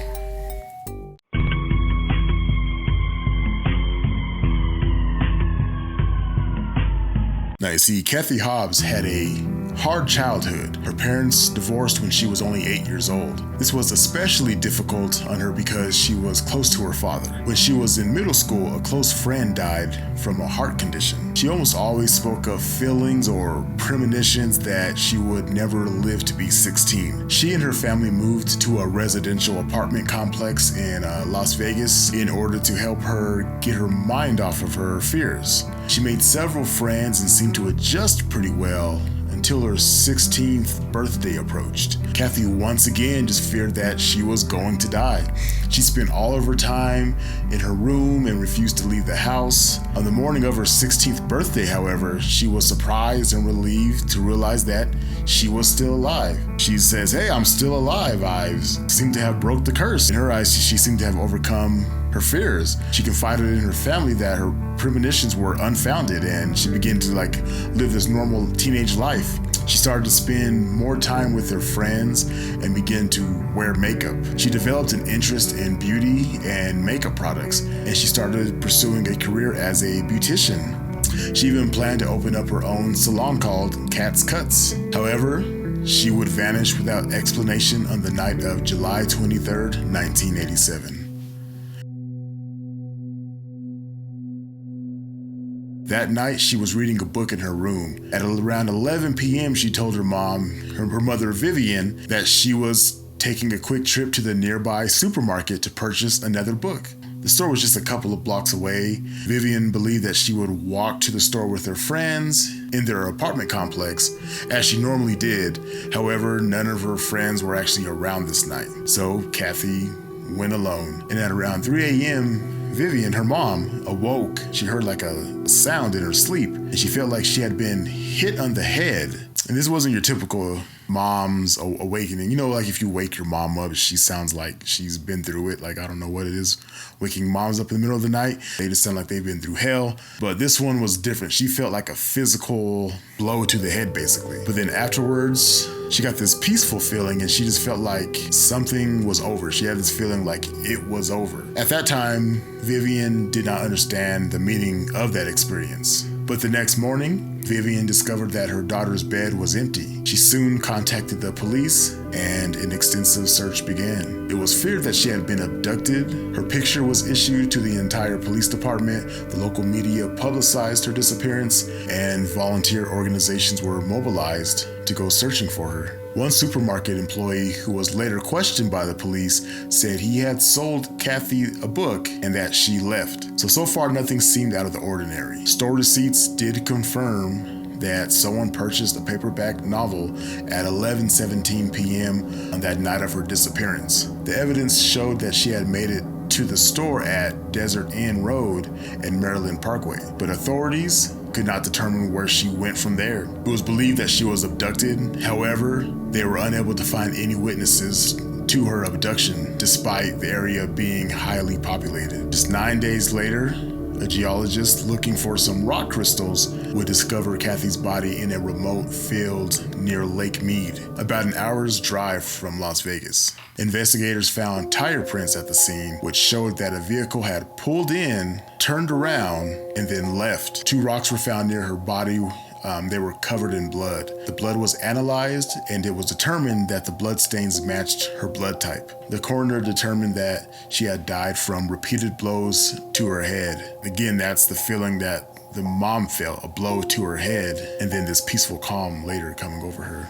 It was also determined that she had been assaulted, and tragically it appeared that Kathy's premonitions were almost accurate. Although she lived to the age of 16, she had just been killed only 3 months after that. After her death, her family found letters that she had written to them. The letters were dated 1 month before her 16th birthday.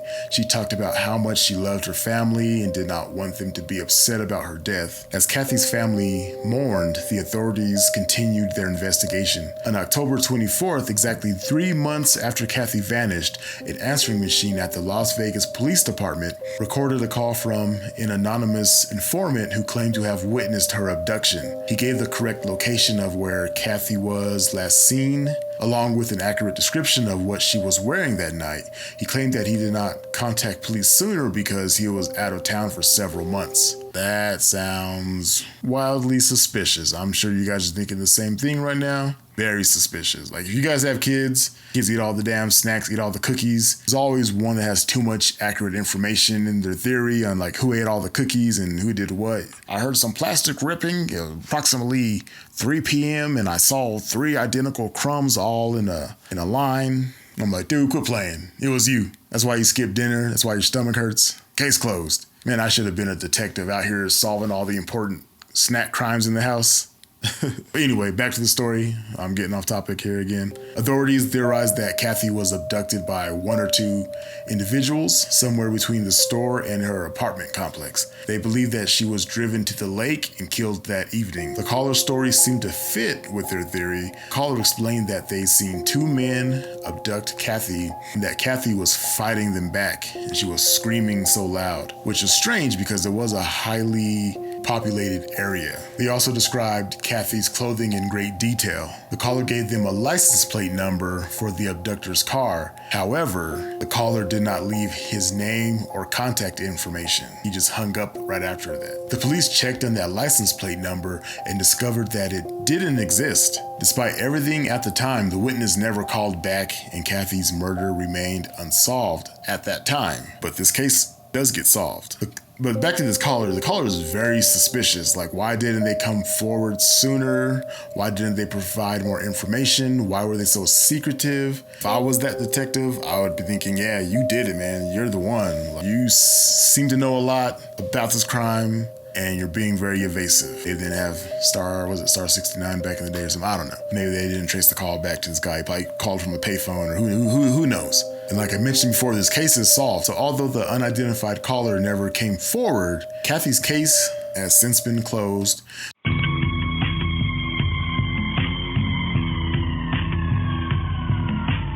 The authorities actually linked her murder to a serial killer named Michael Lee Lockhart from Toledo, Ohio. In May of 1987, Lockhart stole a blue 1986 Toyota Celica and kept it until November 1987.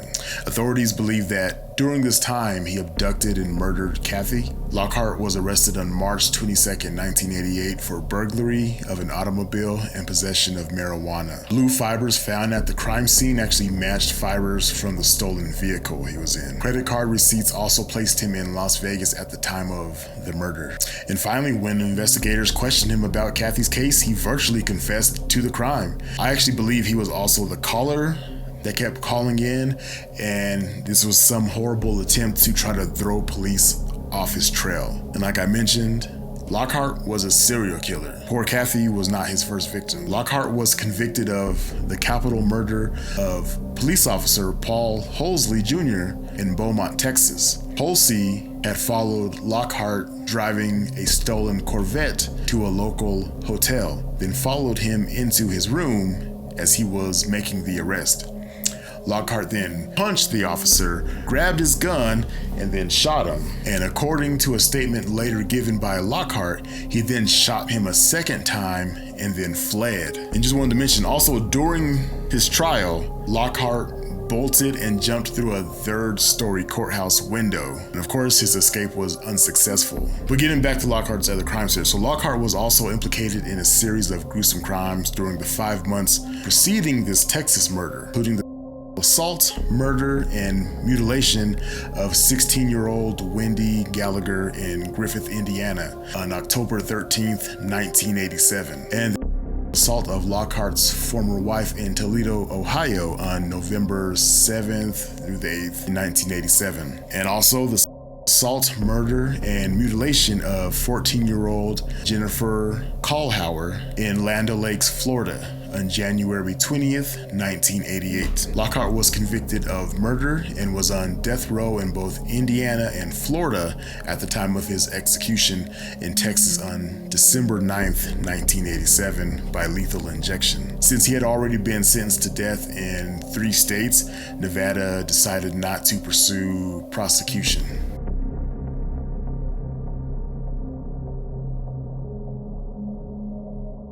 What do you guys think about that story? A young girl had premonitions of dying at the age of 16. Her 16th birthday comes around and 3 months later found dead. It was even rumored that she had written poems about her death and drew pictures of herself like lying in a pool of blood. It's pretty strange, pretty bizarre, scary to think about, but yeah, what do you guys think about that? Alright guys, that's going to be it for today.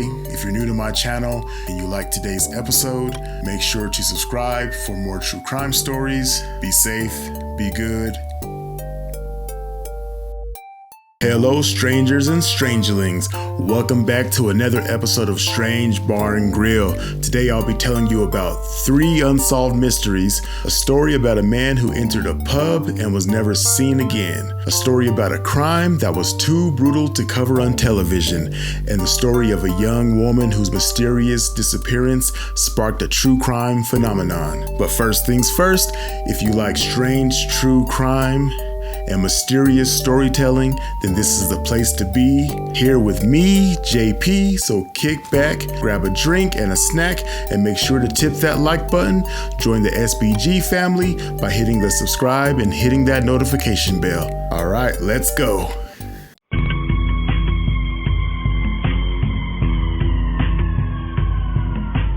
Story number 1, a night out at the pub. It would be the ultimate April Fool's Day prank, if only it had a punchline. Early on the morning of April 1st, 2006, Brian Schaffer and his friend William Clint Florence were wrapping up a night of celebration commemorating their completed final exams and the start of spring break at the Ohio State University College of Medicine. They had begun the night out at the Ugly Tuna Saloona. That's an interesting name, Tuna Saloona, and they were ending it in the same place, having gotten a ride back from Florence's friend Meredith Reed. While they were enjoying a final round to close out the evening, Brian Schaffer somehow became separated from his friends. When the bar closed down at 2 a.m., Florence and Reed waited for him outside, but he never appeared.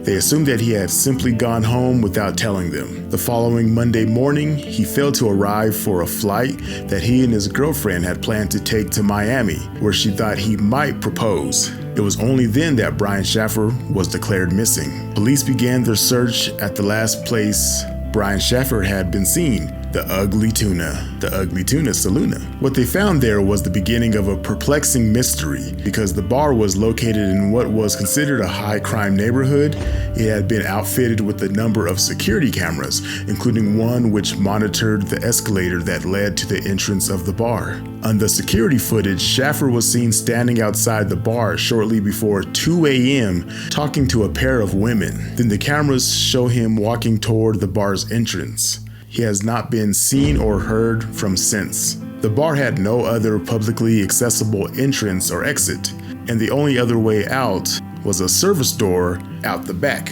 which led to a construction site which police believed would have been difficult to safely maneuver, even if you were sober and during the daytime, let alone in the dark after a long night of drinking. Police searched through security camera footage from several other nearby establishments to try to determine if and how Schaffer left the Ugly Tuna, but they saw no sign of him. The search fanned out from Ugly Tuna Police investigated far and wide, even including the city's dumpsters and sewer system in their search, but not even the K9 unit could find a trace of Schaffer. Schaffer's abandoned apartment was later burglarized, and his family were hoping the crime might have something to do with his disappearance. It didn't. Recently, widowed and desperate to find his son, Schaffer's father consulted a psychic. He was told that Brian's body was resting in water near a bridge. He spent hours waiting in the Olentangy River in Columbus with a search party to no avail. And I'm sure I butchered Olentangy River.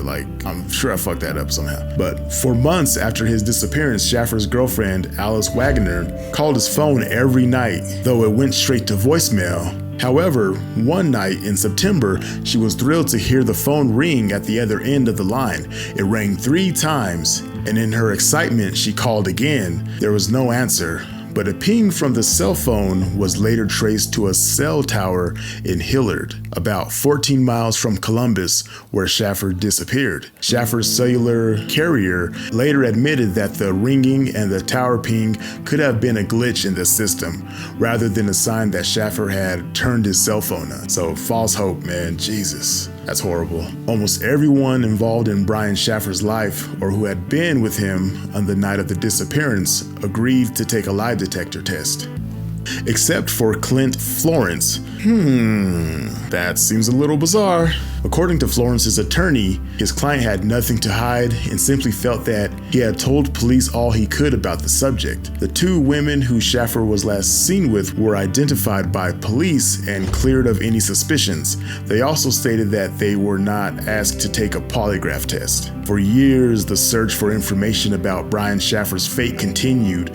Posters of Schaffer were plastered everywhere, noting that the missing man had a distinctive tattoo and a black fleck on his left iris. Rewards were offered, tip lines were set up, and Eddie Vedder, the lead singer of Pearl Jam, one of Schaffer's favorite bands, even took a break between songs during a concert in Cincinnati to ask for any information about Schaffer's disappearance. Brian's father, Randy Schaffer, joined the families of other missing persons to successfully lobby the Ohio legislature to reform the state's laws regarding missing person cases.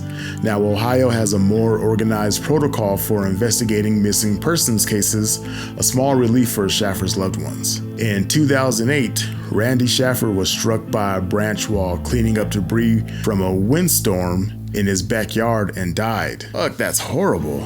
Jesus Christ. In an online condolence book, someone wrote, "To Dad, love Brian, the U.S. Virgin Islands," leading many to believe that Brian was alive and well. However, police later concluded that the note was posted from a publicly accessible computer in Franklin County, Ohio, and it was determined to be a hoax. Why would they joke and hoax like that? It's fucking horrible. With no solid theories about what happened to Schaffer, Columbus police continue to follow up on even the most far-fetched leads, from alleged sightings in Sweden to a phone call from a woman at a Michigan restaurant who believed that Schaffer was her waiter. There have been anonymous online tips that claim to know the location of the body, but investigations into the claims have proven fruitless. So what became of Brian Schaffer remains a mystery to this day. One theory suggests he left the country to start a new life, possibly playing in a Jimmy Buffett-style band, as had always been his dream. Others have suggested that he was more devastated by his mother's recent death than he led on and took his own life. Another possibility is that he befell an accident in the dangerous worksite behind the bar, and that the owners covered it up to avoid legal problems. That's a possibility. That's a possibility. Some people have even linked his disappearance to the supposed smiley face killer, a theoretical serial killer proposed by the retired NYC police detectives Kevin Gannon and Anthony Duarte, and championed by a number of online amateur sleuths. Schaffer's disappearance fits part of the pattern of the alleged smiley face killer. Gannon and Duarte believe that a serial murder or group of killers preys upon college-age men as they leave parties or bars. Corpses are often left next to bodies of water. Of course, Schaffer, whether alive or dead, has yet to be found. It's also worth noting that most police departments dismiss the unifying theory of the smiley face killer, even in cases where bodies have been discovered, chalking up many of the deaths to accidental drownings. At this point, any connection between Brian Schaffer's disappearance and the supposed killer remains conjecture. I don't know, what do you guys think? Let me know in the comment section. But if you guys liked what you've heard so far, make sure to subscribe for more strange true crime and mysteries. Now let's get on to our second story.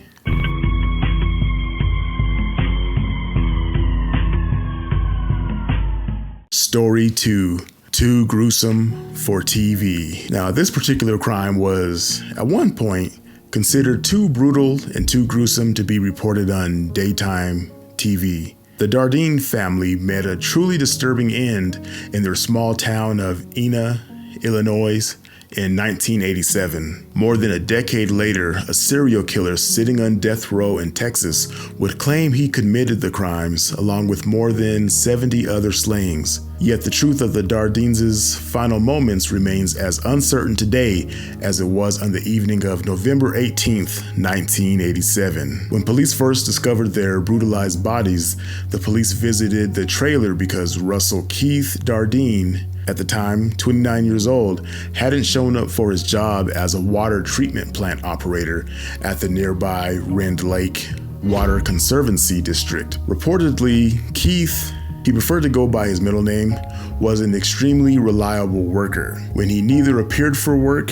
nor called in to report his absence, his supervisor placed calls to both of Keith's parents, who said they hadn't seen him. By evening, the police went to the Dardeen family home to investigate, where they met Don Dardeen, Keith's father, who had brought keys to the trailer.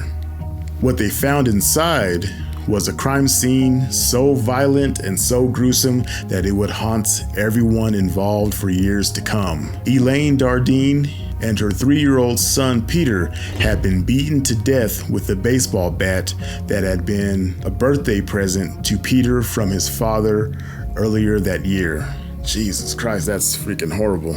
To make matters worse, Elaine had been pregnant with the couple's second child, a daughter, and the beating caused her to go into labor. The killer, or killers, had shown no mercy, and the newborn child was beaten to death as well. Elaine was bound with duct tape and gagged, and all three were tucked into bed together. Jeez, that's horrible. Jesus, wow. Disgusting. Sick people out there.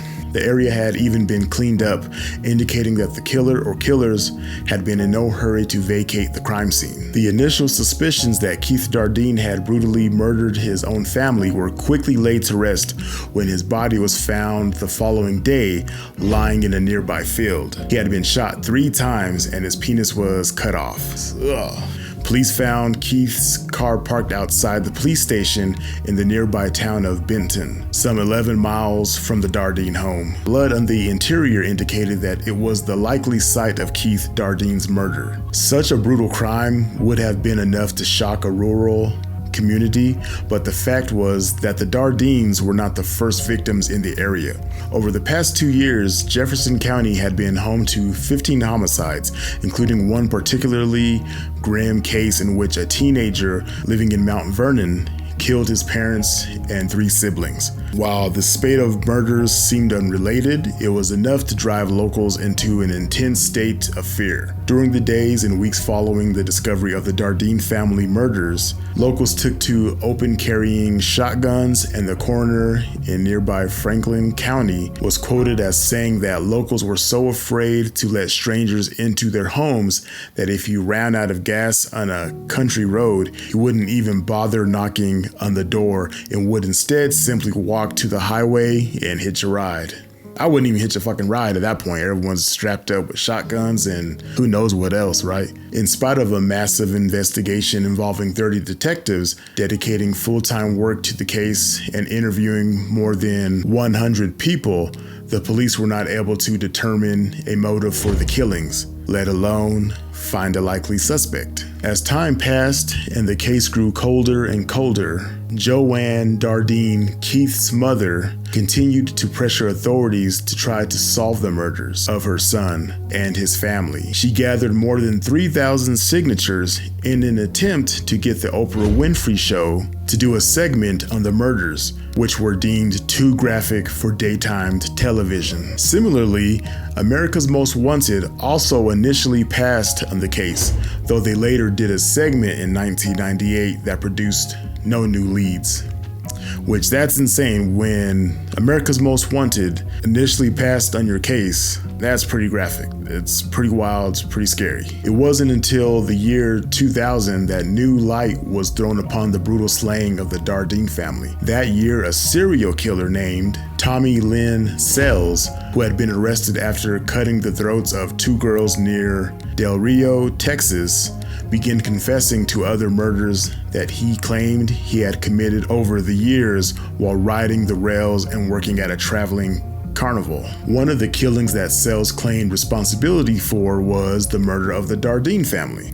According to Sells, he met Keith at a truck stop or maybe a pool hall, and Keith invited him home to dinner, where Keith then propositioned Sells to engage in a threesome with him and Elaine. Or maybe not. Maybe Sells just saw the for sale sign on the Dardine's trailer, and with it, an opportunity. Part of the problem with the confession of Tommy Lynn Sells is that he didn't always stick to his own story, let alone the particulars of the case. He sounds like a damn liar is what it sounds like to me. When Sells first confessed in the year 2000, Joanne Dardine was convinced of his guilt.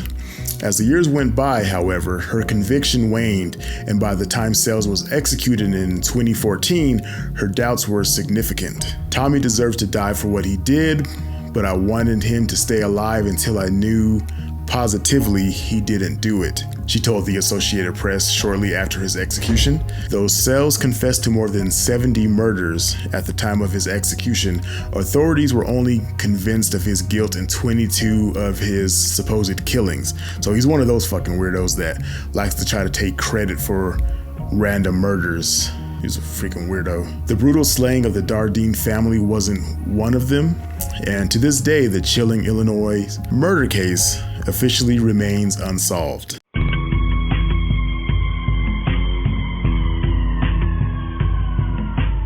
Story 3, and the final story of today, the crash. One February day in 2004, Maura Murray climbed into her car and drove away from her dorm room at the University of Massachusetts, Amherst. She headed north, her destination unknown. As the night descended, a local in New Hampshire caught one last glimpse of Maura and her wrecked vehicle along a desolate stretch of Route 112. By the time police responded to the crash, Maura was long gone, seemingly vanished into thin air. Maura Murray's disappearance shocked her family and friends nearly 14 years later.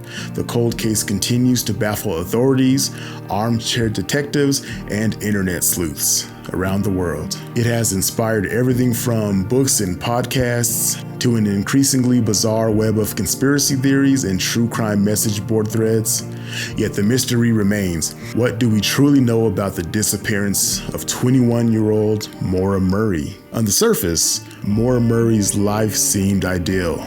She was a promising student at the University of Massachusetts, Amherst. In pursuit of a nursing degree, she came from a loving family and shared a strong relationship with her boyfriend of a few years. Yet, all was not as it seemed. In November of 2003, around 3 months before her disappearance, Maura was caught fraudulently using a credit card number that was not her own.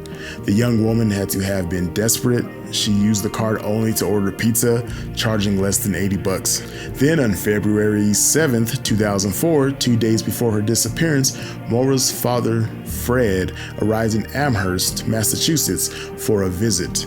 Maura borrowed her father's car to go to a party. Around 3:30 a.m., while driving back to Fred's room at the Quality Inn, Maura hit a guardrail on Route 9. The police responded to the scene, but they didn't perform a sobriety test. Maura may have believed that these encounters with the law would tarnish her professional record, thus threatening her dreams of becoming a nurse. Some sleuths point to this as a motive for Maura to disappear of her own volition. The theory seems extreme. Fred Murray does not buy it. Since there was no ticket cited at the scene of the crash, there would be no reason for Maura to believe this was the end of the line. Nevertheless, something changed in Maura after the crash that night. In the early hours of February 9th, Maura researched and printed out MapQuest directions to 2 different locations. One set that led to the Berkshires, the other to Burlington, Vermont. Throughout the day, she also phoned vacation rentals in the Northeast, inquiring about availabilities. Nothing was booked. Then Maura's messages took a dark turn. She wrote to her professors and work supervisors stating that she would be away from campus for a week. The reason? There was an unexpected death in the Murray family. No such death had occurred. At approximately 3:30 p.m., Maura Murray got in her car and left the UMass Amherst campus. Inside her vehicle were clothes, toiletries, some textbooks, and her birth control pills. Soon after her departure, Maura was recorded withdrawing $280 from a nearby ATM. She then entered a liquor store where she purchased some wine, some coffee liqueur, and vodka. Security cameras captured Maura at the ATM, providing some of the last confirmed sightings of her before the disappearance. Whether Maura meant to temporarily escape the pressures of her life or disappear for good, that may never be clear.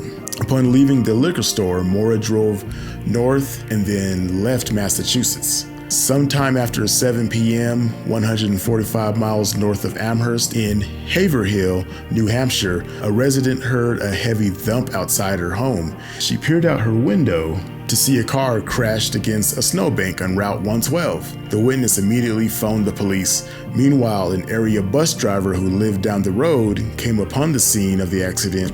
He noticed a young woman whom he later identified as Maura Murray. The bus driver offered to help her. The young woman convinced him not to call the police, claiming that she had already spoken to AAA. The man agreed to the woman's request and he left. Yet he found her claim about a phone call odd. He knew that the area lacked cell phone service, and upon arriving home, he actually decided to phone the police. And then at 7:46 p.m., police arrived at the scene. The car was locked, its windshield cracked, and the airbags deployed. The police later reported that they found an empty soda bottle that smelled as though it had been filled with alcohol. But Maura Murray was nowhere to be found. The bus driver who stopped and spoke with Maura didn't think she seemed intoxicated at the time. Nevertheless, many theorists believe that Maura had been drinking that night. A shaken and inebriated Maura may have left the scene of her own accord. She may have stumbled into the dark woods and lost her way, or as Maura's father maintains, she may have encountered a dangerous individual who wished to do her harm. The following day at 12:21 p.m., police issued a bolo, "Be on the lookout," for the young woman. 24 hours after the discovery of the abandoned car, police officially declared Maura missing. And again, like I mentioned, this is one of those cases where everyone has some theories, and there's been tons of theories that emerged from this case. So I definitely want to hear your guys' theories on this case, but I just wanted to touch on those theories briefly here. Maura's family, especially Fred, viewed the police's investigation as substandard. They point to their slow response and failure to thoroughly investigate every lead as the reason why Maura's fate remains a mystery. The police, meanwhile, have criticized Fred's involvement in the investigation. A 2014 article in Boston Magazine cites Jeff Strelzin, chief of the homicide unit at the New Hampshire Attorney General's office and the lead prosecutor in the Murray investigation. He said, "Fred has been a difficult person to deal with from the beginning." Strelzin went on to describe Fred's anger at the police as understandable but misplaced. As relations between Maura's family and the police soured, rumors of infidelity and secret lives surfaced among armchair detectives and internet sleuths intent on cracking the case. James Renner, the author of True Crime Addict: How I Lost Myself in the Mysterious Disappearance of Maura Murray, claimed to have evidence that Maura and her boyfriend were cheating on one another. Others believe that Maura may have been pregnant, bulimic, or both, and fled to escape judgment from her loved ones. That seems like a wild ass theory. That doesn't even seem right. Theories then spilled over whether she simply got lost and perished somewhere in the woods. That's highly possible. Or whether she purposely disappeared because she thought getting caught with a fraudulent credit card or getting in these accidents may have somehow altered her career. That's one of the theories. And they believe that she may have ran away just to start a new life. I'm not sure if that's true or not. Yeah, I don't necessarily buy that one. Or they think someone may have snatched her along Route 112 after she wrecked. They think someone may have came and picked her up and kidnapped her. They also think that she may have been driving to this location with somebody, so someone in a separate car, that after she wrecked, that person noticed she wasn't behind them anymore. Then they circled back and came and got her and picked her up, and then they ran off and started a new life. That sounds kind of wild and bizarre myself. But despite legions of obsessives searching for the truth, there have been no definitive breaks in the case. But what do you guys think? Do you guys think that she may have ran away to start a new life? Do you think that someone may have kidnapped her? Or do you think she died from exposure out in the wilderness? It's very possible, but cadaver dogs, police dogs have not been able to locate her body and pick up her scent anywhere in that location. So it sounds like she left the area either by force or on her own accord. But what do you guys think? Let me know in the comment section, guys. Anyway, that's going to be it for today. If you guys like strange true crime, make sure to like and subscribe for more. If you guys like the Unsolved Mystery series I'm kind of doing, make sure to let me know in the comment section. If you dislike it and you want me to go back to the long story form and do the twists and all that, let me know in the comments as well, because I'm still going to do that. I just wanted to start up a new series and see if you guys kind of like it or not. But anyway, guys, be safe, be good. Couple receives a phone call from a local business owner. The owner of this particular business would urge them to drop everything and immediately come to meet with him. He meant business and he wasn't playing around. They needed to hear about his discovery. The couple dropped everything immediately and met with the business owner. The business owner's gruesome discovery would absolutely floor the couple and change the trajectory of their life forever.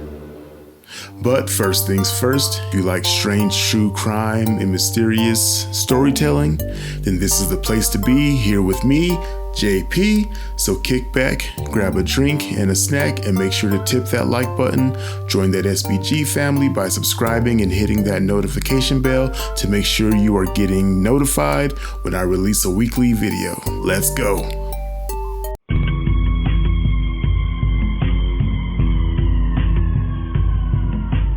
On July 9th at 10 a.m., 20-year-old Jessica Ross's water broke. Jessica quickly alerted her boyfriend, Travion Isaiah Taylor. Travion would quickly grab their hospital birthing bag and assist Jessica into the car. The eager couple found themselves on an exhilarating journey to the hospital. Their hearts swelled with anticipation for the night they would welcome their first child into the world. However, fate had prepared a horrific twist that would change their lives forever. The rhythmic hum of the car engine provided a soothing backdrop as Jessica clutched Travion's hand tightly. Her face contorted in pain. The contractions had intensified, coming in waves that demanded her attention and endurance. Travion, though nervous, remained steadfast, reassuring her with gentle words and comforting caresses. But as they neared the hospital, the sky seemed to have almost darkened ominously. The clouds unleashed this downpour of rain, obscuring the road and reducing visibility to a mere whisper. Travion's hands gripped the steering wheel with determination as he fought against the elements. Jessica's contractions grew stronger, their intensity almost mirroring the storm outside. Each bump on the rain-soaked road sent waves of agony coursing through her body. She closed her eyes, attempting to find solace in the rhythm of her breathing, but the pain was unrelenting. Overcome with the mixture of fear and excitement, the couple exchanged a determined glance, silently promising to one another that they would do whatever it took to ensure the safe arrival of their child.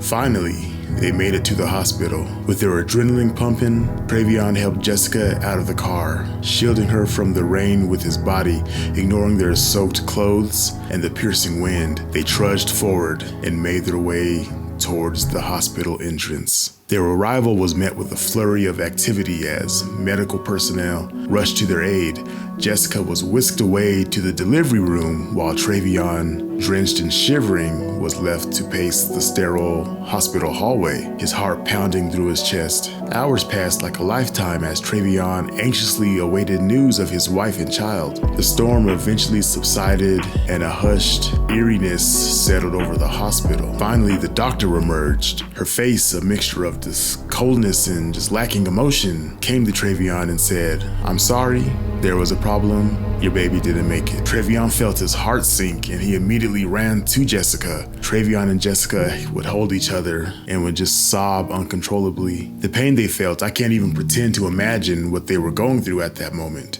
Jessica and Travion asked to see and hold their son. The hospital staff refused, which was a little strange, and they just didn't want Jessica to see the baby. Jessica firmly demanded to see her son. A few hours later, a nurse would return to the couple cradling their child tightly wrapped up in a blanket. Understanding the couple was distraught over losing their son, the hospital provided guidance to the grieving couple, suggesting that they immediately cremate the child instead of a burial because seeing the child would cause them too much pain. They ensured them that cremation is just far less expensive and would allow them to just move on more quickly. The hospital then handed forms to Jessica and Travion to sign to release the child's body to them. Now, Jessica didn't want to cremate her child. It just wasn't something that she was interested in. That's not something her family did.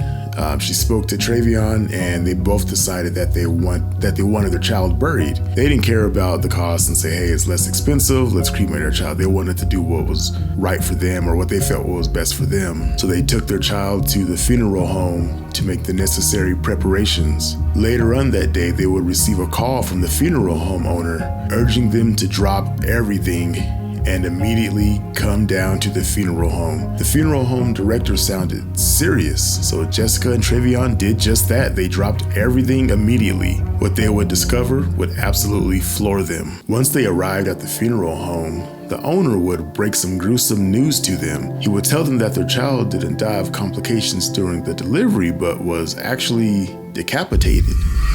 So what happened? Well, this is what allegedly happened on that day of July 9th. Jessica and Travion arrived at the Southern Regional Medical Center, a hospital in Riverdale, Georgia. Upon arriving, Travion alerted the staff that Jessica was in labor, and immediately they whisked her away to give birth. But things weren't going so well. At approximately 8:40 p.m., Jessica was fully dilated and instructed to begin pushing. The baby stopped descending due to shoulder dystocia while being delivered vaginally by Dr. Tracy St. Julian. Dr. St. Julian tried delivering the baby vaginally using different methods, including applying traction on the baby's head. The doctor pulled on the baby's head and neck so hard and manipulated them so hard that the bones in the baby's skull, head, and neck were broken. Dr. St. Julian decided to perform a C-section at approximately 11:49 p.m. The baby's body and legs were delivered at 12:11 a.m. and the baby's head was delivered vaginally shortly after. Remember when I told you that the hospital refused to let Jessica and Travion hold their child? That's because they didn't tell Jessica and Travion that they just decapitated their son. When Jessica sternly insisted to see their child, the nurse went back and consulted with a team of doctors, and they decided to prop the baby's head upon the baby's shoulders, and then they proceeded to tightly wrap the baby up in a blanket up to his head to secure his head in place. Then they presented the baby to the mother and the father. So it was a complete cover-up. And now this is an ongoing case. It just happened fairly recently here. And there's an ongoing lawsuit against the hospital, obviously from the parents for malpractice and gross negligence here. So I don't have a lot of information about what happens after this point, but when I do, I'll be sure to update you guys. if I find out more information. But anyway, guys, if you guys like that story, I don't even know if that's the appropriate word to even say here if you like the story, but if you guys like hearing different stories, true crime and whatnot, I urge you to go check out some of my other strange true crime stories. I have a story about an Australian man who met somebody at a local bar and accidentally paid for his own death, in a sense. Just like I got some strange true crime stories out there that some of the stuff you might not have heard. So make sure you guys join that SBG family by subscribing, hitting that notification bell, because I do release 1 to 2 times a week. And make sure to hit that like button because it'll help with this algorithm and it'll help boost my channel. So I appreciate you guys. Be good, be safe. Hello, strangers and strangelings. Welcome back to another episode of Strange Bar and Grill. We've all experienced the schoolyard bully growing up, push you down in the sand, take your lunch. Or maybe it was the big kid that lived around the corner, the Debos, that would beat up the smaller kids and take their bikes and just take things that wasn't his. And if you don't remember that kid, you were either lucky not to experience it, or you probably owe somebody an apology. Me personally, I was never bullied. Well, people would try it and they quickly regretted it. Because although I was quiet, I loved to draw, comic book characters, got good grades, bullies learned the hard way. I liked to fight, and people began leaving me and my friends alone. Today I'll be telling you a story about a bully, a jerk, a degenerate, basically a piece of trash, and a town that had enough of his terror and finally fought back. But first things first, if you like strange true crime and mysterious storytelling, then this is the place to be, here with me, JP. So kick back, grab a drink and a snack, and make sure to tip that like button. Join that SBG family by subscribing and hitting that notification bell. Because remember, I do release 1 to 2 times weekly. All right, let's go.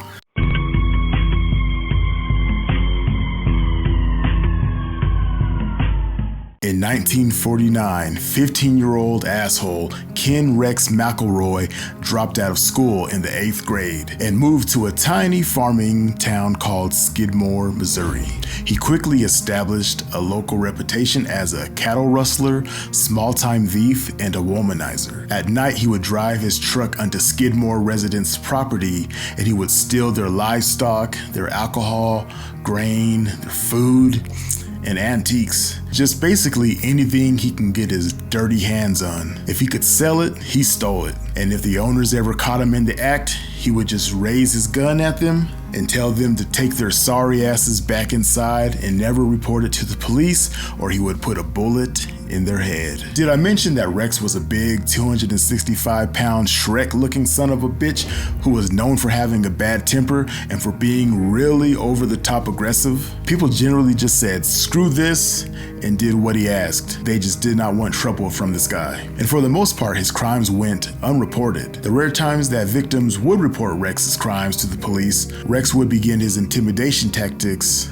against them and their families by following them around town, parking outside their houses, and just being a freaking creep. He would even just walk directly up to these victims and he would say, "Hey, I will kill you if you testify against me." He was a freaking nut, just insane. But what if those intimidation tactics didn't work? Rex would use some of his illegal money to hire one of the very best defense lawyers in the entire state. A lawyer who had famously represented the mob, and he would step in and get Rex off of basically any charge. Rex actually did shoot one of the owners who caught him in the act. Could you imagine getting robbed and then shot, and then the guy that shot you uses the proceeds from the goods he stole from you to hire a lawyer who gets him off each time? Now this guy is a huge piece of shit, but it gets worse. Over the years, Rex would use these fear and intimidation tactics not just to make money, but also to prey on young women and girls. In the 1970s, when Rex was 35 years old, he began stalking a local Skidmore girl who was just 12 years old and in the 8th grade. Her name was Trina. After assaulting Trina repeatedly, Rex learned her family was going to press charges against him. So Rex burned down Trina's family house and shot the family dog. dog, and then threatened to kill the entire family unless they signed paperwork that would legally marry their daughter Trina to Rex. This would protect him legally in case they pressed any charges against him. Rex's intimidation tactics worked. Trina's family begrudgingly signed off on the marriage. Trina was forced to come live with Rex and his second wife at their house. That's right, this rotten bastard was already married. He would eventually divorce Alex and then marry Trina, but within 2 years of Rex taking Trina, Trina became pregnant. After the birth of her child, she took her baby and tried to run away from Rex. She ran back to her family's new house and she was hiding there, but Rex tracked her down and took her and their baby back. Then Rex proceeded to burn her family's house down again and again killed their new family dog. This guy killed 2 dogs. Like, how sick do you gotta be to kill a dog? It's fucking crazy. Could you imagine you get your house burned down and your dog gets killed? You're forced to sign your daughter away to some bully, and then he does it all over again. That's 2 times that this asshole violated. In 1973, Rex was indicted for assault and arson. He was arrested, booked, arraigned, and released on a $2,500 bail. Trina and her baby were placed in foster care at a home in Maryville, Missouri. Rex sat outside the foster home for hours at a time staring at it. He told the foster family that he would trade girl for girl to get his child back, since he knew where the foster family's biological daughter went to school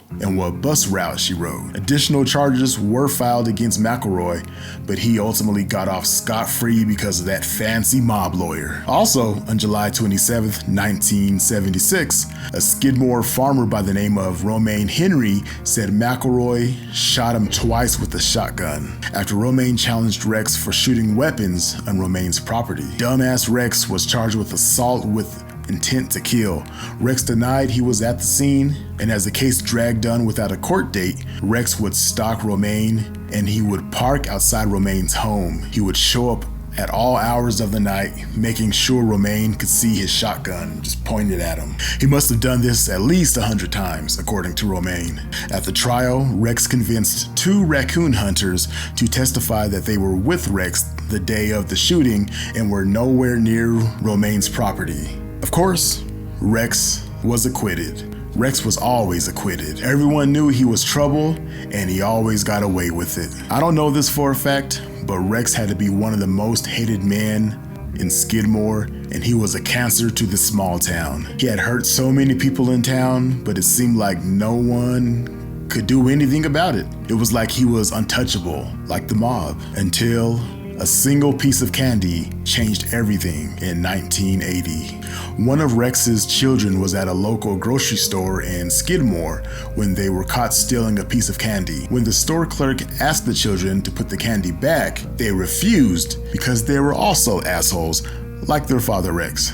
And they basically told the clerk to go scratch, I'm doing what the hell I want. Of course, this caused a huge commotion, and before long, Rex had found out about it, and Rex, instead of being upset with his children for stealing, he becomes enraged that the clerk had the audacity to accuse his child of a crime, and so Rex begins stalking the owner of the store, a 70-year-old man who went by the name of Bo, along with the rest of Bo's family. Rex would just show up in front of their house with a shotgun, he had it slung over his shoulder, and he would even fire shots into the air to intimidate the family, and then during the day, he would actually walk right up to Bo in the middle of his store, and he would tell him, I'm going to kill you. Bo and his family knew it was only a matter of time before this lunatic Rex did become violent, and they were correct. In July of that year, Rex showed up at Bo's grocery store with a shotgun in hand,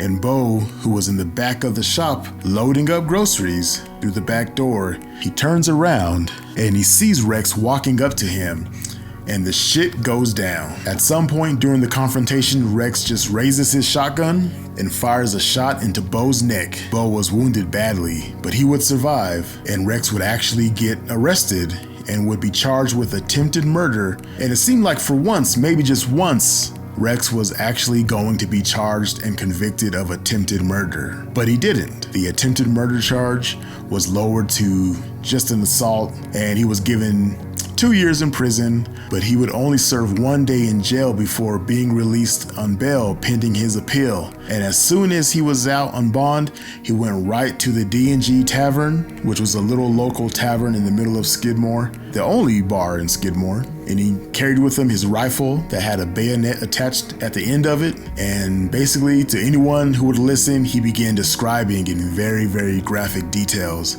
how he was going to finish Bo off. The details, of course, involving his rifle and his bayonet. Now, this led to several patrons of the tavern deciding to see what they could legally do to prevent McElroy from harming Bo or anyone else at that matter. They met with the politicians of Skidmore to discuss these threats. The politicians convinced the townspeople to give the justice system just one more chance. Just give us a chance to do right by you guys and put Bo away. But Rex's appeal hearing was of course delayed. Of course it was. He has this super fancy lawyer who can just do anything in the justice system. Now this left the townspeople feeling hopeless and angry. They're just enraged at this point. It's like, what do we do? Rex was free to terrorize the town of Skidmore a lot longer. On the morning of July 10th, 1981, just a day after the news of Rex's appeal being delayed, the townspeople of Skidmore held a secret meeting at the Legion Hall in the center of the town. They had this meeting with the sheriff, and they intentionally did not include Rex. The townspeople were enraged at this point, and they began discussing, how are we going to handle Rex? We can't use police. Politicians aren't helping. Just nothing can be done. So what are we going to do? How are we going to put an end to this sick man's reign of terror? And after a while of tossing ideas kind of back and forth, they came up with a plan. And after the meeting was done, everybody left the town hall. They got their guns and they made their way over to the tavern where Rex and Trina were seen earlier that morning having a beer. As Rex and Trina sat down to enjoy some beers, about 40 men carrying guns flooded into the bar. They all just stared at Rex, united in their fight against this horrible, disgusting bully. And at one point, Rex kind of looks back at the angry mob, his rage kind of boiling up inside of him. He wanted to lash out and fight, but he knew he was just outnumbered. He couldn't do shit. Soon, Rex and Trina left the tavern and went to their pickup truck. He tries to act tough, of course, like it's not bothering him, but you can see the fear in his eyes. And as they left the tavern, everyone followed them out of the bar. As Rex and Trina sat in their truck, the townspeople surrounded the truck. Rex, still acting tough, yells out some curse words to the townspeople, but they're unfazed. They're tired of his shit. Rex lights up a cigarette. Well, that's not a cigarette, that's like a mirror, that's like a joint or something. I'm smoking it wrong, but however you hold a damn cigarette, I don't hold cigarettes, I don't smoke. But Rex lights up a cigarette, he turns on his truck, and as he's about to try and drive away, that's when you hear a gunshot ring out, and Rex immediately slumps forward onto the steering wheel. And then one of the Skidmore residents runs up to the truck, opens up the passenger side door. They grabbed Trina, who was sitting right next to Rex, and she was unharmed. She didn't get shot, and they pulled her out. Then they rushed her back into the tavern and back to safety. And once she was confirmed safe, the residents surrounded the truck. They all pulled out their weapons and began firing on Rex for a full 30 seconds, just unloading on his ass. And finally, when they were out of bullets, they called an ambulance, and everyone just stood there and watched the town bully die. There were close to 50 witnesses that witnessed this murder, or this justice, whoever you want to put it. But they all said they didn't see this shooting happen, or they didn't see who shot Rex. And through a lengthy federal investigation, none of the witnesses cracked. So you have 50 people sticking to a story that they didn't see nothing, they don't know nothing. They're not snitching. They are not telling on their fellow townspeople. None of the witnesses changed their story. And as a result, no one was ever charged with Rex's murder. Years later, when reporters came to ask about this strange killing, One of the residents was quoted as saying, "He was just a bad guy. He was a man that just needed to be killed." All right, guys, that's going to be it for today. If you guys like that story, make sure you guys leave a like, subscribe, and remember, I do release 1 to 2 times a week. So make sure you guys hit that subscribe button, hit that notification bell so you're notified when I drop these stories. But as always, be safe, be good, don't be a bully. The town might come and get you. Be safe, be good. Hello strangers, welcome back to another episode of Strange Bar and Grill. Today I'll be telling you about 3 strange death stories, with the final story being the most bizarre. A story about a man who uses technology in a way that it wasn't intended. Matter of fact, this guy was pretty damn creative, and I guarantee you won't see it coming. But before we get into those 3 crazy stories, if you like strange true crime and messed up storytelling, then this is the place to be. Here with me, JP. So kick back, grab a drink and a snack, and make sure to tip that like button. Join that SBG family by subscribing and hitting that notification bell to make sure you're getting notified when I release a weekly video. All right, guys, let's go.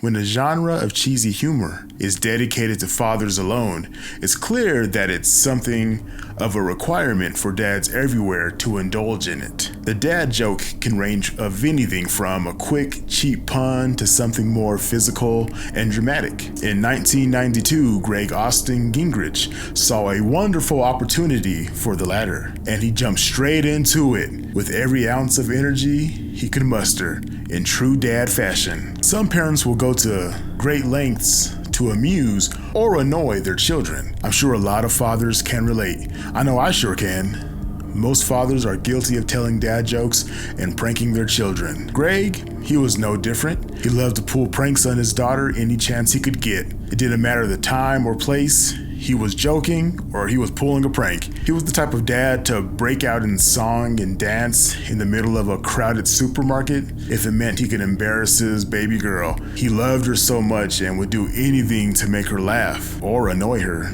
In 1992, Greg and his daughter were visiting the Grand Canyon, and if there's one crucial fact to know about the Grand Canyon, it's that it's, well, really, really big. It certainly earned the moniker Grand, stretching around 277 miles and boasting depths up to 6,000 feet. It's both awe-inspiring and terrifying. The Grand Canyon National Park, in particular, is a powerhouse of visitor attraction, with the National Park Service reporting that over 4 million people come to visit the American icon yearly. Needless to say, visitors to the Colorado Plateau generally can't help but gaze at its beauty. One of the world's most incredible feats of nature. The Grand Canyon is certainly to be admired, but it's also to be respected. This is planet Earth at its most formidable, most impressive, and most likely to kill you with one tragic misstep. But let's get back to Greg here. So like I mentioned before, Greg was visiting the Grand Canyon with his daughter. They were having a great time, taking in all the beautiful scenery that nature had to offer. Greg and his daughter were very careful to mind all of the warning signs. It wasn't hard. You see a railing? You stay on the right side of that railing. But after walking around for a few moments, Greg could sense his daughter getting bored. The Grand Canyon was amazing, it was beautiful, but I guess they didn't feel like there was much to do. So Greg thought to himself, how can I jazz this up a little? So Greg walked towards the railing. He looked around and surprisingly found something interesting. Just on the other side of the railing was a flat-like ridge. So he made a mental note of what he discovered. He thought to himself, this is perfect. So Greg hatched a plan to get his daughter with the ultimate dad joke, something he lived for. His plan, in hindsight, a stupid plan, was to leap onto the guardrail and pretend to plummet accidentally, while in actuality coming to a safe halt on the other side of that railing, onto that landing, onto that ridge. This apparently would either amuse his daughter or absolutely horrify her, but he knew she would come running to his aid and then he would pop up with the gotcha moment. Greg created a diversion. He had his daughter look the other direction at just some random thing going on, and then Greg would hop up on the guardrail and would start flailing his arms and acting like he was losing his balance. His daughter, hearing Greg flailing about on the railing, of course, she was in shock, and she would yell for her dad to come down. She would run towards her dad in an effort to pull him back to safety.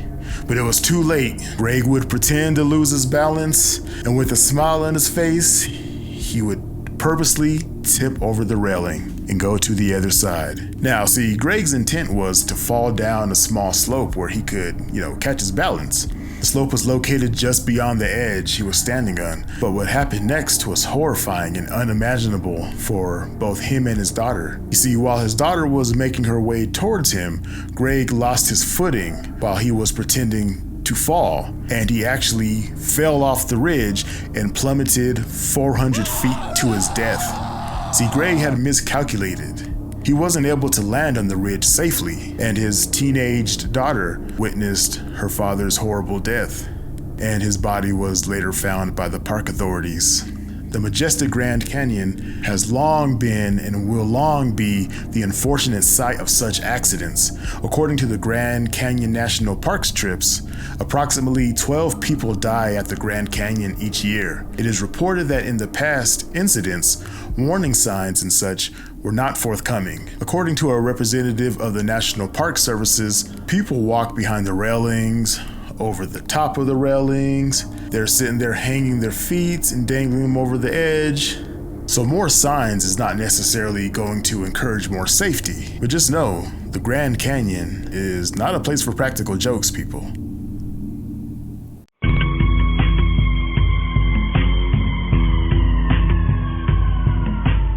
Gary Hoy, 38 years old, was a highly regarded employee at Toronto law firm Holden Day Wilson. Having also earned a degree in engineering, his natural career progression was to specialize in building safety and compliance.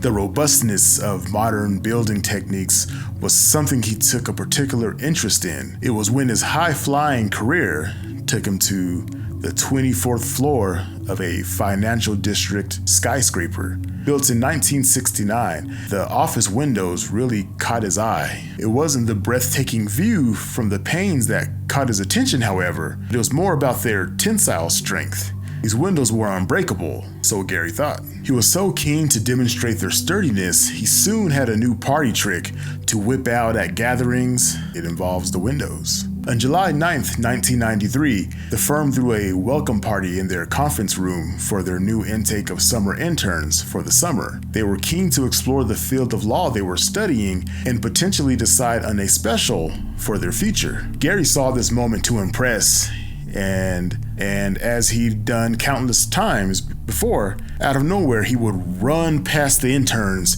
in full force, throw his body weight against the huge window to demonstrate its unbreakable structural design and safety. And of course, the interns were in shock, but Gary just loved seeing the look of shock and awe on the interns' faces as he would just hurl his body full force towards the window. And he would just bounce off like a rubber ball bouncing off a brick wall. He would ask the interns if they would like to give it a try, and of course they would decline. He would laugh to himself and simply state, there's nothing to worry about, until he decided to demonstrate again. So Gary took a couple steps back. He began running full force.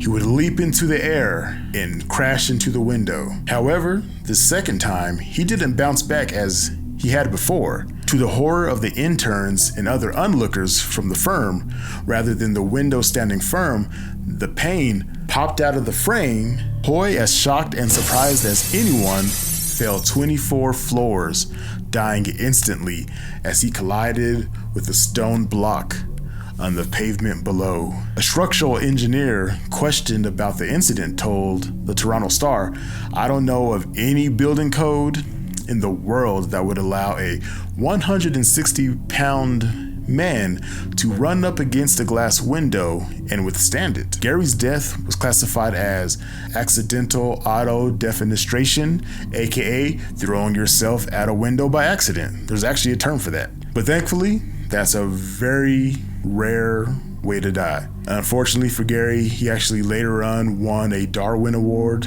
for his embarrassing demise. He was described by peers as one of the best and brightest at the firm, and that firm closed its doors 3 years later after this incident. But on the bright side, technically, Gary proved his point. It was the frame that failed. The glass didn't break. The glass was unbreakable.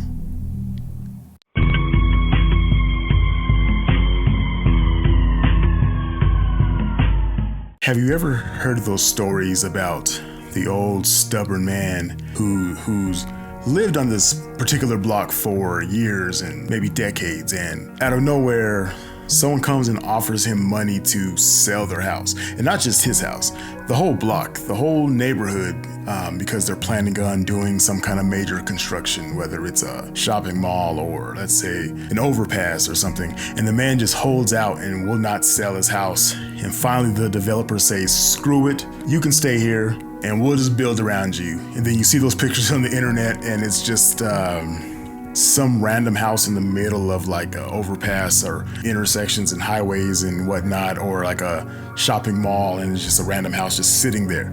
This story is something similar to that, but exponentially more horrific. I don't think you're gonna guess the ending to this one, but let's go ahead and jump right into it, guys. 50-year-old David Fyall from Bishopstoke, Hampshire, was being kicked out of his home. Now, I don't have all the details, but there was a hearing that was held, and it was decided that the block that David's home resided on was to be demolished. This could be due to new ownership of the apartments he lived in, unsafe conditions. It could be a whole laundry list of reasons. And like I mentioned, it could be developers buying the house and they want to create roads or shopping centers or something to that effect. I'm not sure, but one thing's for certain, David knew it was totally unfair and he was not going to move out. See, David was a stubborn old man and he would not let someone take his home out from under him. Even though the housing association would make 11 offers to accommodate David, David would turn down all 11 housing accommodations. He was not about to let them win. Over time, the houses around David would actually be boarded up and his neighbors would all move out one by one. David thought they were all weak and too afraid to stand up to the man. But David wasn't gonna move. You couldn't move him. The housing association was relentless. They tried and tried to get David to move. He would just flat out refuse. David's elderly parents, John and Jean, would try to get David to move. They would beg him and they would plead with him. David decided that he's dying on this hill and he said he is not moving. I mean, if your parents can't convince you to move, you're not moving, you're not budging. Finally, the Housing Commission decided they had enough. They decided to take it to court. The court ruled in the Housing Association's favor and decided to repossess the property. At this point, David was the only one living on his block. It was just super quiet. He had no neighbors around, but it was almost actually too quiet, like eerily quiet. But David didn't even notice. He was busy hatching a plan, a sort of protest, if you will. David would show them. He would bring light to this injustice. The next morning, David's parents, John and Jean, would try to call David. They knew he had heard about the news of the court's decision and wanted to console him. Despite calling David several times, they didn't get an answer. They tried calling David daily for several days. They assumed he just didn't want to talk and he was being typical stubborn David. On the 10th day, on July 5th, they decided to make their way to his ground level flat in Bishopstoke, Hampshire. They approached his home and began knocking. Still no sign of David. His parents grew worried. They're like, he's stubborn, he's hard-headed, but typically if we come here, he will answer the door for us. So what's going on? So, being concerned parents, they contacted the police. So the police were called, and ultimately the police broke into David's place. They asked the parents to stay outside, and Sergeant Mark Carter went into David's home. And what Sergeant Mark Carter found was totally horrific. Upon entering David's home, Mark found David in the lounge with blood spattering the walls, blood spattering the floor, and blood on the cabinet. It turns out that David had an electric chainsaw embedded in his neck, and the blade was approximately 3/4 through his neck. How could this happen? Was he murdered? Well, according to the police, this is what happened 10 days before. Upon hearing the news of the court's decisions, David, again, stubborn man, decided he would teach them all a lesson. So he tied a Black & Decker electric chainsaw to a leg of a snooker table in his lounge with a string. David then held up the on button with scotch tape and plugged it into a smart timer. David then lay down under the snooker table, face up, and placed the chainsaw against his neck. A piece of the tool's cardboard box initially cushioned the blades from his neck. Next, David had to wait for the timer, a timer that is usually used to turn lights on and off. So like you would plug your lamp into this smart switch, and at a certain time, your lamp would normally kick on, and then maybe in the morning it would turn off. David, being the super creative guy that he was, instead of plugging in his lamp, he plugged in his chainsaw. And David sat under the chainsaw waiting for the timer to activate. When it activated, it sliced 3/4 through his neck and across into his right shoulder, only stopping from a complete severing when his t-shirt was dragged into the blades. Central Hampshire Deputy Coroner Simon Burge was quoted saying, "In the 15 years I've been sitting as a deputy coroner, this is the most bizarre case I can recall. It is an appalling way to take one's life, but that is what happened in this case." He thought through how he was going to commit this act very carefully. He went to a great deal of trouble. I think he did it to draw attention to the injustice of his situation. Alright guys, that's going to be it for today. If you enjoyed today's episode and you would like to hear more, please consider liking and subscribing to my channel. Also, I would love to hear your thoughts in this video, so please leave a comment below. Alright guys, be good, be safe. Hi, I'm Taylor Shaw Business, and I'm a very hardworking, dedicated individual that's broke and really needs money to help get that swole on. Hello strangers, welcome back to another episode of Strange Bar and Grill. Today I'll be telling you about one of the most insane true crime stories I've ever heard. It involves some pretty sick stuff, from dismemberment and playing with bodies. It's a recent case, so I'll be putting in a lot of video footage from police cameras and actual court footage. And again, this story is about the sick and twisted Taylor Shaw Business, which is a stupid, horrible name, and I'll actually get into the origins of that name as well. But first things first, if you like strange true crime and mysterious storytelling, then this is the place to be. Here with me, JP, so kick back, grab a drink and a snack, and make sure to tip that like button. Join the SBG family by subscribing and hitting that notification bell to make sure you're getting notified when I release a weekly video. All right, let's go.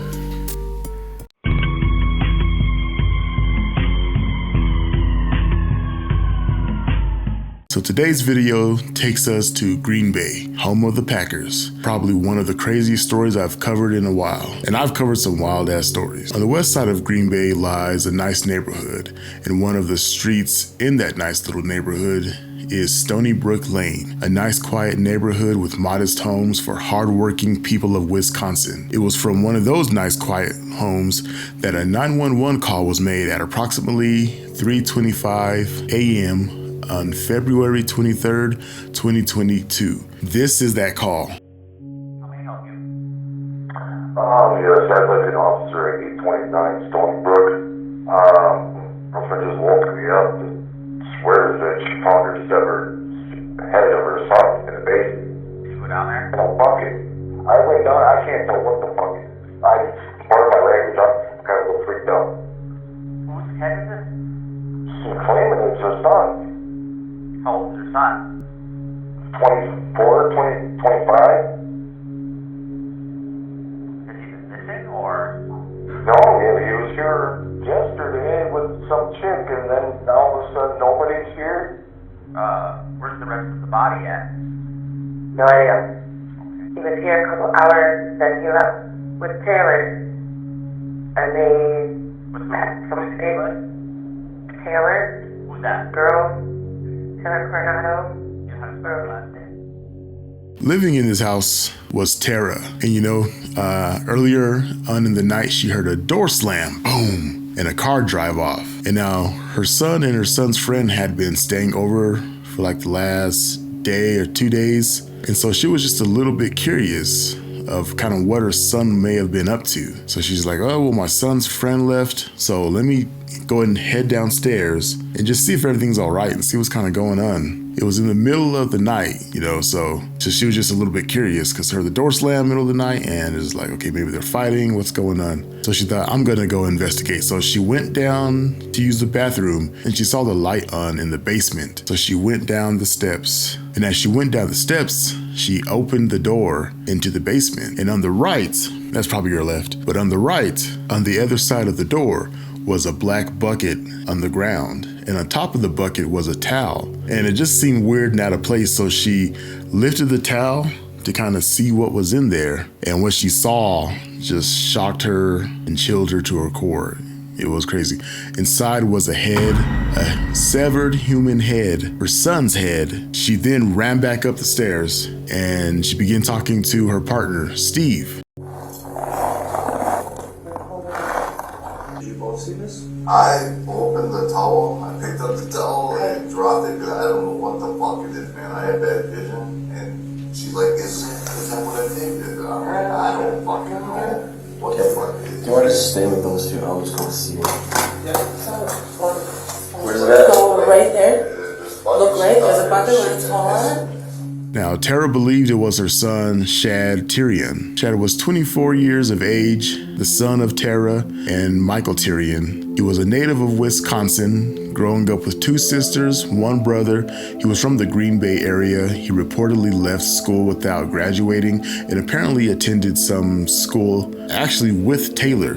Shabusiness. Just stupid ass name. Shad enjoyed camping, he loved games, he was a talented artist, and he was especially good at wood carving actually. Police showed up to their home about 9 to 10 minutes after the 911 call had been made on that cold, snowy morning. Following Tara's directions, they found the bucket at the bottom of the stairs, towel on top, inside a severed head. Dude, it is.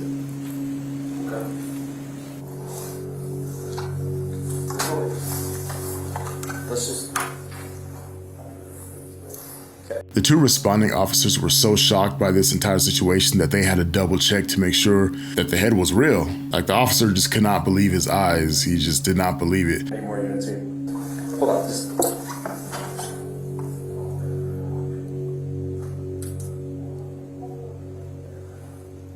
That's real, right?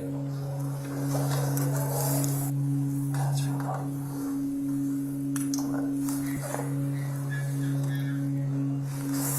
If we could get more units here sooner rather than later, that'd be appreciated. We got quite a bit of blood down here. I want to clear this rest of this house.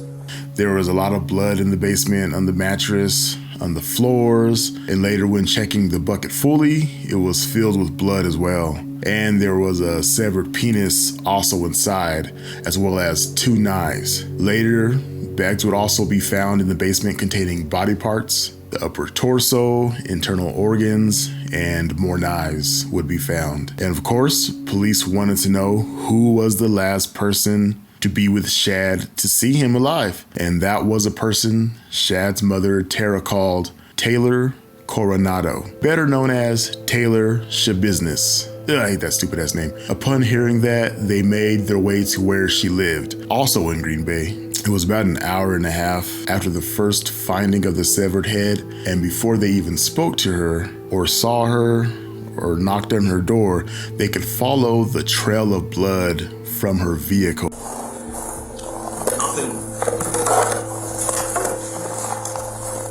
Hey, is this blood? Does this look like blood to you? Or am I just tripping? Bloody footprint? You see this right here? Could possibly be blood. Hey, who did that?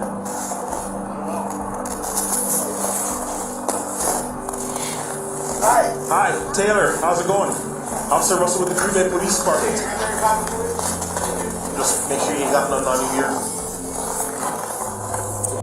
Taylor emerged from the apartment building and seemed pretty surprised to see the police standing outside right beside her vehicle.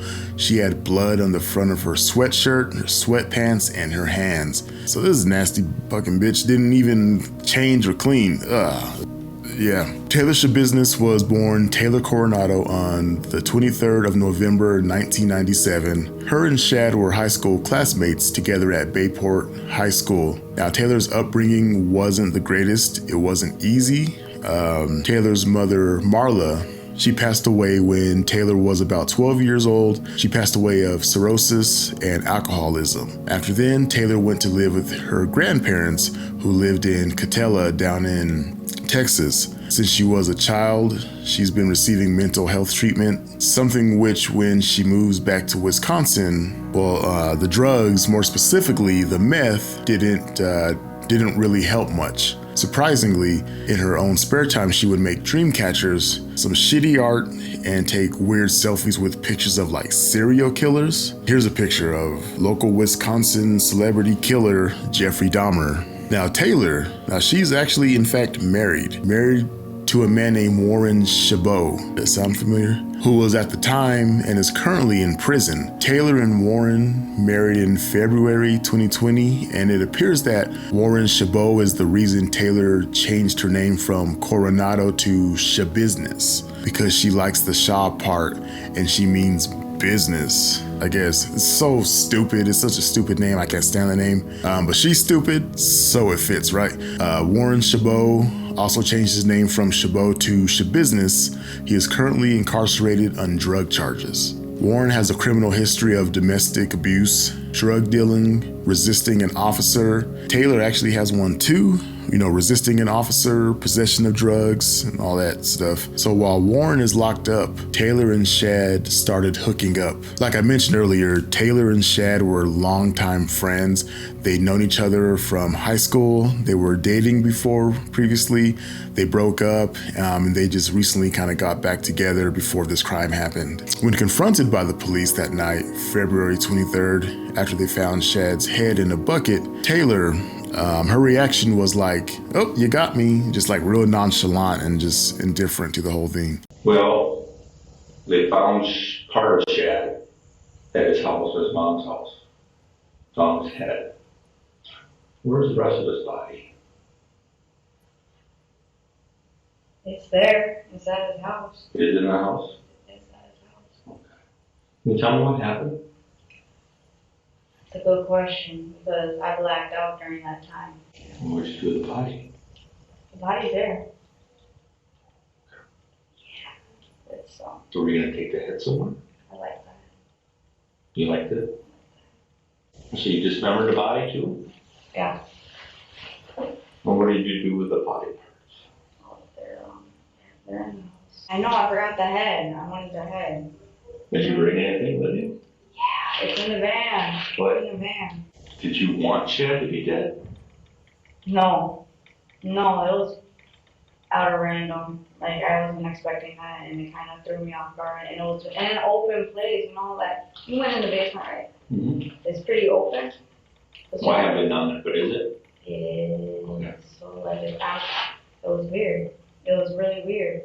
She didn't really try to deny or hide anything at all. It's because she was on drugs or is just an insane person, but I think both can be true. They're not mutually exclusive, because there's plenty of times when she is not on the drugs and she's an absolute freaking maniac, just a nutcase. Ultimately, more of Shad would be found in Taylor's minivan, including a leg. So this is what happened that night, and just wanted to give you a warning. It's very gruesome.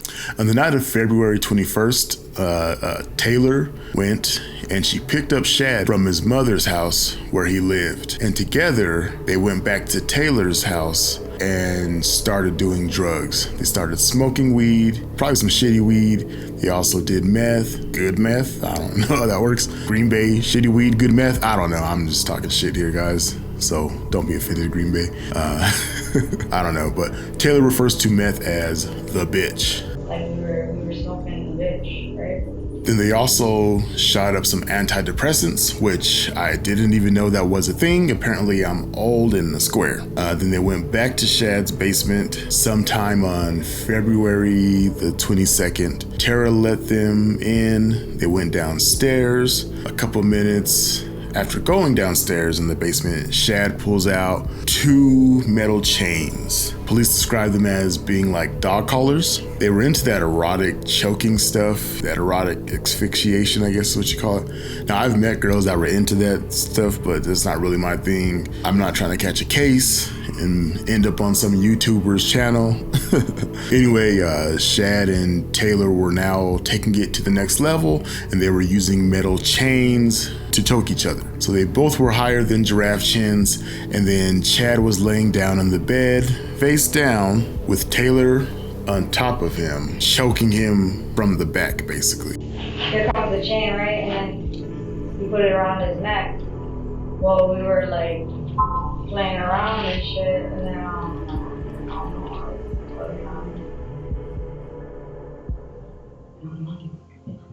This was kind of like their foreplay. She was really getting into it. She was choking the shit out of him. But despite seeing Chad struggling, she kept going. His face becoming purple. He started coughing up blood. She went even harder and harder, just ratcheting it in there, just choking him. She said she blacked out and doesn't kind of really remember exactly what happened, but the next thing you know, she would come back to a conscious state. He would still be alive, resisting her and just kind of scratching at the chain, trying to get her to leave him alone. But she would just keep going harder and harder. It's almost like him struggling, like filled that desire that she had. But she kept going harder and harder, and in her own words, that's because she liked it. She then choked him to death. Then after he was dead, she played with his body. So then after you realized he was no longer, he was dead, his face was purple, he said his blood's going out of his mouth. What'd you do? clean him up a little bit. And then, I just played with him. You said play with him, Played with his big. okay. Later, put him up over the bed, and then stuff. What'd you do with it? And I just cuddled him and held him. What'd you do with it? I put it in his mouth. At one point, his back was on the bed, his head hanging off the side of the bed. She grabbed a bucket and put it under his head and started sawing his head off. How did you dismember his body? Knives. With what? Knives. She would go upstairs to where Shad's mom and her boyfriend were into the kitchen to just grab knives and head back down. But when did you start, cutting up his body? Like almost right away. I was sucking and cutting it. Some of the knives that they found were bread knives, and they were ground down to where they were flat and smooth. That's how much she was cutting. I mean, obviously bread knives are made for bread, not for dismembering body parts. And she ultimately dismembered his entire body in that basement, putting his torso into a tote bag, along with his heart and lungs, other sections of him, and 2 other bags inside the room, along with his leg was found in a crock pot inside of her minivan. And she was there essentially with the body pretty much the entirety of February 22nd, doing all kinds of disgusting shit and just chopping him up and then having like sex with his body and putting stuff inside of his body cavities and disgusting stuff. Early morning, February 23rd, she left. The discovery was made. 911 was called, and as Taylor was being interviewed by the police, she didn't seem to care that much and seemed pretty indifferent to the whole thing. Taylor Shabusiness was charged with first-degree intentional homicide, mutilating a corpse, and sexual assault. In response, Taylor pled not guilty. This trial was interesting because the main part of the discussion would be about Taylor's mental health. She would undergo a number of mental health examinations to see if she was in fact fit for trial. About a month after she was charged, a court-appointed expert said she was capable. However, the defense would of course always dispute it, say no, she's suffering from mental health issues, she's not capable of assisting in her own defense, she should not be found guilty by reason of insanity. But of course, that's the defense's job, is to get their clients off, so that's not too shocking that they would go that route. And she seems pretty fucking insane, but not that insane, I guess. They would also bring up and say, Taylor has been suffering from mental health difficulties since she was in the 7th grade, since she was a child. They're saying this has been there her whole life, and it's made worse by all the drugs and the use of meth or the bitch. But ultimately, the judge would rule, she was mentally competent in assisting in her own defense. Though her defense would say she was higher than a bird ass, that due to her meth, she was hallucinating. Taylor was such a mess that in February 2023, she actually attacked her attorney while in court.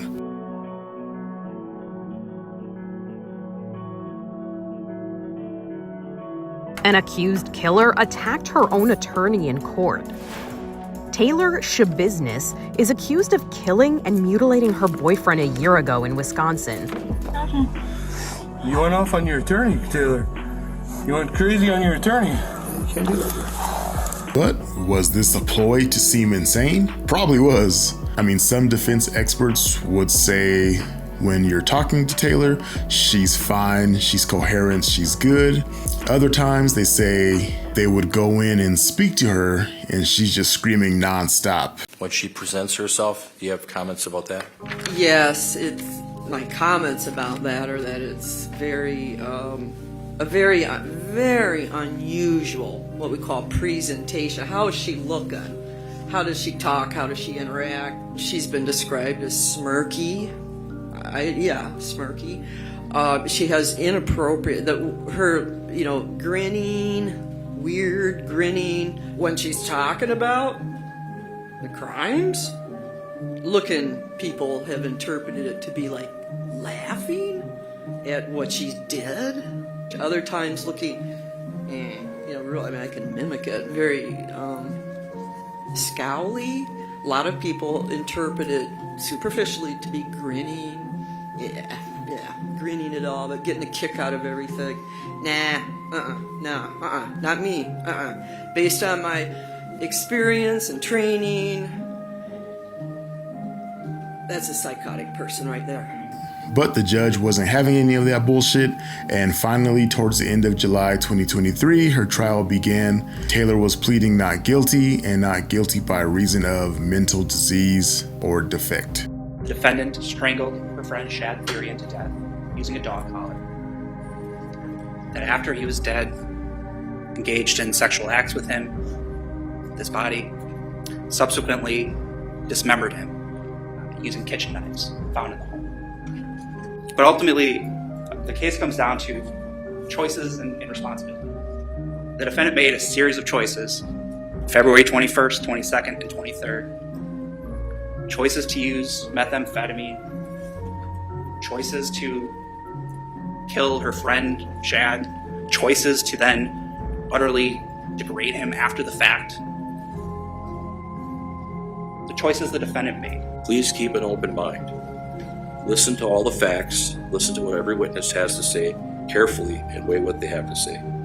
And remember, there's always two sides to every story. Taylor's behavior during the trial was like she was having some kind of great time, like she was at a movie and it was all like entertainment for her. It just looks like she found the whole thing hilarious. When the prosecution argued to show, the crime scene images, and they wanted to show an image of Shad's decapitated head, she found that like hilarious. That argument, the doctor could just simply describe everything, but the question is this going to be helpful to the jury?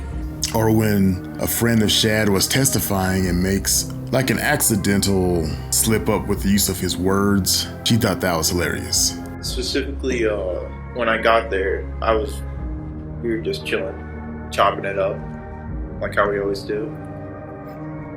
And basically, I was like, Taylor was asking, like, do you want to you want to hang out with Shad? She was asking me, like, for consent to hang out. She's a sick bitch. Like, we can't deny that. She's also had this really weird habit of looking into the camera and like smirking, like to the cameraman.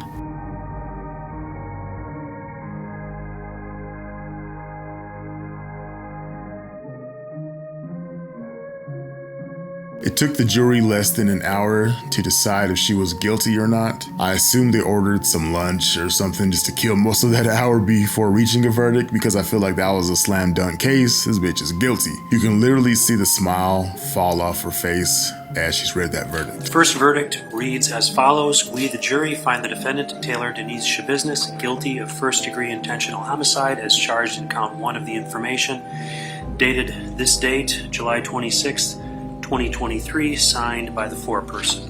However, this was only the first part of the trial. Then would begin parts 2, when the jury had to decide, was she, mentally irresponsible? Was she mentally capable? We know she murdered Shad, but was she mentally there when she did it? Or was she not mentally capable, not in the right state of mind, so not really responsible for the murder of Shad Tyrion? Once again, it didn't take long, and after less than an hour, Taylor was ruled competent and mentally responsible for her actions. Yes. Taylor will be sentenced at the end of 2023. She will be looking at the possibility of life without parole. She should get the death penalty, if you ask me. They should do all that shit. Lethal injection, chair, should chop her damn head off. I don't know. But anyway, guys, if you guys like that story, I know this was more of a recent one and more popular. I try to focus on obscure stuff, but this is definitely a strange true crime case. So if you guys like that, make sure to leave a like. If you're new to my channel, become a member of the SBG family by liking, subscribing, and hitting that notification button, because I do try to release 1 to 2 times a week. Don't smoke the bitch, or I don't know if that's how you use it, but in all seriousness, guys, if you guys are on drugs, get help with that stuff. It is horrible. I know family members, friends that have went down that path, and it's sad and it's a nightmare for everybody. So if you guys need help, go out there and get that help you guys need. It's not good for you, man. Anyway, guys, be safe, be good. Welcome back to another episode of Strange Bar and Grill. Today I'll be telling you about 4 stories that were never solved and 1 story that was solved, but how it was actually solved. That's the mystery. So make sure to stick around until the end to find out. First things first, if you like strange, true crime, and mysterious storytelling, then this is the place to be. Here with me, JP, so kick back, grab a drink and a snack, and make sure to tip that like button. Join that SBG family by subscribing and hitting that notification bell. And remember, I try to release 1 to 2 times a week, so let's go.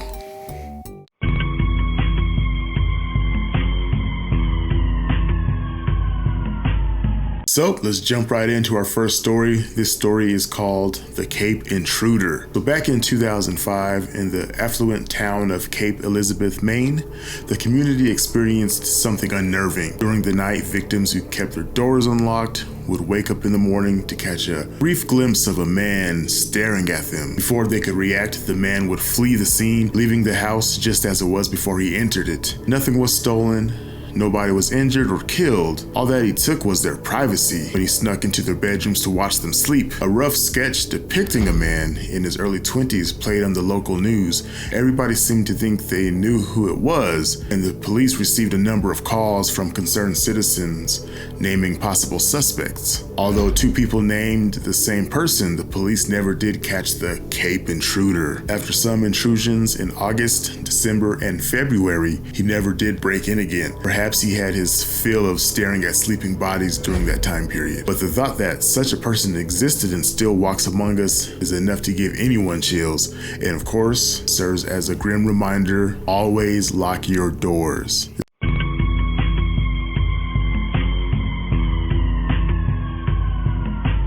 This next story is called the SS Orang Medan. I probably said all that incorrectly, but let's go. Ghost ships aren't just portrayed in legends and movies such as the Pirates of the Caribbean. In this true story, the entire crew of the mrballen mysteriously perished. It all started in 1947 when ships traveling the Straits of Malacca, that's located between Sumatra and Malaysia, heard a troubling distress call. The call said, "Officers, including captain, are dead, lying in chart room and bridge, possibly whole crew dead." Following the message was some indecipherable Morse code, and then finally the final word, just die. An American ship called Silver Star answered the distress call and found the mrballen, but there were no signs of the crew on deck, even when they tried to call them. And so they boarded the ship, only to find themselves in a horror scene. Scattered everywhere across the deck were the corpses of the Dutchmen, their faces construed in such a way that one would think they had witnessed something ghastly before their demise.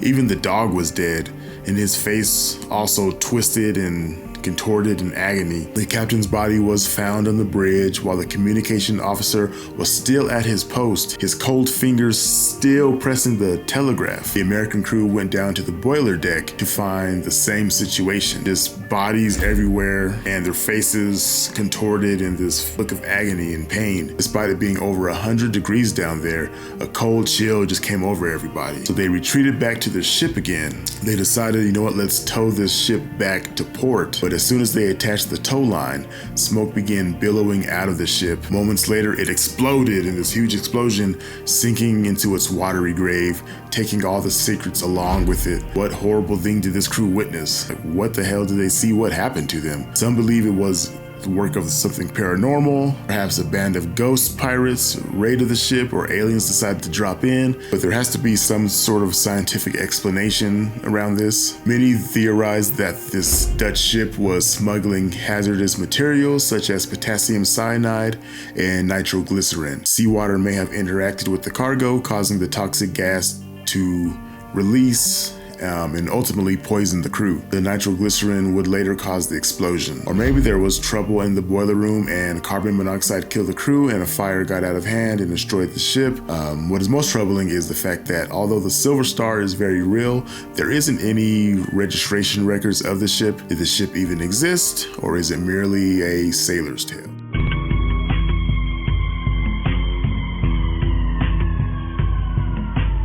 This next story is called The Monster with 21 Faces. Okay, brace yourself, because this case is as twisted as a TV crime show. It deals with the Japanese company's Ezaki Glyco, best known for its Pocky snacks and Morinaga. In 1984, two armed men in masks broke into the CEO Katsuhisa Izaki's mother's home and bound her. And again, I know I'm butchering names here and I apologize. Basically, they took the house key of Glyco's CEO. Entering his house, they also tied up his wife and daughter. Ms. Izaki attempted to negotiate with money, but they were after something else. Cutting off the telephone cords, they raided the bathroom where Izaki and his other two children were hiding. They abducted Izaki, which, why is this dude hiding in the bathroom? I guess he's with his kids, never mind.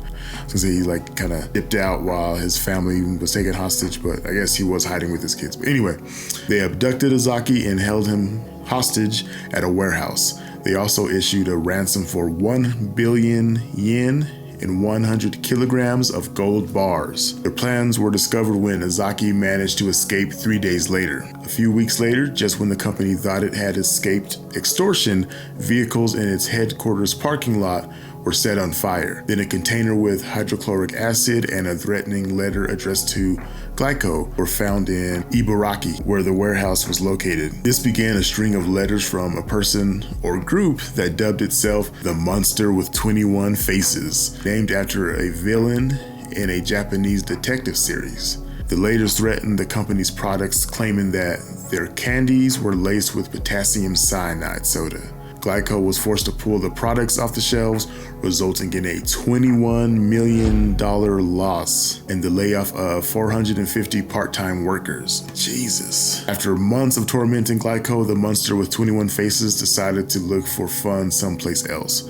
Their final letter towards the company read, "We forgive Glyco." With that abrupt ending, they turned their sights on the food companies Muradai Ham, House Foods Corporation, and Fujiya. In exchange of stopping their harassment towards Muradai, one of its employees was to hand them ransom money on a train. That was when an investigator who disguised himself as an employee, saw the prime suspect known as the Fox-Eyed Man. The man was well built, his hair cut short and permed, with eyes like those of a fox. After dropping the ransom as instructed, he and another investigator attempted to follow the Fox-Eyed Man, only to lose him.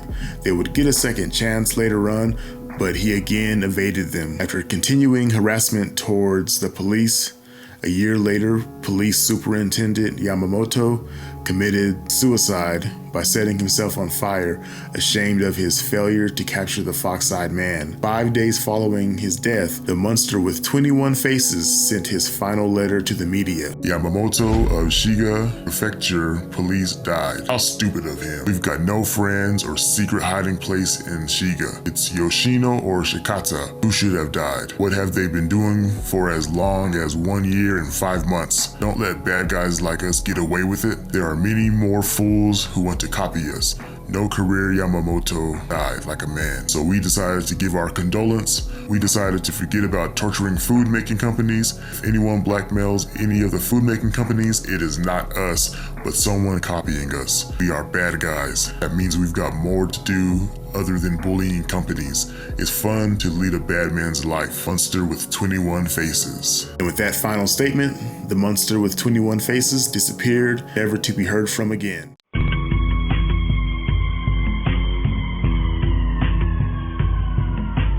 The fourth story we have is the severed feet mystery. In 2007, a girl was roaming a beach in British Columbia when she found a sneaker. To her horror, as she opened up the sock, she found that a human foot was inside. Since then, a number of severed feet have washed ashore. The feet have been connected to 5 men, 1 woman, and 3 of unknown sex.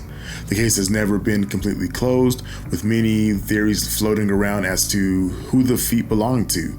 The Vancouver police managed to identify 1 foot in 2008, matching its DNA to a man who was described as suicidal. They later were able to match 2 other feet to a woman who was also believed to have committed suicide. Because of these findings, many speculate that the feet belong to those who jumped off a bridge to their deaths.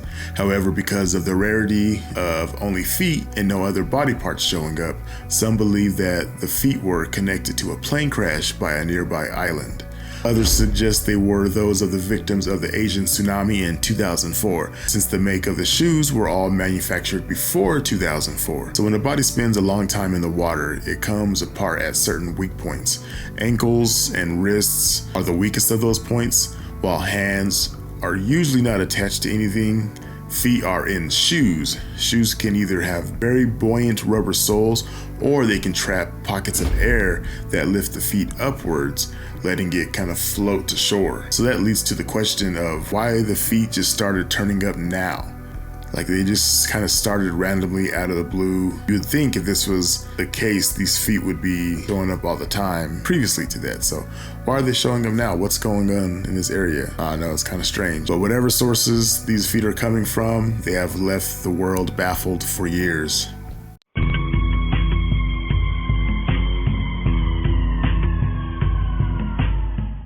And this is our 5th and final story, the dead woman who named her killer. Although this case has been solved, how it was solved remains a mystery. In 1977, a respiratory therapist in Chicago was murdered in her apartment.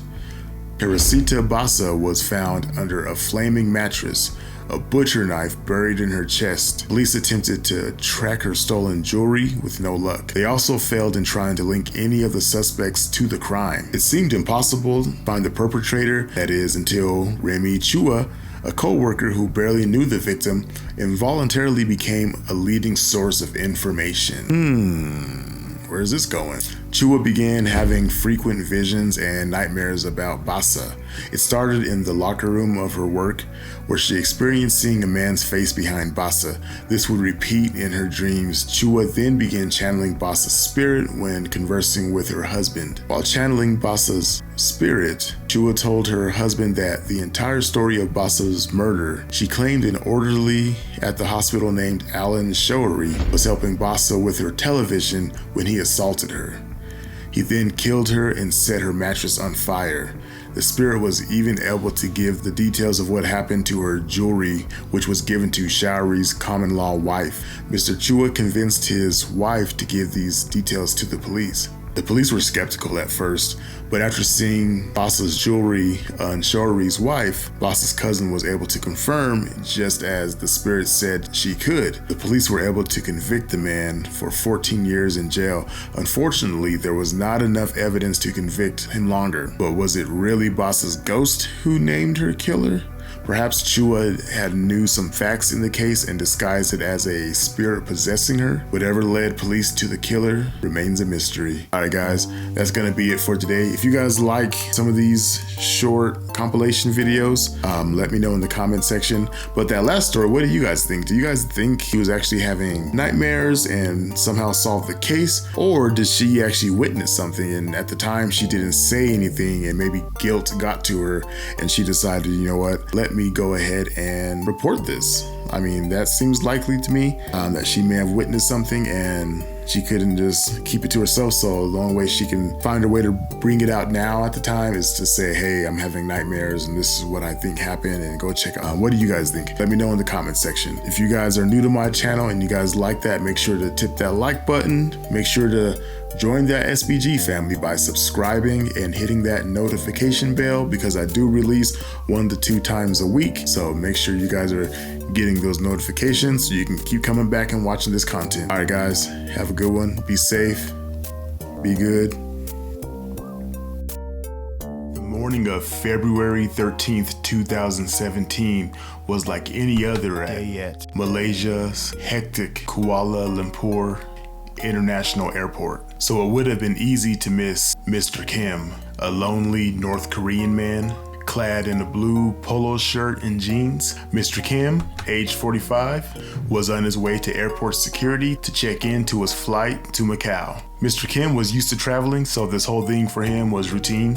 As he ambled past the column with a backpack slung over his shoulders, a woman and an amateur prankster would come up behind him and cover his eyes. Then she immediately ran away. Almost like a weird game of peekaboo, Mr. Kim didn't know what to think of it. And just moments later, another woman would sneak up behind him and put her hands over his face as well. This time the lady didn't put her hands over his eyes. In kind of her haste, she was kind of shorter stature, she actually managed to get her hands around his mouth. And then she immediately apologized, and then she would take off running. Again, Mr. Kim was confused. He did not know what to think of this game of peekaboo, weird prank, were they flirting with him? He had no clue. Moments later, Mr. Kim would fall ill and he'd be rushed to the hospital. And on his way to the hospital, he would unfortunately pass away. How could this be? Like, what the hell happened? The answer to that is a strange one indeed. We'll answer that question.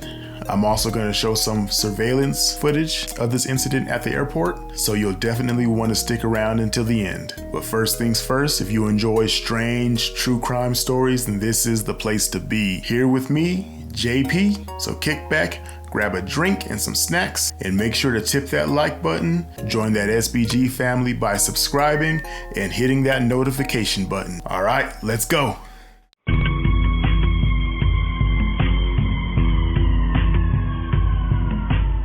Don T Hung from Vietnam and Siti Aisha from Indonesia were complete strangers, but would soon meet each other to star as contestants on a new video prank show. CT would meet a man by the name of James, I believe in January. James and CT went to malls, hotels, and airports where they would perform these pranks on total strangers. James would give her oils and pepper sauces that she would rub on her hands, and then she'd run up to strangers and kind of smear it on their face and take off running, and they'd film the whole thing for laughs. James would record these encounters on his cell phone, and then he would pay CT between $100 to $200. James would later introduce CT to a man by the name of Chang. Chang introduced himself as a producer of a Chinese video prank show. He mentioned he was looking for some new talent, some new pranks, and he liked what James and CT were doing. So he offered them a deal to create more footage for this prank show, and he would pay them. And of course, CT was excited. She was about to be a part of this super cool new video prank show. They had talks of putting it on YouTube. So she was just geeked up. She was happy. She was like, boom, got a dream job. I just kind of play pranks on people, these harmless pranks, and I get paid just to have fun. So she thought. Doan would also meet James at a different time from CT. James would introduce her to a man by the name of Mr. Y, and the three of them would record similar pranks as well for a future YouTube video prank show. And she would also receive about $100 to $200 per prank. Again, Doan thought this was a dream job. She gets to play pranks on people and she gets paid like $200 per prank, like easy money. And again, at this time, just want to stress that CT and Doan have not met at this point in time. So the morning of February 13th, CT, Doan, James, Mr. Chang, and Mr. Y met at the Kuala Lumpur International Airport, eager to film some of that prank footage and get their YouTube channel, this YouTube video prank show going. Now, it was during this time that the four all officially met. So CT met Doan, Mr. Chang, Mr. Y, James. They all got together to discuss their plan. And it was also at this time where Mr. Kim was chosen as their next target for this prank show. He looked like just some lonely guy kind of walking through the airport. So he figured, you know what? It'd be funny, let's get this guy. So Mr. Chang asked the girls to hold out their hands. He proceeded to rub some oil into their hands, getting them ready. Same type of pranks they've been doing. We're just gonna get this new guy. So it was go time. Everyone took their positions. And it was at this time, Mr. Kim was making his way through airport security, and the women sprung into action. First, CT ran up behind Mr. Kim, and she smeared that oil into his face, and then she immediately took off running. It was Doan's turn next. She ran up behind Mr. Kim. She couldn't quite reach his eyes, so she kind of got his mouth and smeared it on his face there. She apologized to him and immediately took off running. She knew that pepper oil was gonna be spicy. But within seconds of the girls pulling this prank on him, Mr. Kim fell ill. He didn't feel too good. He started kind of walking with a limp to airport security. After speaking with airport security, he would be sent to the airport infirmary, and from there he would be transported to the hospital. But unfortunately, he would die before he actually made it to the hospital. It took just 30 minutes from when the girls played the prank on him until he was pronounced dead. And again, I have some surveillance footage of this incident at the airport, so I will be showing it at the end. So what happened here? To answer that, we have to know who Mr. Kim is. And who was Mr. Kim? Well, he was Kim Jong-nam, the half-brother to Kim Jong-un. And the two girls who had never met prior to this situation, they had just executed a near-perfect assassination. The oil that they were given was not pepper oil. It was something much more sinister. As it turns out, they had a deadly chemical agent VX on their hands, one of the most toxic man-made nerve agents to exist. VX agent contains a VX molecule that interferes with the way the glands and the muscles in the human body work. It blocks an enzyme that allows your muscles to relax. So when you flex your muscle, contract them, right, there's an enzyme that's released to let it relax and kind of go back to its normal state. This enzyme blocks that. This causes the muscles to clench and tighten up uncontrollably, and it eventually prevents a victim to be able to breathe. And of course, this causes you to suffocate. The lethal dose of VX ranges from about 10 milligrams via skin contact to 25 to 30 milligrams if it's inhaled. This stuff is so bad that a ship was deliberately sunk off the coast of Florida to dispose of just one single container of VX nerve agent. But after searching Kim Jong-nam's belongings, it was discovered that he had been carrying the antidote to this VX agent all along. The same VX agent that killed him. Why was he carrying the antidote? Was he tipped off? Did he know they were coming for him? Did the girls know he was Kim Jong-un's brother? Were the girls working with North Korea? Or were they really just trying to film a YouTube prank show? Another bizarre detail of this case is Mr. Kim would normally travel with bodyguards, but this time around he didn't. Where were his bodyguards this time? Did they get the slip? How did he decide to travel without these bodyguards? But back to the most obvious, important question. Who are these two women? And who is James, Mr. Y, and Chang? Were these two women groomed into pulling off one of the most crazy, bizarre James Bond assassinations? Minutes after this incident, the two women were taken into custody by Malaysian authorities. They ultimately pleaded not guilty to this crime. They said, we had no idea this was a chemical agent that would fatally injure somebody. We thought it was pepper oil for this prank show that we were hired to do. James, Mr. Y, and Chang were nowhere to be seen after this incident. They managed to successfully evade police and flee from the airport after seeing that this attack was completed successfully. After police reviewed the surveillance footage, they found that there's possibly 4 North Korean men involved in this assassination. A police investigation showed that a North Korean man by the name of Hanamori played the role of the mastermind of this incident. Hanamori was also known as grandpa or uncle. It is said that Hanamori arrived to the airport in the same vehicle as Chang and Mr. Y. They arrived about 90 minutes before the attack was executed. Security videos then showed Hanamori meeting with each of the men separately, as well as a third man that went by the name James at an airport cafe before the attack on Kim. Chang, James, and Mr. Y all would later meet up with CT and Doan at the same cafe. At this point, Hanamori was out of the picture. Chang and Mr. Y all wore backpacks and wore baseball caps. They didn't wear Martin caps, of course.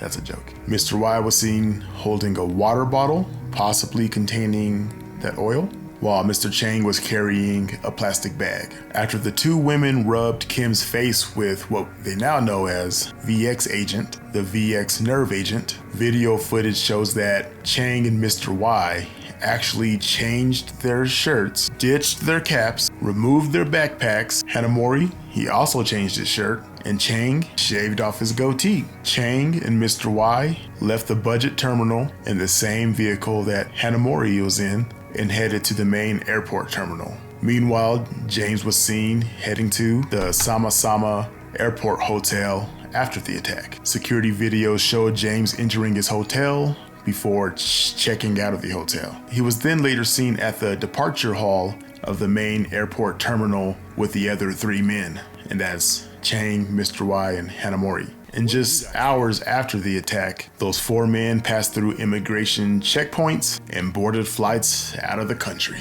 And they were accompanied by a North Korean diplomat, from my understanding. And their flight routes back to Pyongyang were carefully calculated to avoid countries that may ground them and attempt to arrest them. Back to the 2 girls here. They stated that they had no clue that they were being kind of patsies involved in this crime, and that it was an accident. They thought they were doing a YouTube prank show, and these men came and approached them, and they were getting paid to do these pranks, and they thought it was legit. They had no clue that they were being pulled into this assassination on Mr. Kim. So just an update on CT and Doan. All charges were actually dropped against CT, and then Doan kind of found herself the sole person accused of murder in this situation. She was offered a deal. They wanted her to accept a lower charge of causing hurt with a deadly weapon, and she would face 10 years in prison instead of the mandatory sentence, which would be death by hanging if she was found guilty of murder. That's a no-brainer. Go with the lesser sentence. You do not want to risk getting hung to death. And of course, she agreed, and the only thing she said in court the whole time was, "I'm happy." Doan was ultimately sentenced to 3 years and 4 months in prison, but was ultimately released early on May 2nd, 2019. So she only did a little over 2 years total. Do these girls actually know more than they claimed? Were they groomed to accidentally kill Mr. Kim? Or were they a part of this plan from the beginning? Now, do you believe the North Korean government used these women as pawns for this assassination? I'm very interested to hear your guys' thoughts. You guys always have some good insight for me. But I mean, I don't put it past the Korean government to orchestrate something like this. It just seems so crazy. It seems like something out of a James Bond movie or some thriller. It's kind of a wild story. It seems like a roundabout way to get an assassination attempt on a target, to go out, find these 2 women, and groom them for a month, pay them to do these pranks, and then actually have them executed. And the fact that they did it without any issues, and the girls somehow didn't manage to kill themselves with the nerve agent, it's a bizarre story. I don't know if there's a cover up here, if the Malaysian government just wanted to cover it up and just be done with it and get it out of the news, or what. It just seems like a wild, crazy story. I don't know. To me, it kind of sounds like they were being played from the beginning. Clearly, these 4 men used them to commit this crime and set them up so that they would take the fall. But again, let me know what you guys think in the comment section. So here is the surveillance footage that I want you guys to see here. All right, guys, that's going to be it for today. If you guys like what you're seeing, make sure to subscribe, join that SBG family, hit that notification button. This way you're notified anytime I release new videos and new stories. All right, guys, be good, be safe.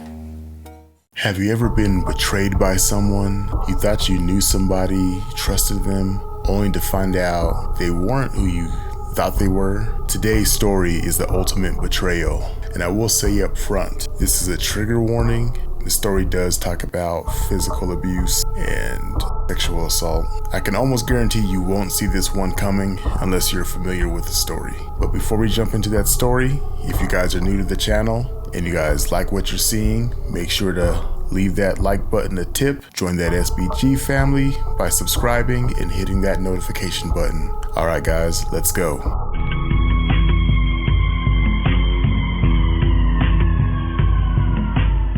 Dominique and Francois were married for over 50 years. They lived in their beautiful home in Provence, France. They were grandparents, and they would receive visits from their grandchildren and their 3 adult children on a regular basis. They loved their family, the family loved them. They were even described as being just super lovely people from all their neighbors. They seemed to have the perfect life, full of love and good times together, but nothing is as perfect as it seems. In fact, Dominique had a dark secret he was keeping from his wife, Francois, a secret he hoped would never come out, but it did. You see, all couples go through their ups and downs, to varying degrees, especially after you've been married 50 years. You've probably ran through a lot of the typical issues couples have, right? Whether it's like lying, cheating, just overall losing trust in their relationship. That might be on the extreme end, the whole, cheating and whatnot, but you typically have your ups and downs.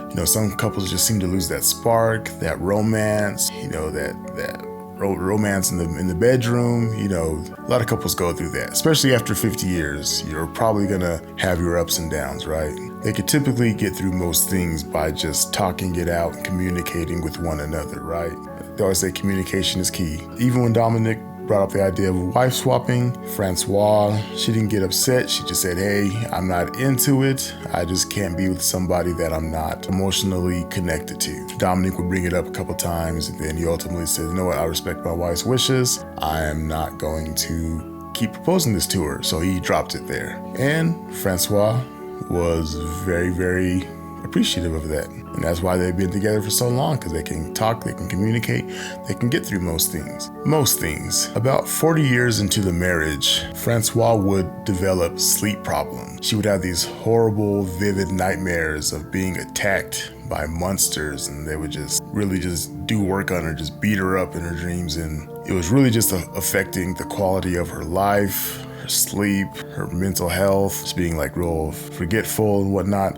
It was really just, it was really depriving her of a well night's rest, basically. Plus the next day she'd wake up, she wouldn't feel rested, but the next day she would almost feel like her body was in like a physical pain, the dreams were that bad. Maybe it was just a woman's intuition, but she knew that something wasn't right for a while now. And sometime in the year 2020, Francois would discover the cause of these nightmares, and it would be shocking. Ultimately, detectives would reach out to her and show her some videotapes that would change her life forever.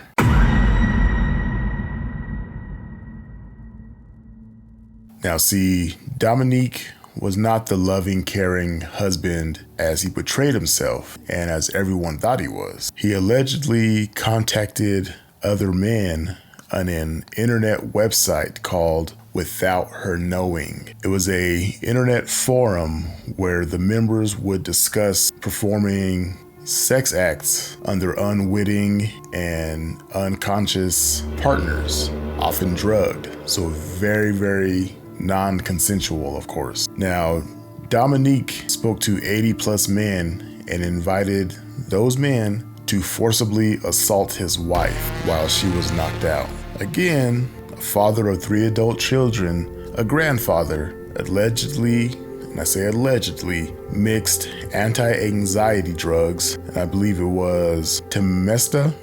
That's the brand name for the generic drug, lorazepam. Probably not saying that right, but you get what I'm going with here. And he would mix that into her evening meal every night before his guests would come by to see them. And again, these disgusting, vile human beings, they were between the ages of 26 and 73, all walks of life, firemen, journalists, IT workers at a bank, prison guard, a nurse, you name it.